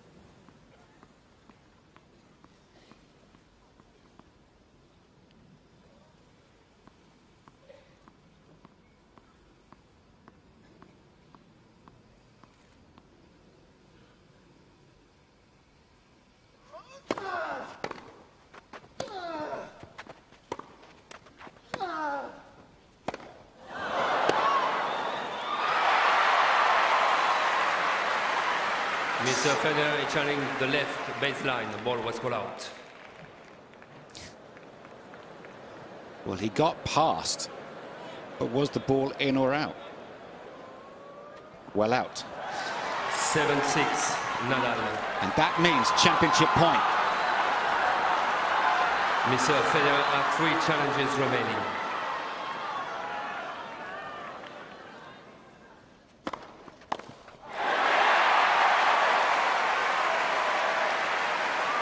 Mr. Nadal is challenging the left service line. Ball was called in.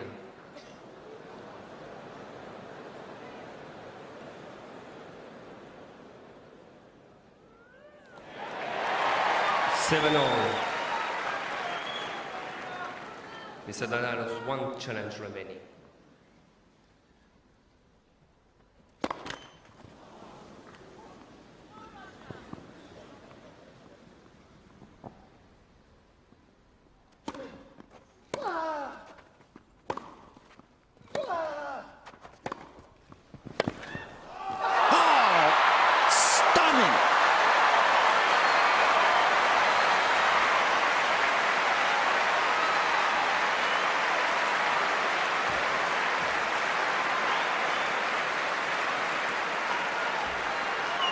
Seven, Nadal.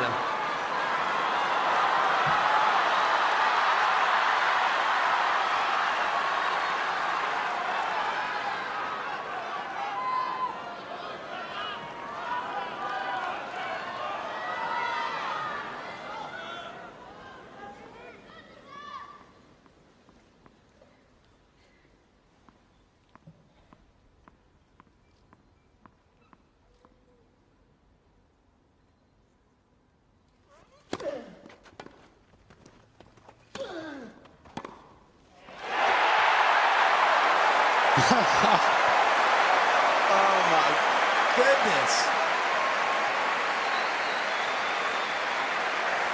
8-all. Check this out. The 2 best passing shots of the tournament, without doubt, have just taken place on the last 2 points. It's 8-all. What's next? 2 championship points gone for Nadal.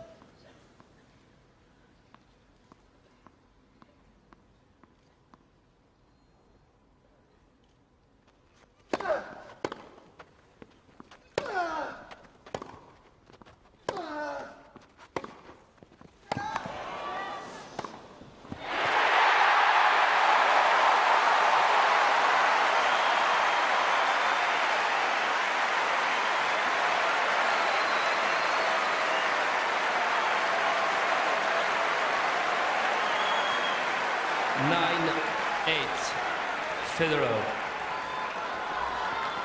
Sheer quality from both players.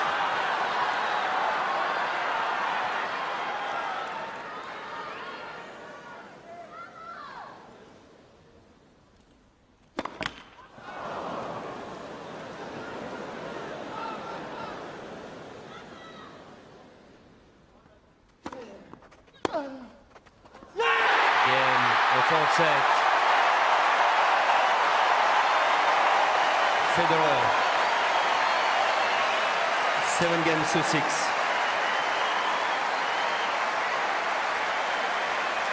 Two sets all.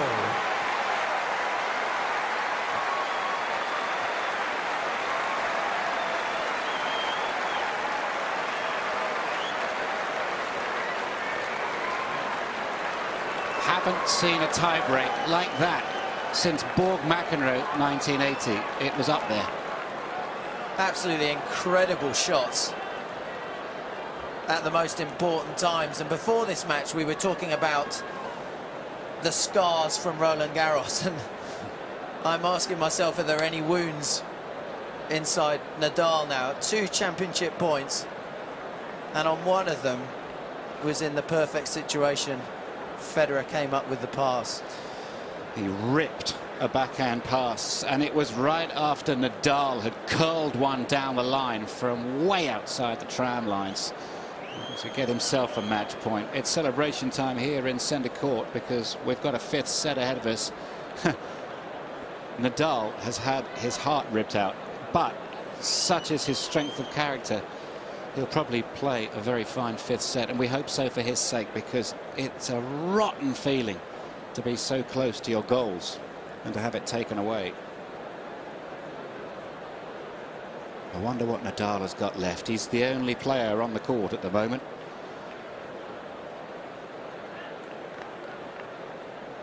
Oh, that, it's got it. He must feel hollow. Absolutely hollow. It's good in here. And no doubt it's good out there. Evening all.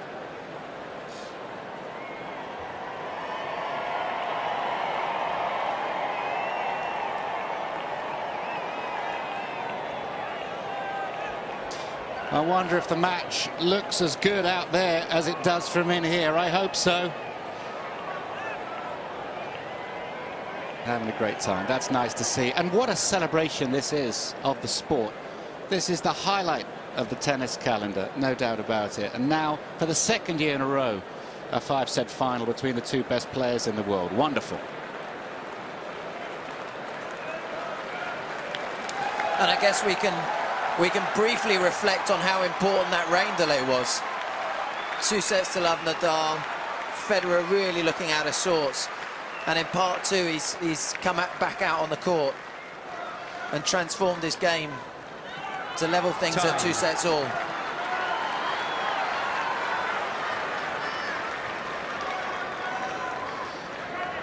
Final set, Roger Federer to serve. Minor advantage for Roger Federer to be serving first. Thank you. In this 5th and deciding set. He won last year's 5th set 6-2 after winning 2 tie-break sets to get in there. Symmetry. Oh.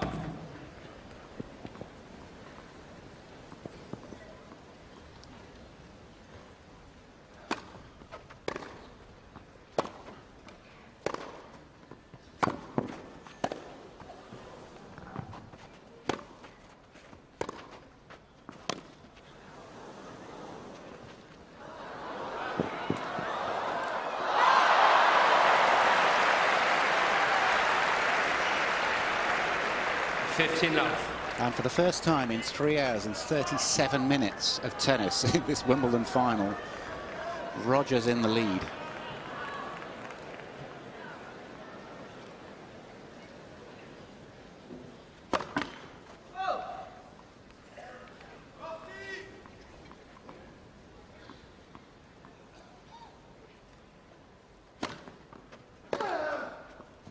Oh.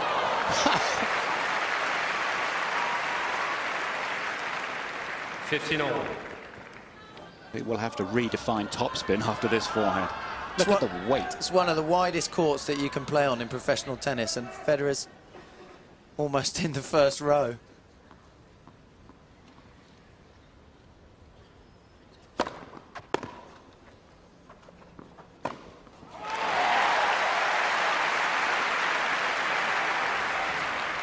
(30-15).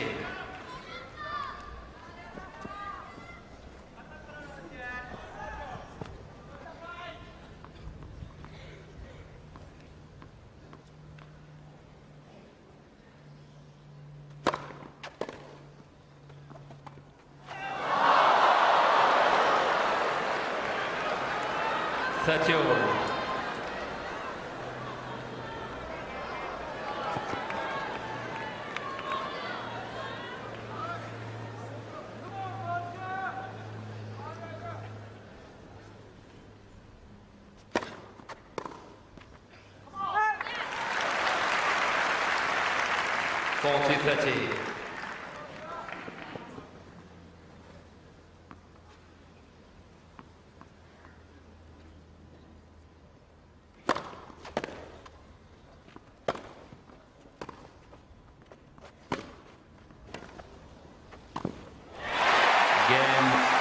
Federer. First game, final set. Vital 5 minutes, 10 minutes coming up for Nadal as he recovers from the shock of losing 2 match points. And don't forget, in that 4th set tiebreaker, he was 5-2 up and he had the balls in his hand. He was serving. Federer may never have served again here. Tough to take. Bad double fault, 5-3. But now he must recover. He doesn't want to weep like last year in the changing rooms at his lost opportunity, so no time for any sympathy for himself now.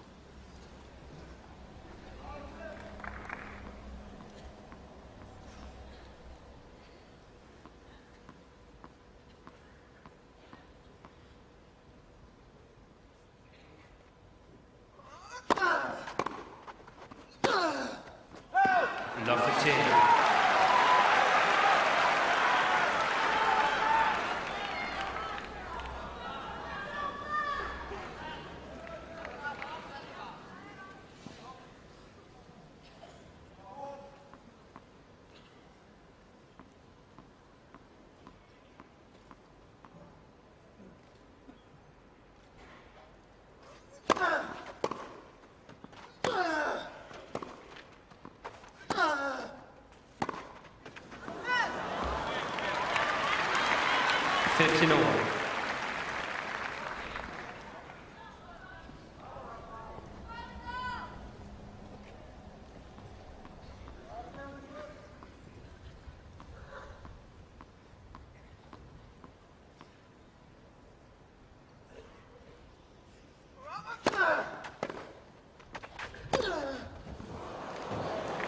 Mr. Federer challenging the right baseline. Ball was calling.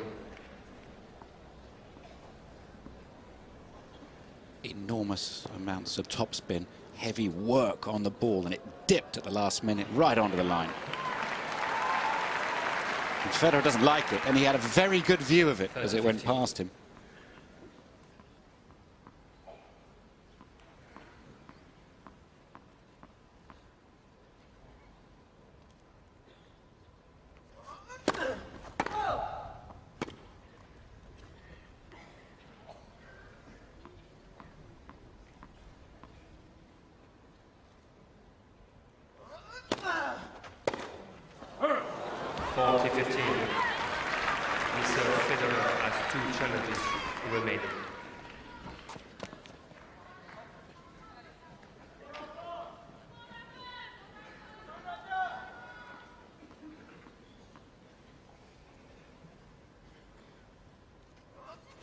Whoa!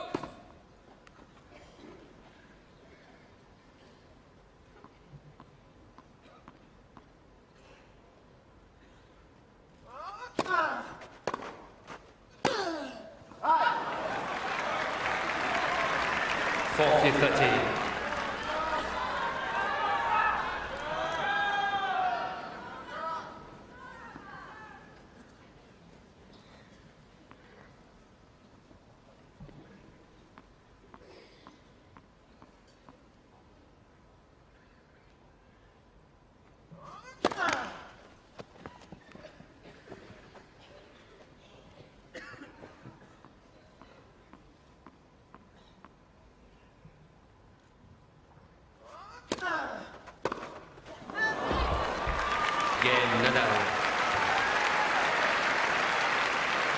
1 game more, final set. Nadal drives himself on. This rivalry with Federer is really sort of escalating every time they play a match alongside each other. It reminds one of the great rivalries. McEnroe versus Ball was a great rivalry. They played 14 times. It was 7 wins each. 59.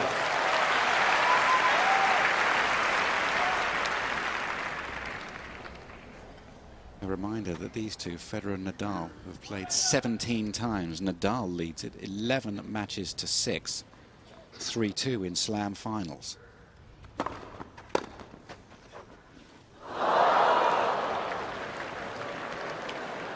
all.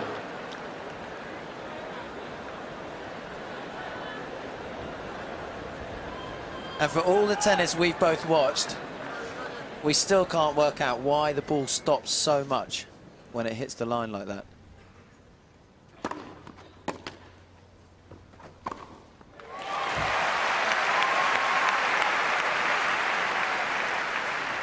(30-15).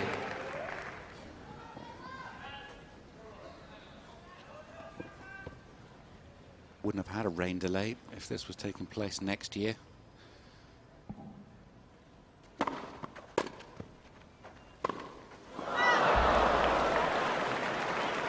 all.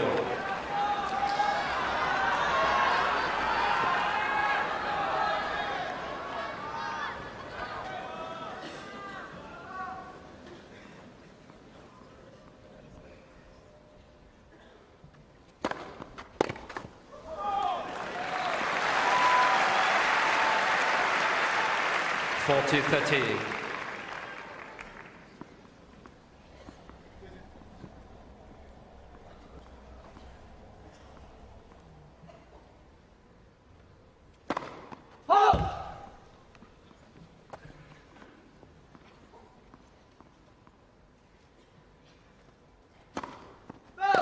Yes.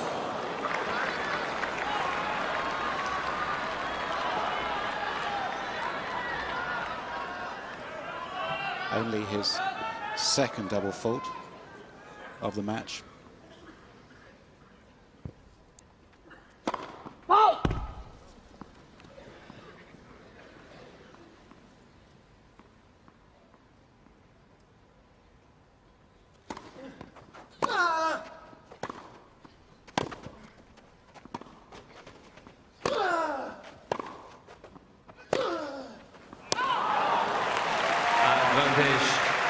Federer.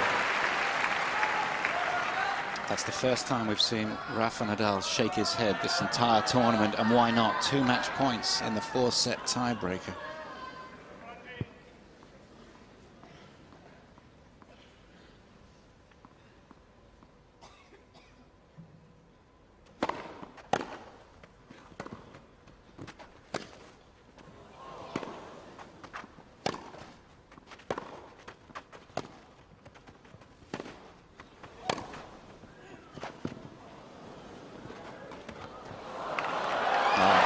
Brilliantly played.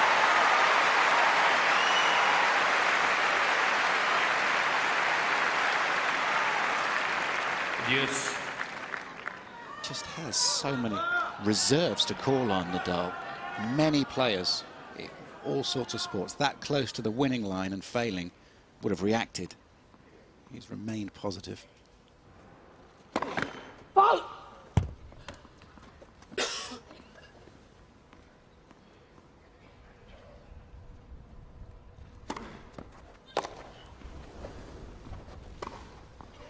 Oh.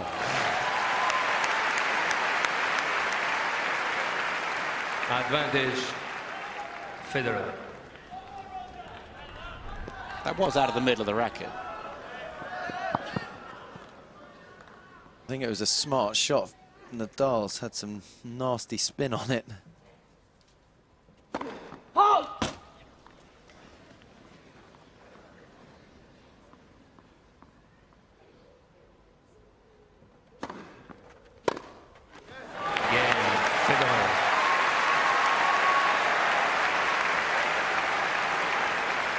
Federer leads 2-1, final set. For the record, and this is not this match, this final, is nothing to do with statistics or numbers or anything else now, or directions of serves or anything else. But match point, the last person to have a match point at Wimbledon and not take it was Bob Falkenberg in 1948. He lost to John Bromwich of Australia. J.E. Bromwich. Or Bromwich losing to Falkenberg in that 1948 final. And what does it mean to have a match point, to be so close and to come back? Well, it's just an unbelievable effort from Federer to keep himself in this match. But we always hear the psychologist saying you've got to stay in the present, and I think I can only imagine it must be so difficult for Nadal not to think about those opportunities that he had. 5-2, as you say, in the tiebreak with 2 serves to come, and then 2 match points. Time. Not be able to cross the line and now be in the early part of the 5th set.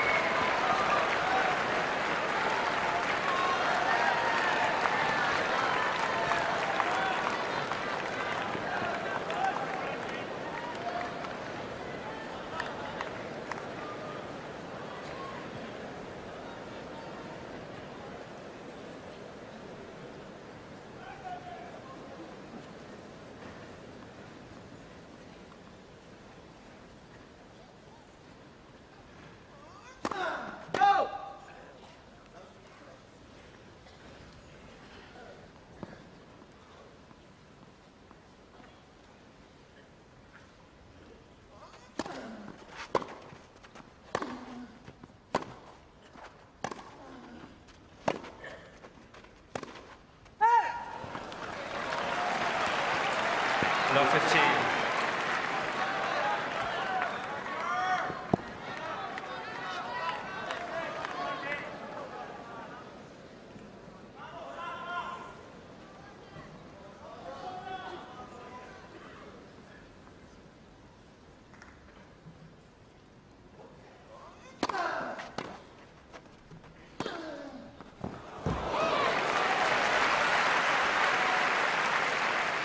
all.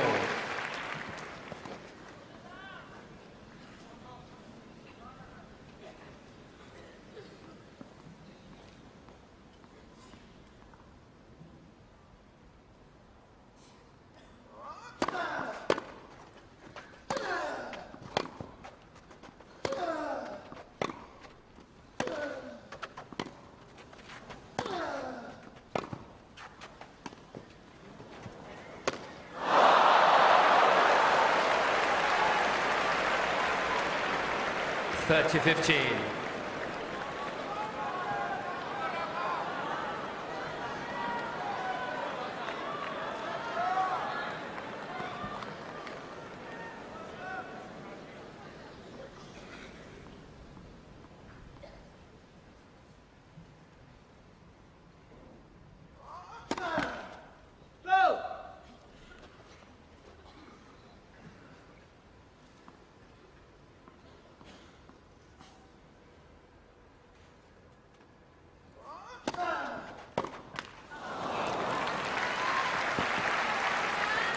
(40-15).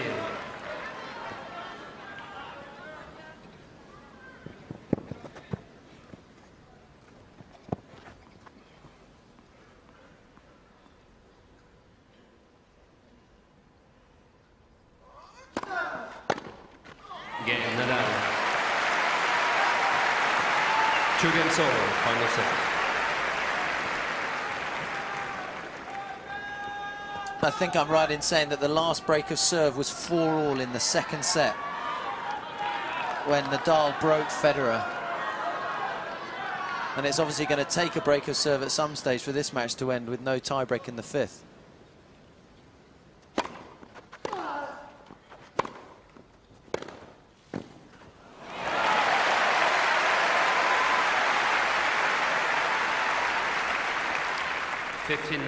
But there are matches with no breaks of serve and matches with no breaks of serve. This has been phenomenal tennis, hasn't it? Neither player has served the other one off the court. It's been a fantastic baseline duel.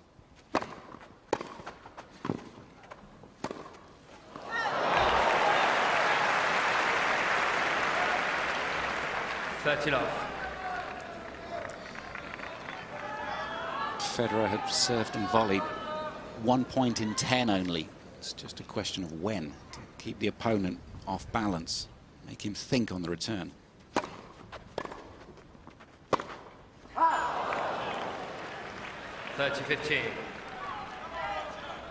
Already had one rain delay, and it may have helped Roger Federer. Certainly he's won 2 sets since that rain delay. Just 1 or 2 spots of rain here on centre court, I'm afraid. Nothing too heavy yet.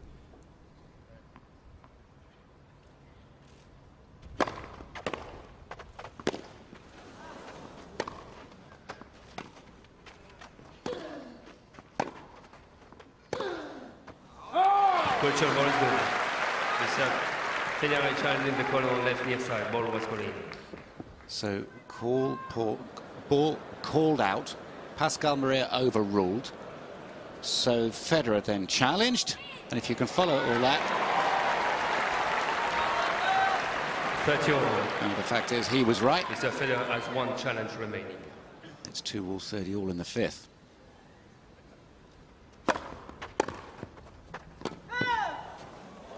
That'll be another challenge. The ball on the left baseline, ball was gone out. There's a lot of grass cuttings and a little bit of earth and dust as all mixed in with this titanium pigment they use for the lines, and there was a bit of a puff of something there. Replace the points. First serve. 40-30.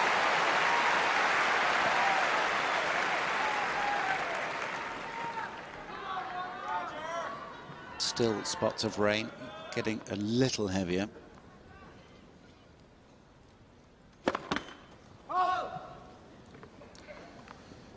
Maybe the last point.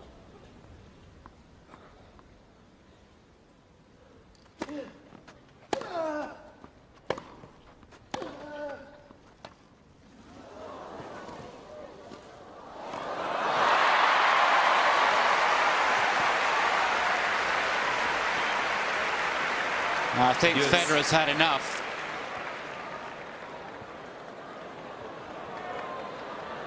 And play is stopping, and that is too bad. And it's suspended. Federer will know that he should have got the ball over Nadal's head on that cheeky little lob that he tried after the drop shot. So, well, he may well be going to bed tonight knowing that he should be 3-2 up. Instead, he may have to come out in the final of Wimbledon and serve at 2 sets all, 2 games all, and 3 points all, which they call deuce.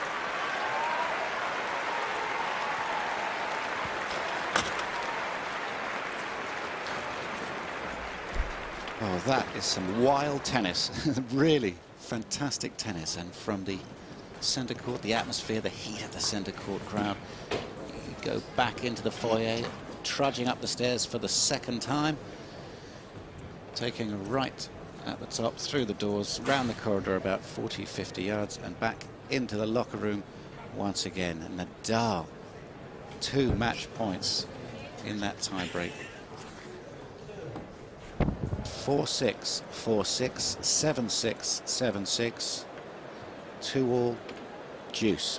3 hours and 56 minutes of first-class drama on centre court.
Ladies and gentlemen, just a brief update for you on the current weather situation. It's now planned to uncover courts, centre courts, courts 1 and the centre court, with view to resuming play further permitting. That's the situation from the referee's office.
Walking very slowly.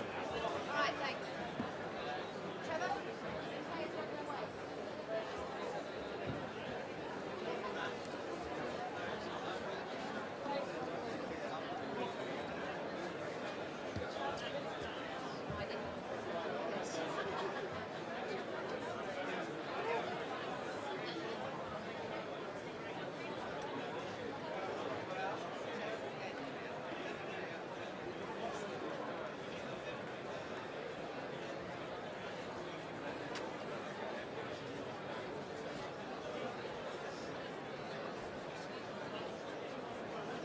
Ladies and gentlemen, I would have your attention for just a moment.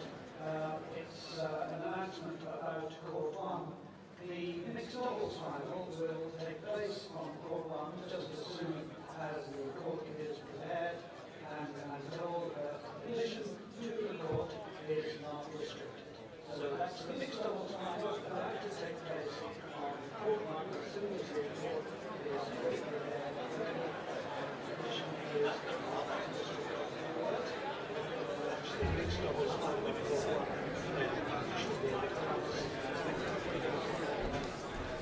No? Okay.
long is enough for?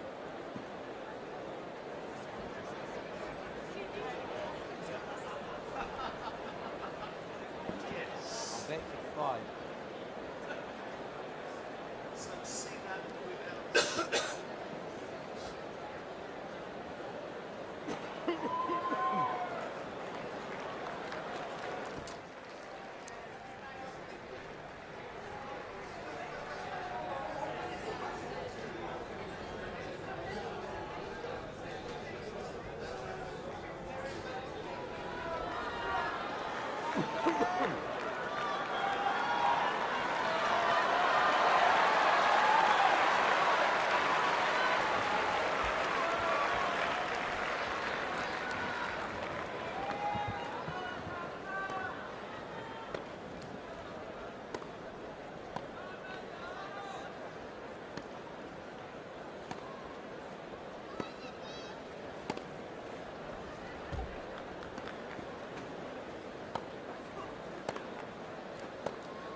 Two minutes remaining.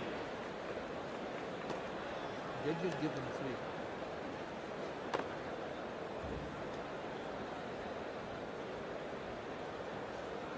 No, it's my commentary.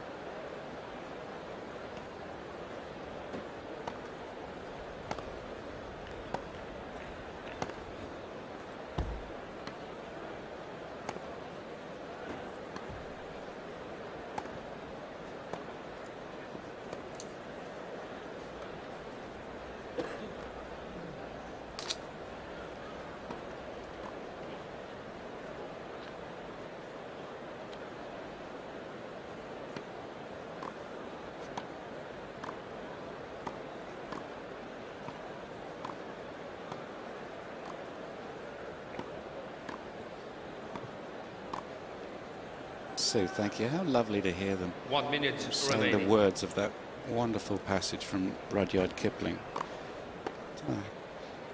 We've heard too much from Rafa, apart from "I play very good, I try my best."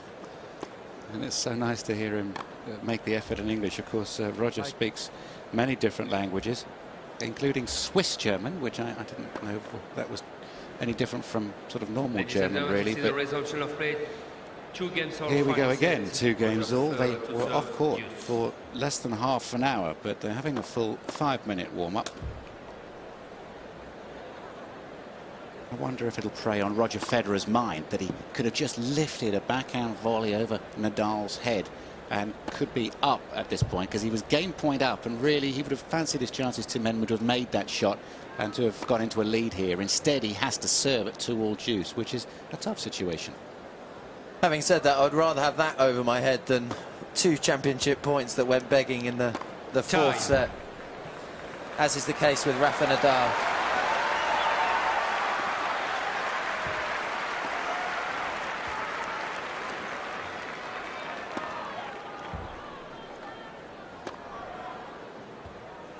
Tim Phillips, front row there. He's the chairman of the club. Boris Johnson, the mayor of London. And of course, the Olympic tennis event in 2012 will take place here. And it's taking place in Beijing in the summer. And 17 of the top 20 women in the world and 18 of the top 20 men have entered that competition. And Roger Federer was very proud to carry the flag for Switzerland at the 2004 Olympics and hopes to do the same again. Here's the president of Real Madrid Football Club with us today. Ronaldo. think he's just sitting to his right, More isn't he? chairs, please. Thank you.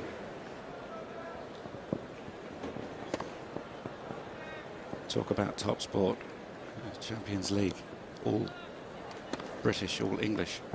Final this year.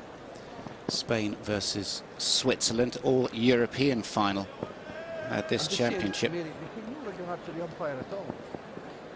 Just please himself. No sign of any Americans after round 3. Just these two remaining, and those clouds are clearing off, those ones on the right.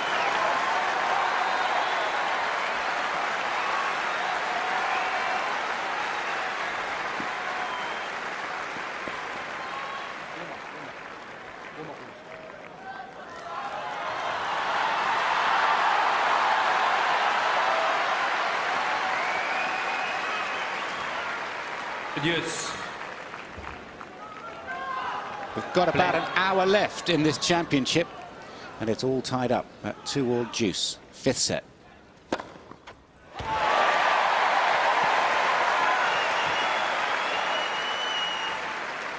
Advantage, Federer.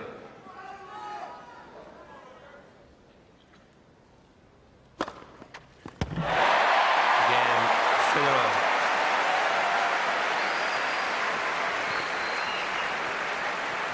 Federer leads 3-2, final set. And what do we know, eh? 2-all juice in the 5th, and what a difficult moment that was meant to be, to come out and start with 2 clean aces. Trouble is, you have to redefine the rules and what's difficult and what isn't, what's possible and what's impossible with these two, because they are playing probably the best tennis that's ever been played. There'll be plenty of supporters for Pete Sampras, who won 7 titles here. That's a record with William Renshaw. 6 titles in a row for Renshaw. Federer's going for that. Laver, for goodness sake. Borg. And his wife Patricia on the right-hand side. 2 more in-love people you couldn't possibly be around. They met 5 years ago in Stockholm, local tennis club. Time.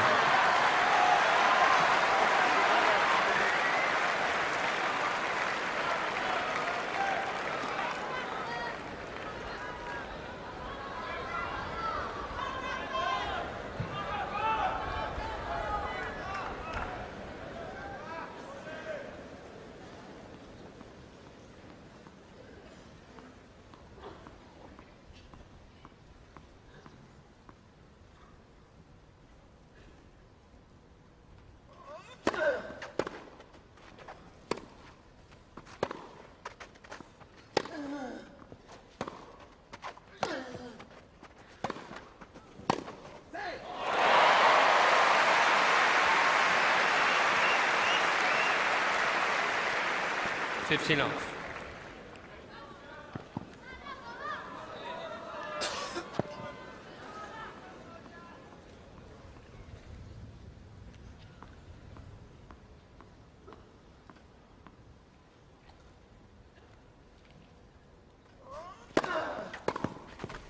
Off.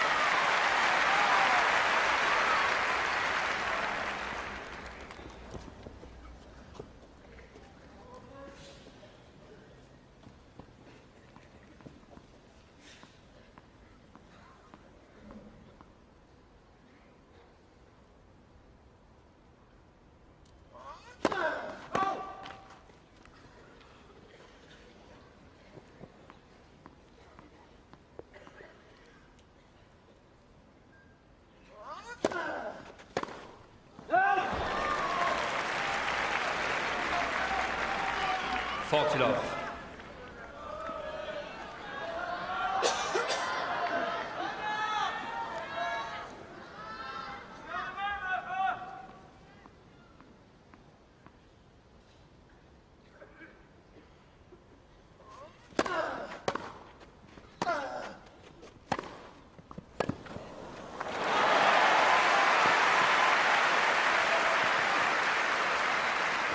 Forty 15.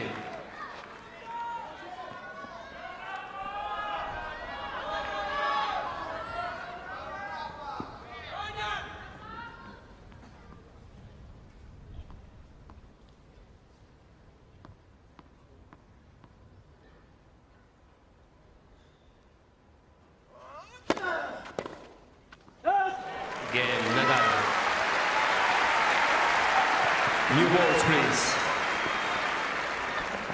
3 games all. Final set.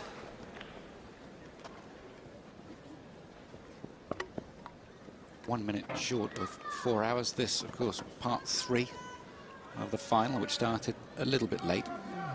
Then they went off with the score at 2-0 Rafael Nadal, and 5-4 Federer.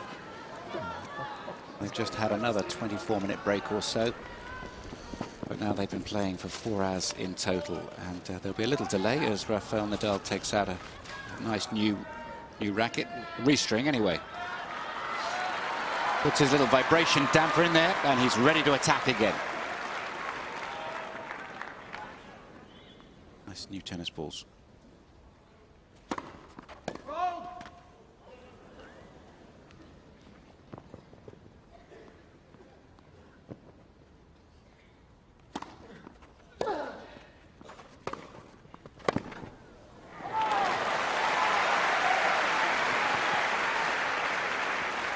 Enough.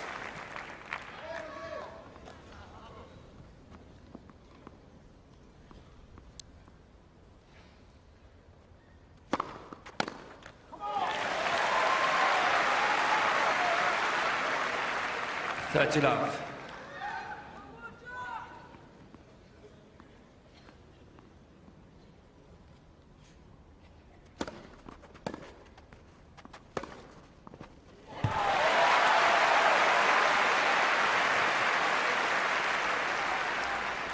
Love.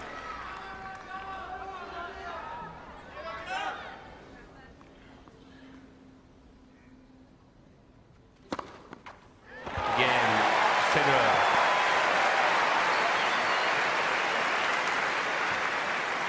Federer leads 4-3, final set.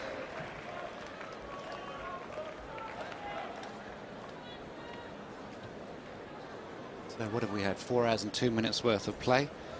And there's the points won. I suppose Nadal from the back of the court, hardly surprising. That's baseline. Federer has won more points on serve and at the net as well. But what Tim Henman wanted to point out was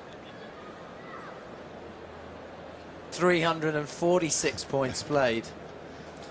And it's 174, 172 to Federer. Well, now who's being an anorak? Oh, they've just been, well, hello. Just watch yourself. We might be on the box.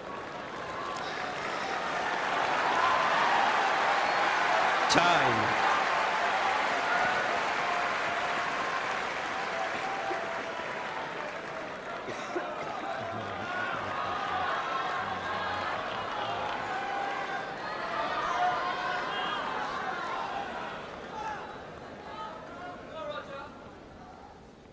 Nadal serving 3-4 in the 5th set of this championship match at Wimbledon.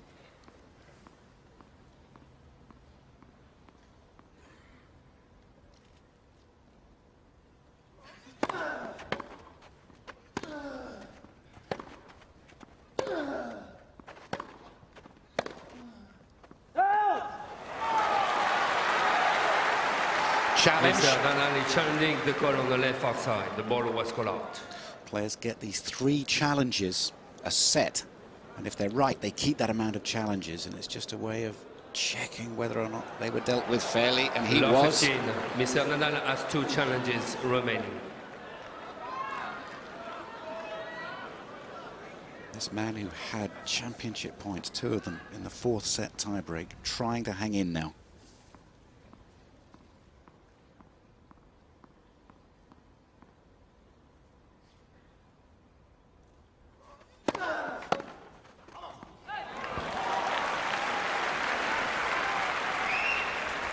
all.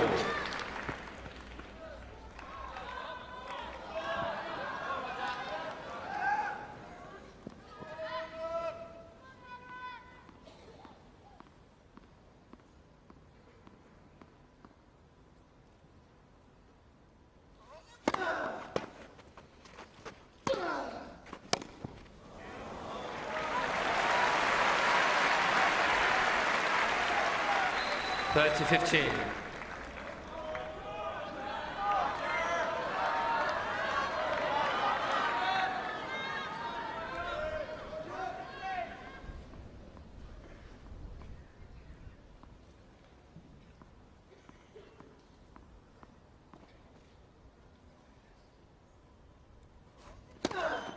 Let. First service. No net cord judges, just a little vibration device that sends a beep into the ear of the umpire. Very sensitive.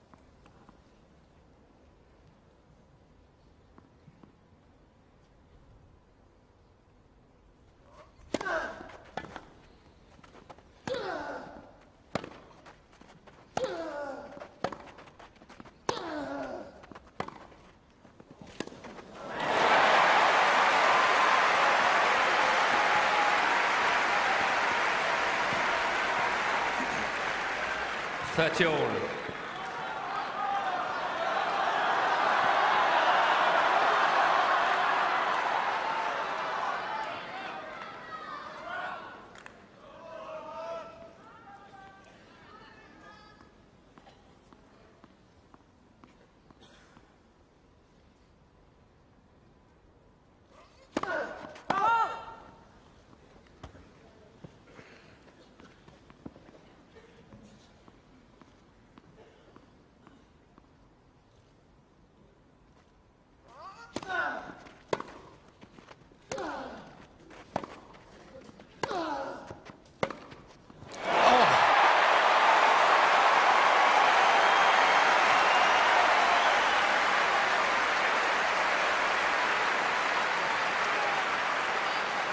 You will not see 30-14. a forehand struck better than this. Ever. That was perfect.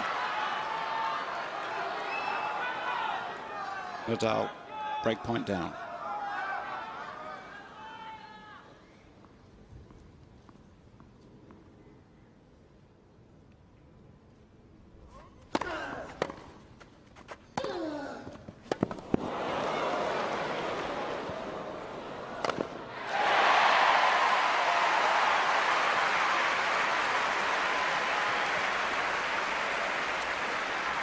Yes.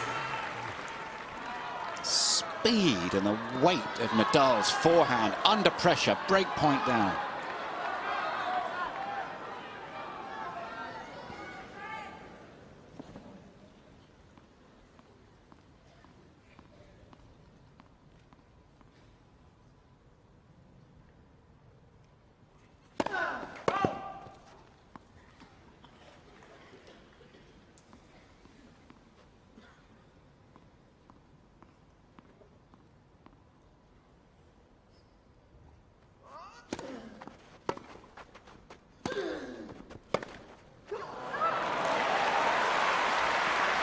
Advantage, Nadal.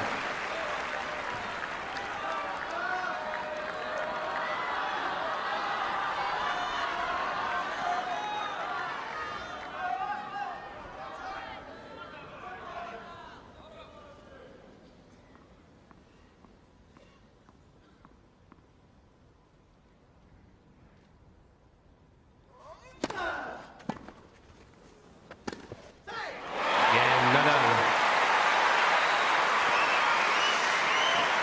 Oh, mum and dad loving the work from their son. 4 games all. Final set. And rightly so. What a 3-point run after being break point down.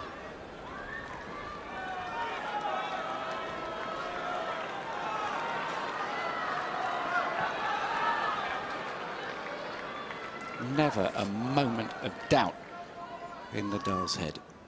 4 all in the 5th.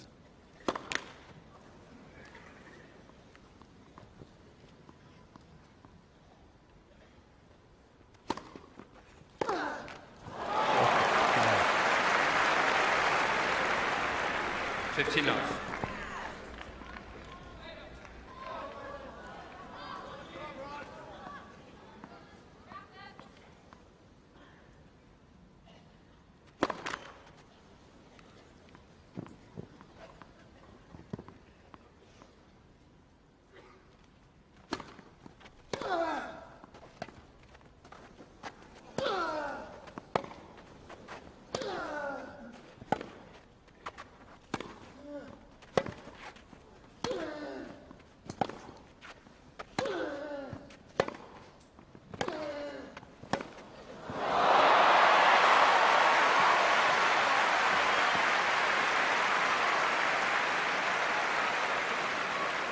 15 all.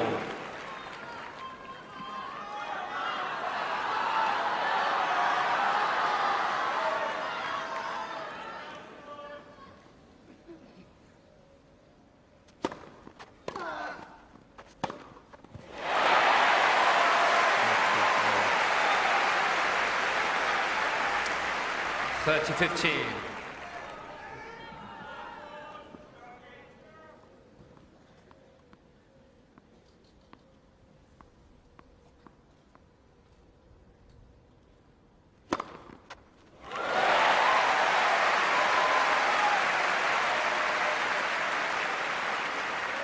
15.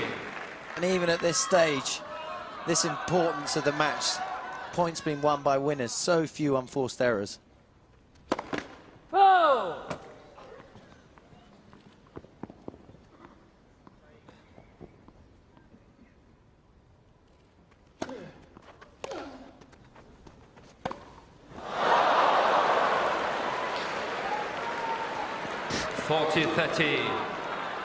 Thanks, Roger. Nadal benefiting from a return that really didn't come out of the middle of the racket. It was a mishit return. It keeps him in the game.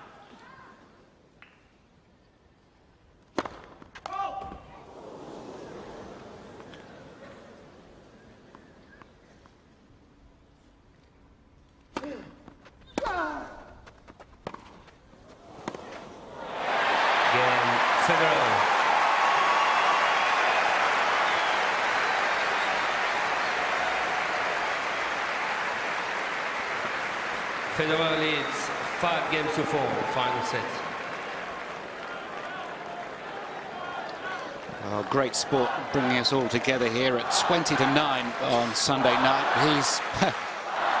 He's played a part in plenty of big matches. Listen to this.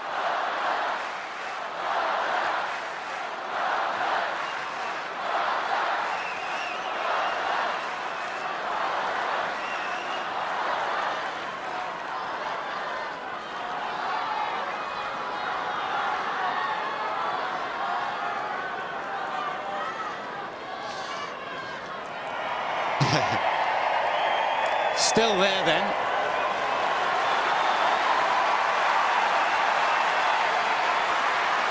Time.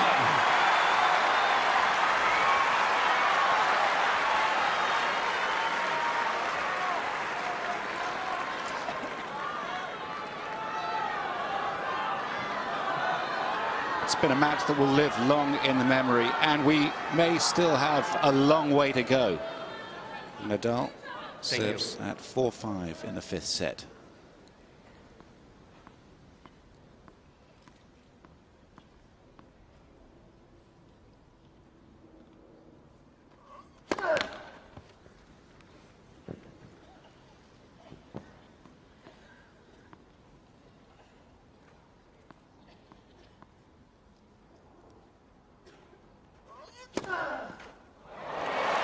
Wonderful serve.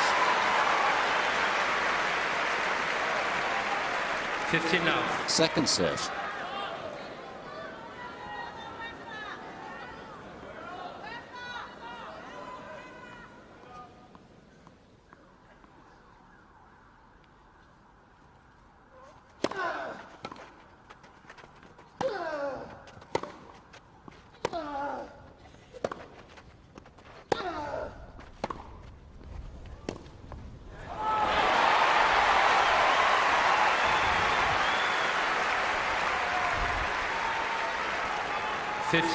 Gust of wind really did not help the Spaniard there.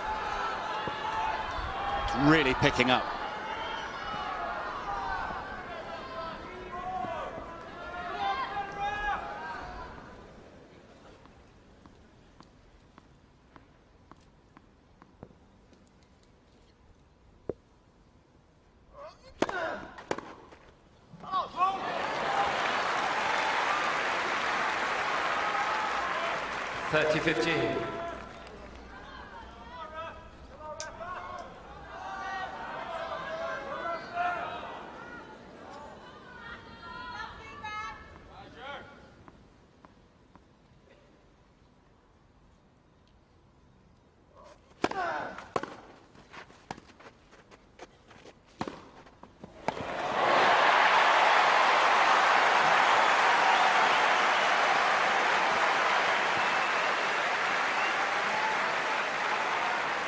30 all.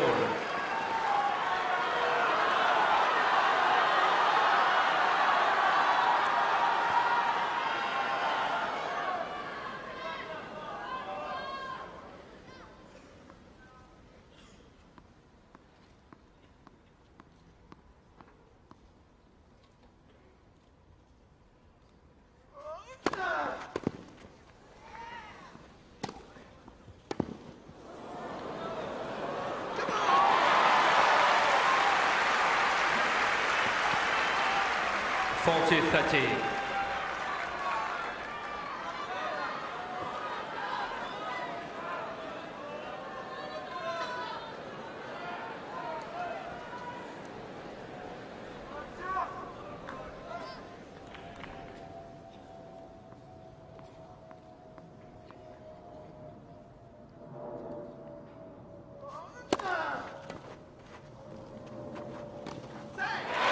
Game Nadal.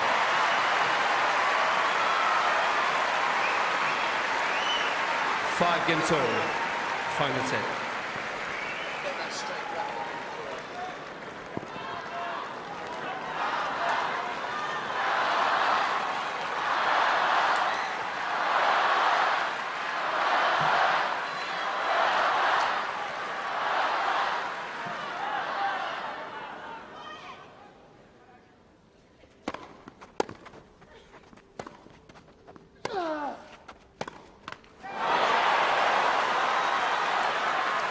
Love 15. Strong hold of serve from Nadal at 4-5, including a second serve ace on the first point. Now he gets the jump on Federer here by winning the first point.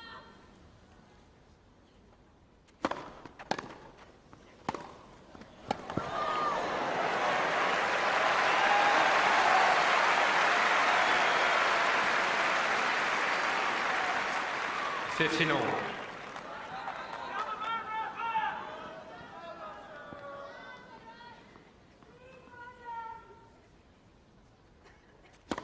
Let.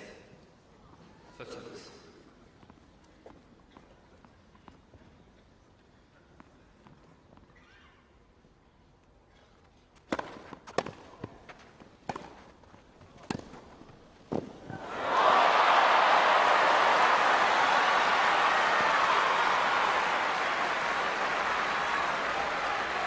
$15-13.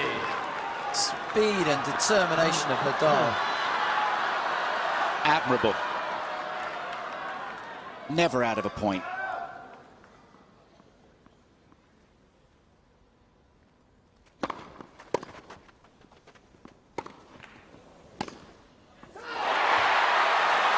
Wondrous forehand, curling, dipping forehand into the corner.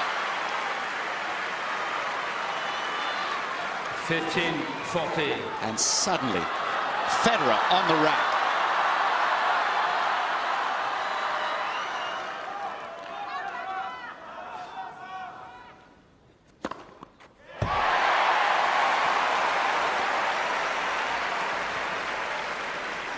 $30-14.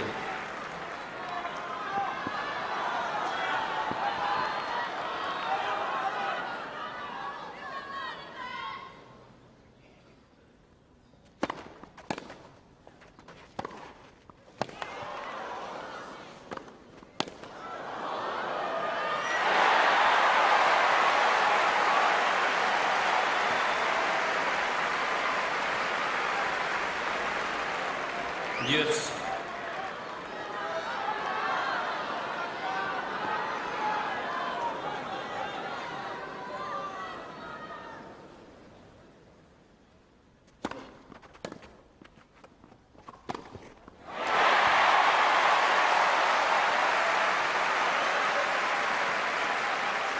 Advantage, Federer.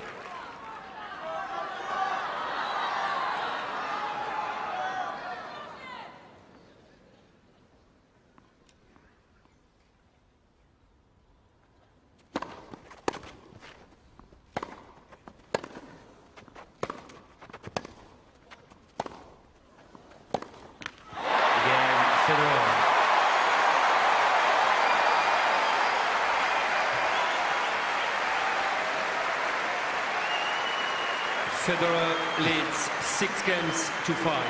Final set.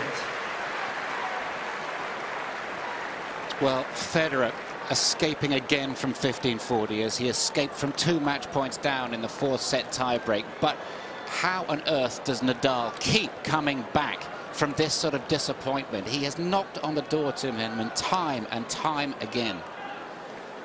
It's just absolutely incredible at this stage of the match, the quality of the hitting. Nadal gets to 1540, Federer responds. And the tennis gets better and better, and the crowd louder and louder.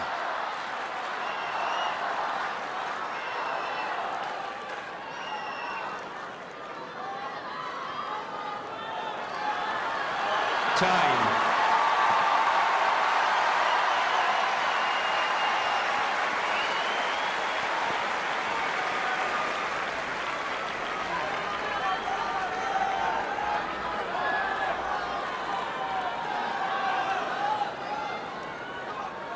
The longest men's singles final this in 28 years.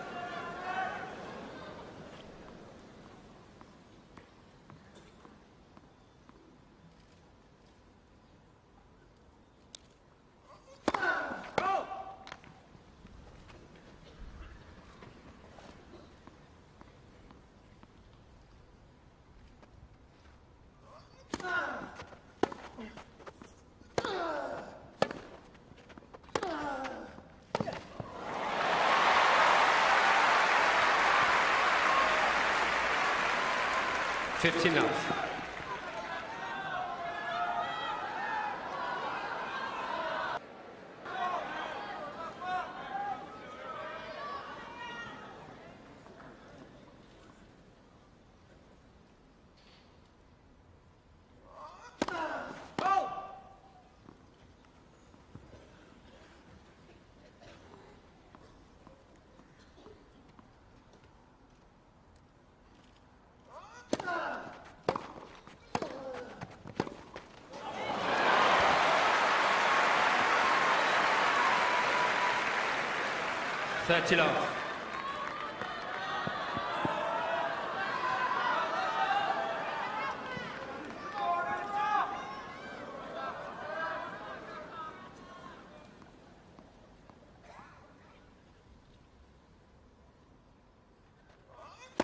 Love. Oh!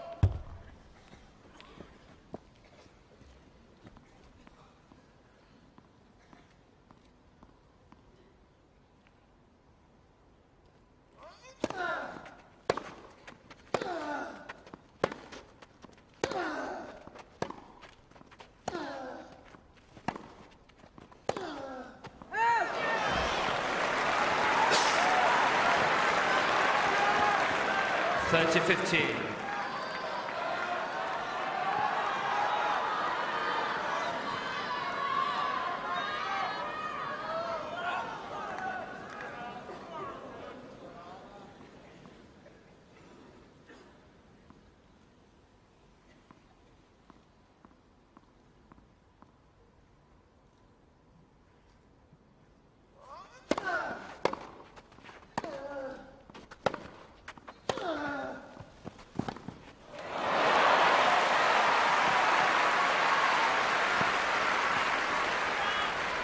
.40-15.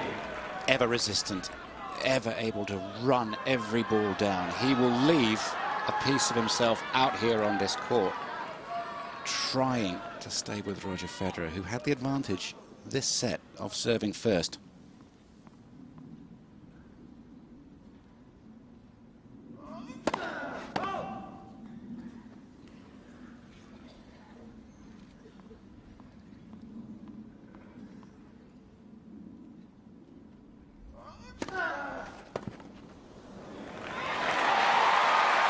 Game Nadal, 6 games all, final set.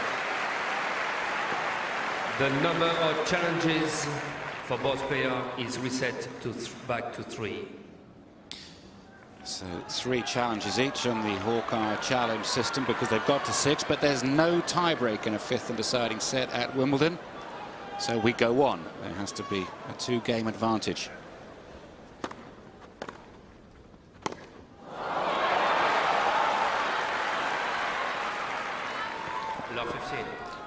Federer would have probably preferred a tie-break looking at the scoreboard. He's won 2 tie-breaks in this final. He won 2 tie-breaks in last year's winning effort as well.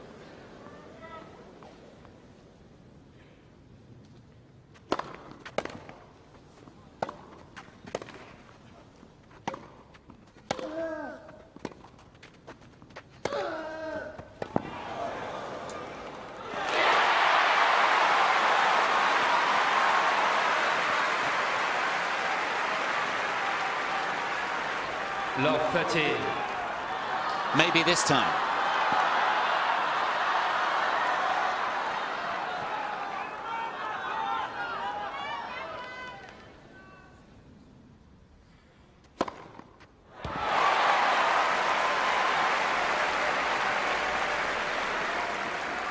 Fifteen 30.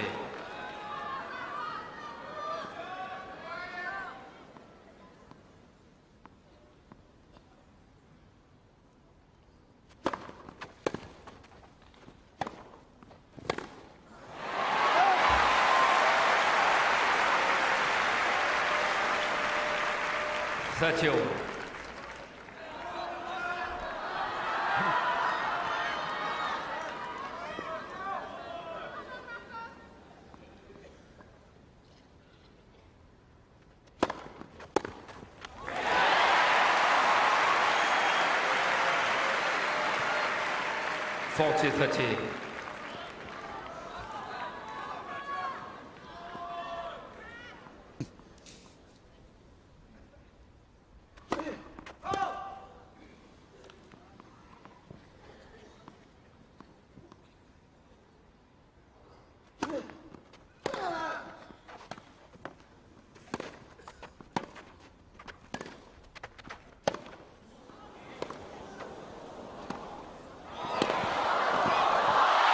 He's missed it. He had the court open.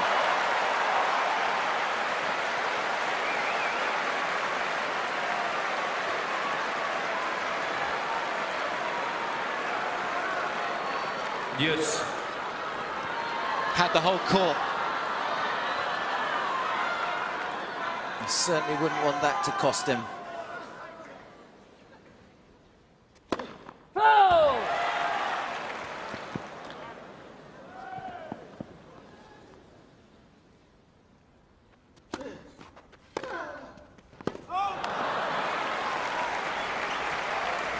Advantage, Federer. And that was as surprising a miss from Nadal as Federer's high forehand volley had been. A second serve, and he's put it a foot long.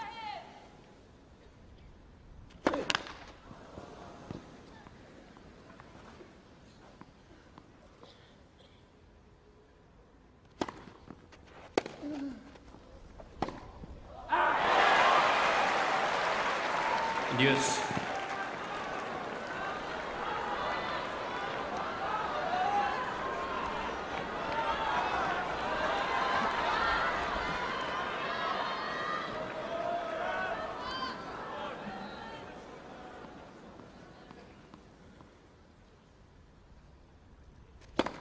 Let.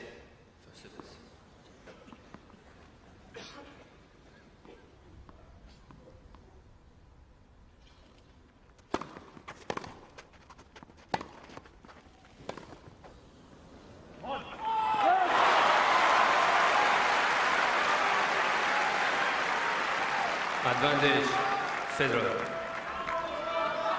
It's just relentless with that forehand. Really looking to hit it at every opportunity.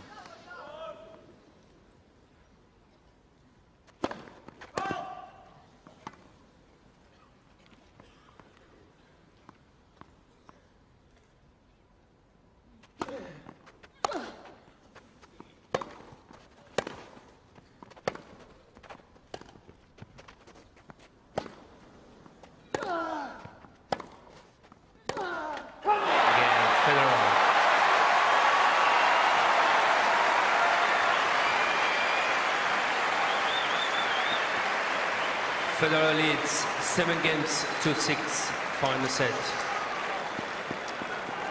Nadal had 15-40 at 5-all. He had love 30 in that game. And yet he resists, Tim. Just from both players, the way that they've dealt with adversity. Every time their back has been against the wall, they managed to raise their level, come out with some even better shots, more winners. And it just is going to take something special for somebody to end this match.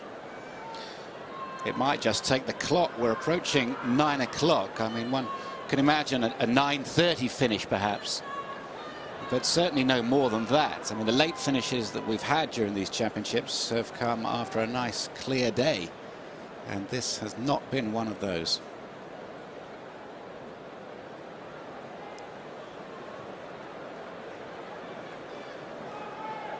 Plans have been changed. Nobody has left. And Nadal will come out to serve again to stay in the match.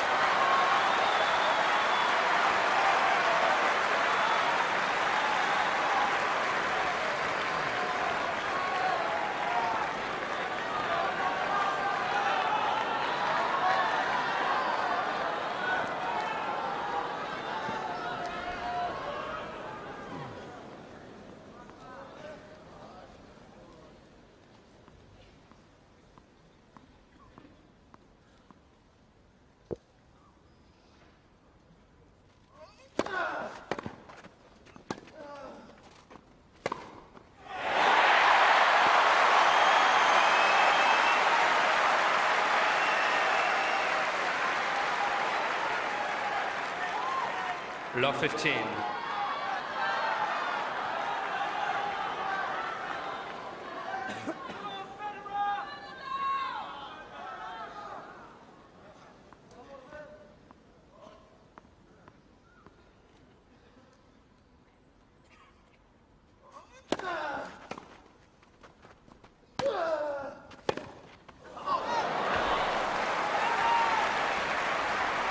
$15.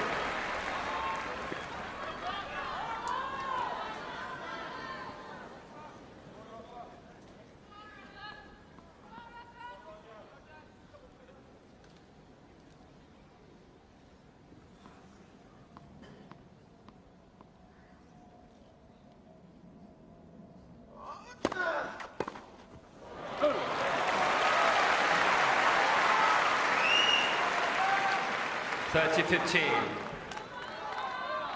Great use of the body serve there. Federer just couldn't get out of the way of it.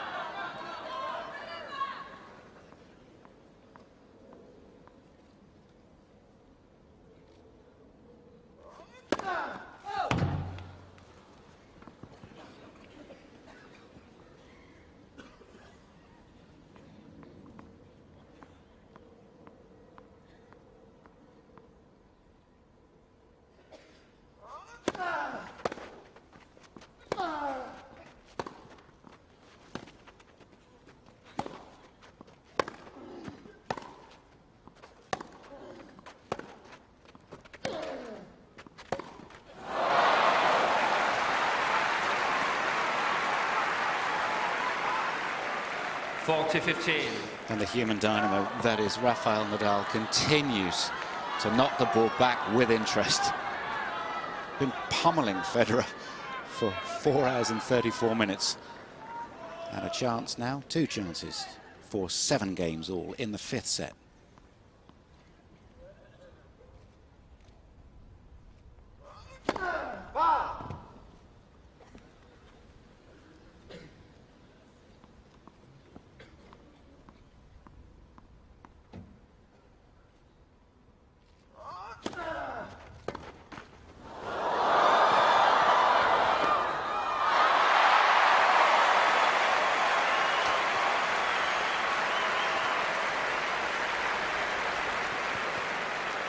$40-30.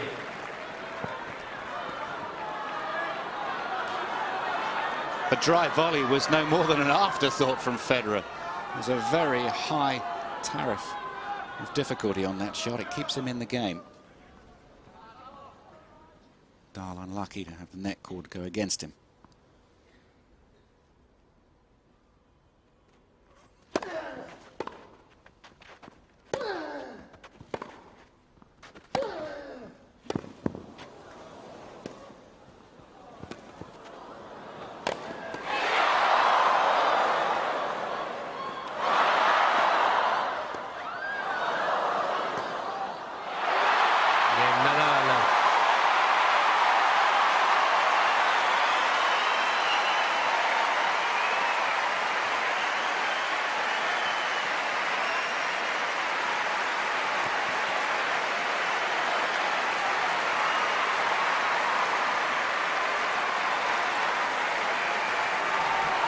7 games all, final set.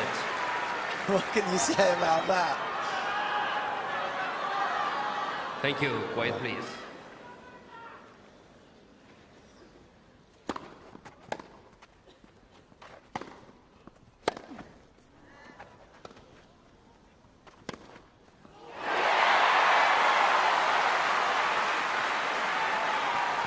Love 15. I don't know about second win, a third win, fourth win, whatever it is. You really cannot be playing a short ball to Nadal's forehand at this point.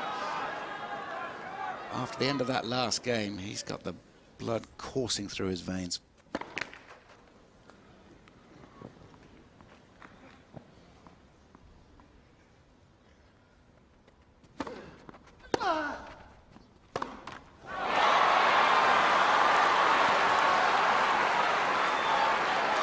Long 30.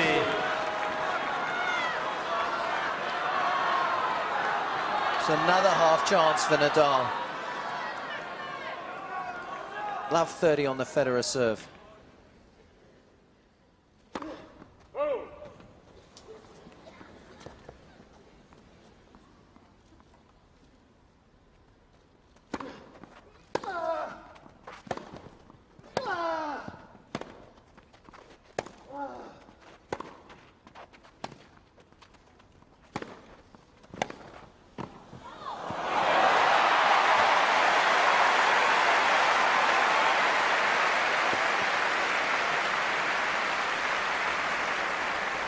Fifteen 30.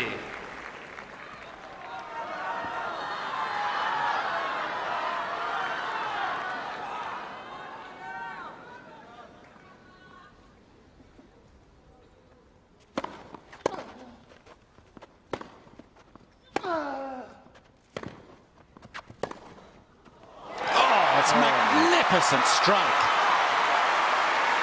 That's the shot that he's worked on for hours.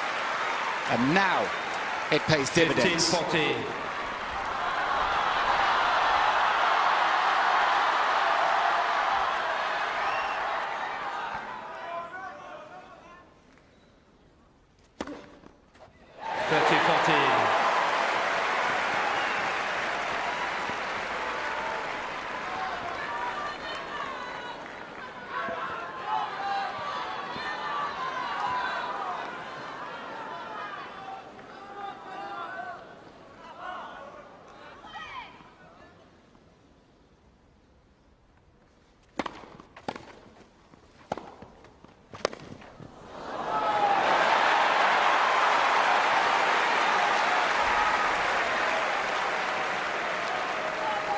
Yes.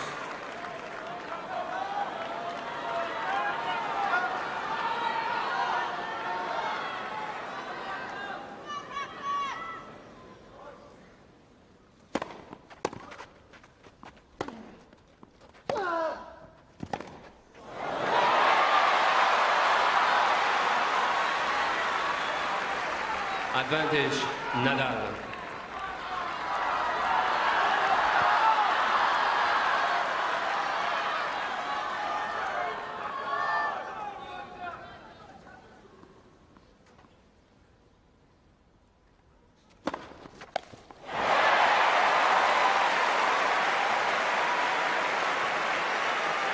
Yes.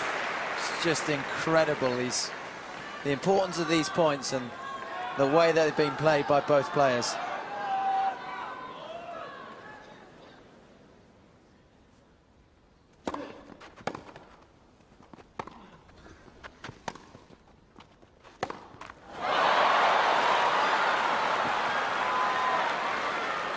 Advantage, Nadal. I suspect Bjorn's quite pleased he's not involved in a match like this. But no doubt enjoying watching it. Here is another break point, the fourth of the game.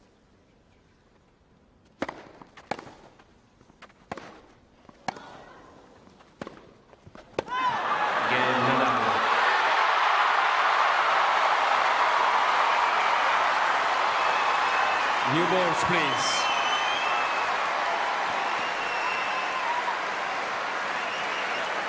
Nadal leads by 8 games to 7, final set. Finally, the breakthrough, and then the umpire says, new balls. Advantage for Nadal. We'll see.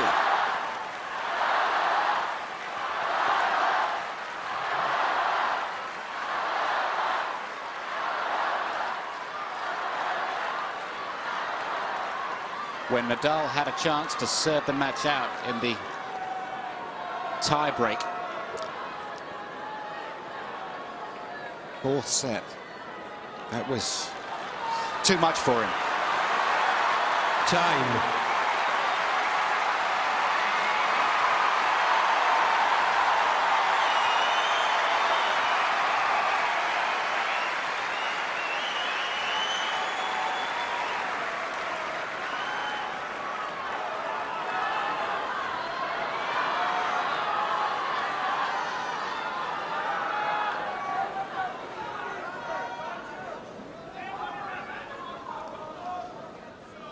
So can Nadal find the 4 points that he needs to claim his first singles championship here at Wimbledon? 8-7.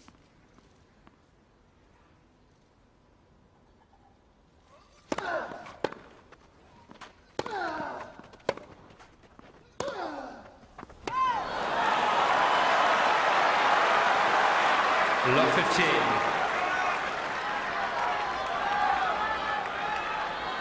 I wonder if that's where new balls didn't help him. That forehand just flying a little bit longer, not taking the spin as it has done so often.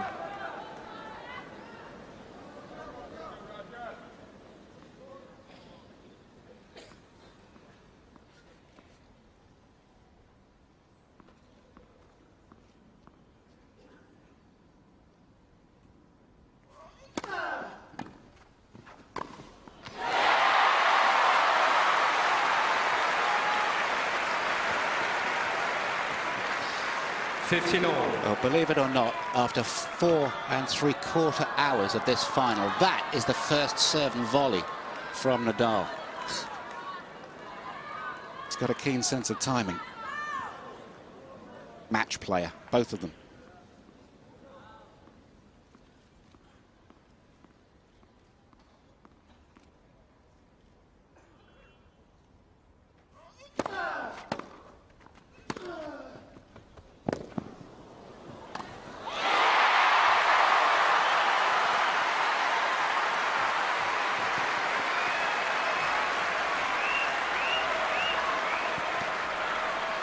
(30-15).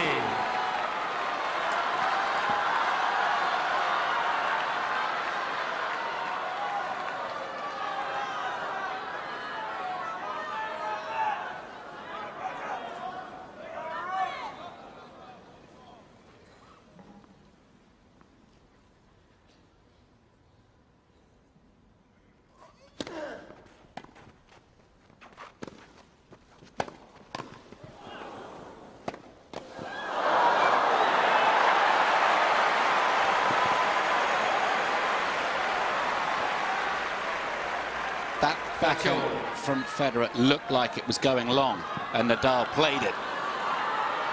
I think he was so anxious to try and hit the volley. Could he have left it? If he had it, it would have gone out. It would have been 2 match points. Ifs and buts are no good now. As courtesy to the player, please don't use cameras with flash. Thank you.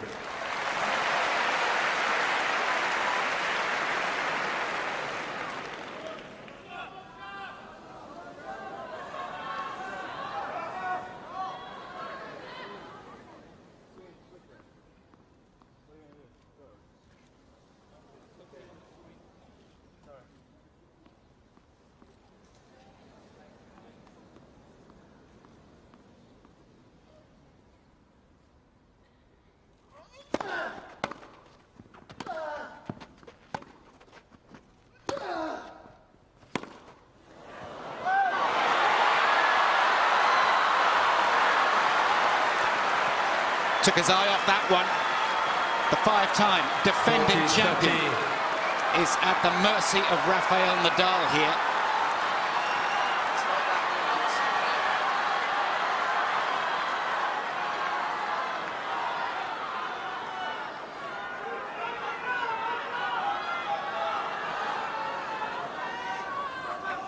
Thank you.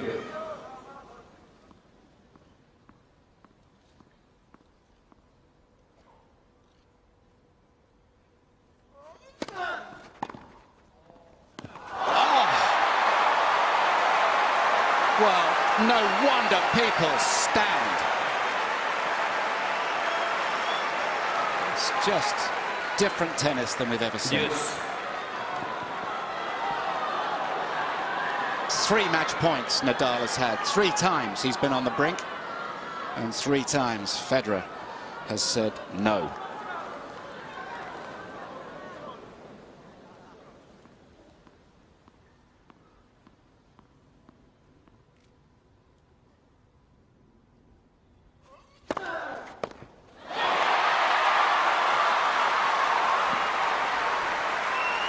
Advantage, Nadal.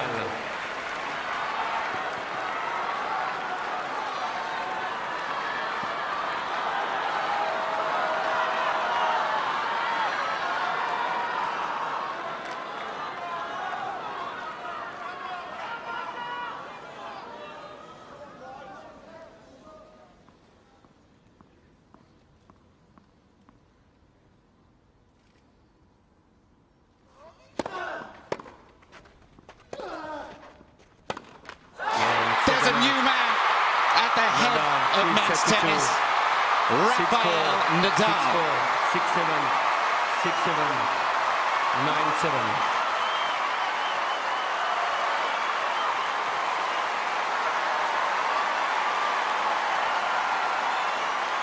Federer's magnificent run ends. Nadal is the top man.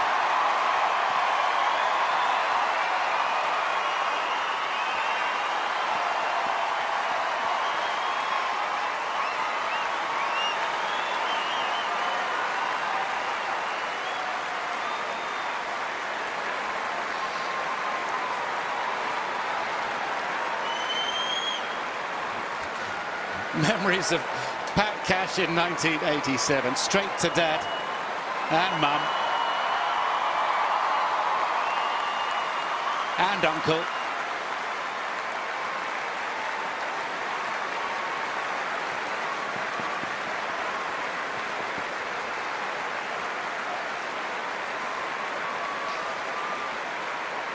Only they know all the work that it has taken to achieve this excellence.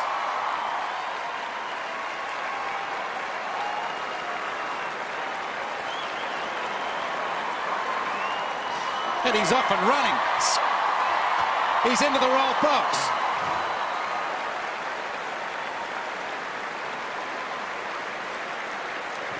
Spanish dignitaries receiving a sweaty handshake from the champion. And why not?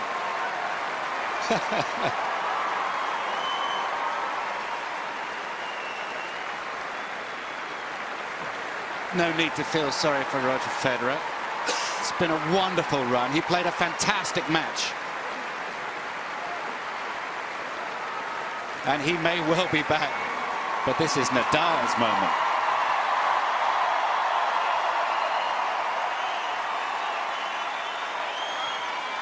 He's not allowed to take the trophy yet, though.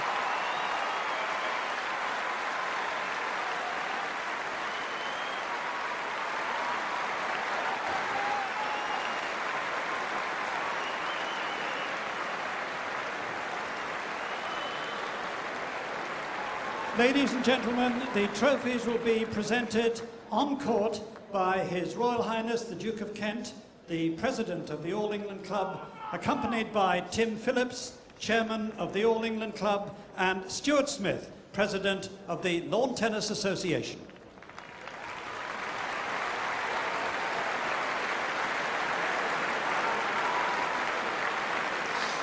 Duke of Kent is a long-time president of the All England Club, Stuart Smith of the LTA, and Tim Phillips, Chairman of the All England Club, joining Ian Ritchie.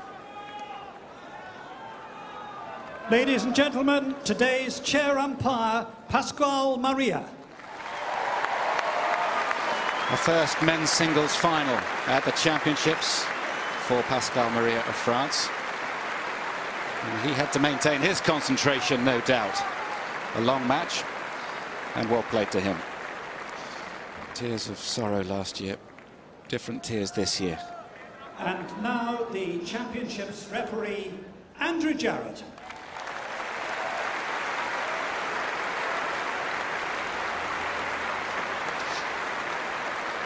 He won't be unhappy to see the match end this evening, Andy Jarrett, no doubt.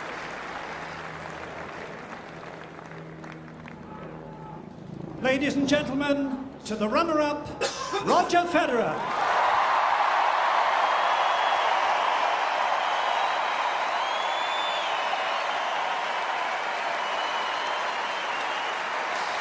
So no 6 in a row for Roger Federer, but what an effort.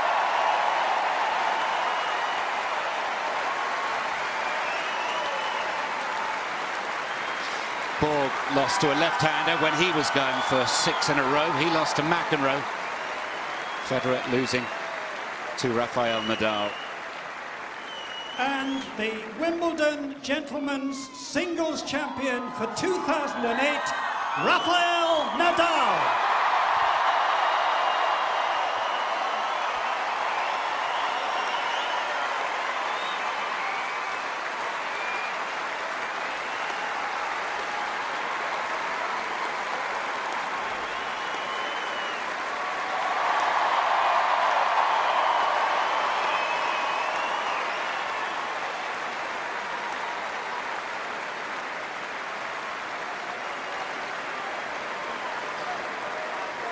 The first man from his country to win this championship. I know this must be so difficult for you, but you must know how popular and what a great champion you are to the people here. They'd like to hear...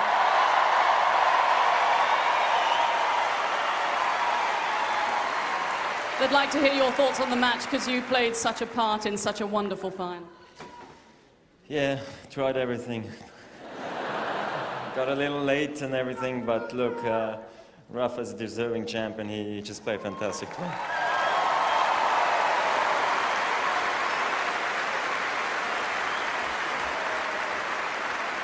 And I guess it was just the emotion of it all and all the drama, all the rain delays. You had so much to put up with today. Yeah, it didn't make it easier, but you got to expect the worst, and it's the worst opponent on the best court, but no, but it's been a joy again to play here, and a pity couldn't win it under the circumstances, but I'll be back next year, and that's all I can say, really. That's all we wanted to hear. It's fantastic, Roger. I know it's difficult. Thank you, Roger Federer.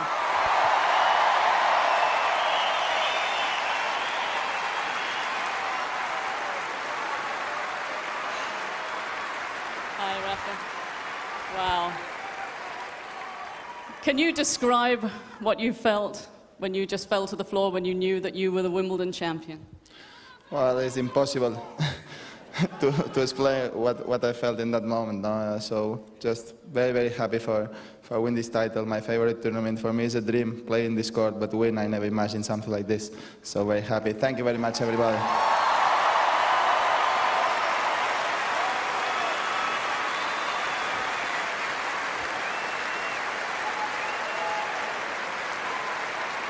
But you really won it the hard way, didn't you? I mean, how did you get yourself back, having lost the championship points, to keep yourself so mentally strong?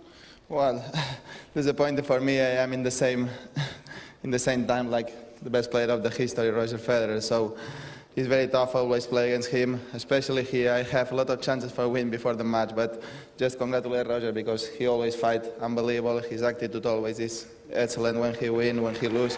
So just thank you very much, Roger. His attitude is very good for the tennis.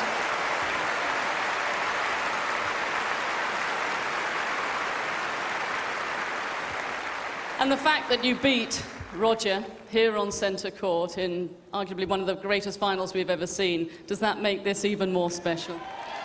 Well, for sure, you know, when Roger here after 5 years, I lost the last 2 finals, close finals, but he's still the number 1, he's still the best, he's still 5 times champions here, and right now I have 1, so for me it's very, very, very important that.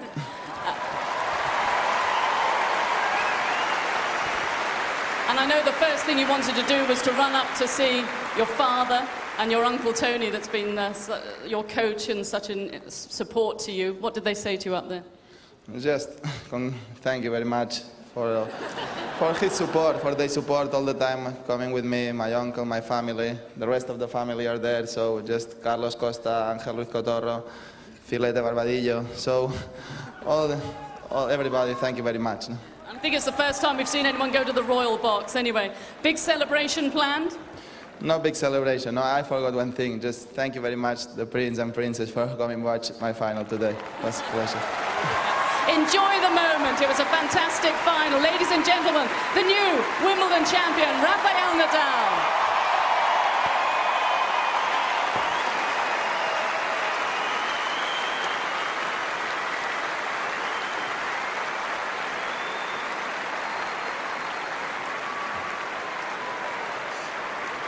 And now, having shared this contest together, they now share the limelight, and rightly so.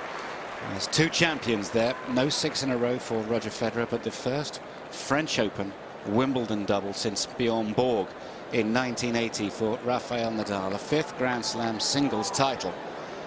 And one wonders what Nadal can actually go on and achieve in the game. If he wins on the hard courts at the US Open at the end of the summer, we may have to rethink tennis history.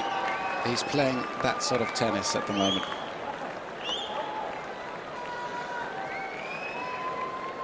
And he always does this, I think just to make sure that it really is gold, and I can assure him that it is. Well, believe it or not, the mixed doubles final is still taking place on court number 1. So they're still playing, and it's now, what, 26 minutes past 9. If you want more tennis from Wimbledon, even more tennis, you can see that mixed doubles final when you press your red button. So it's on digital, on interactive. And that's it from centre court.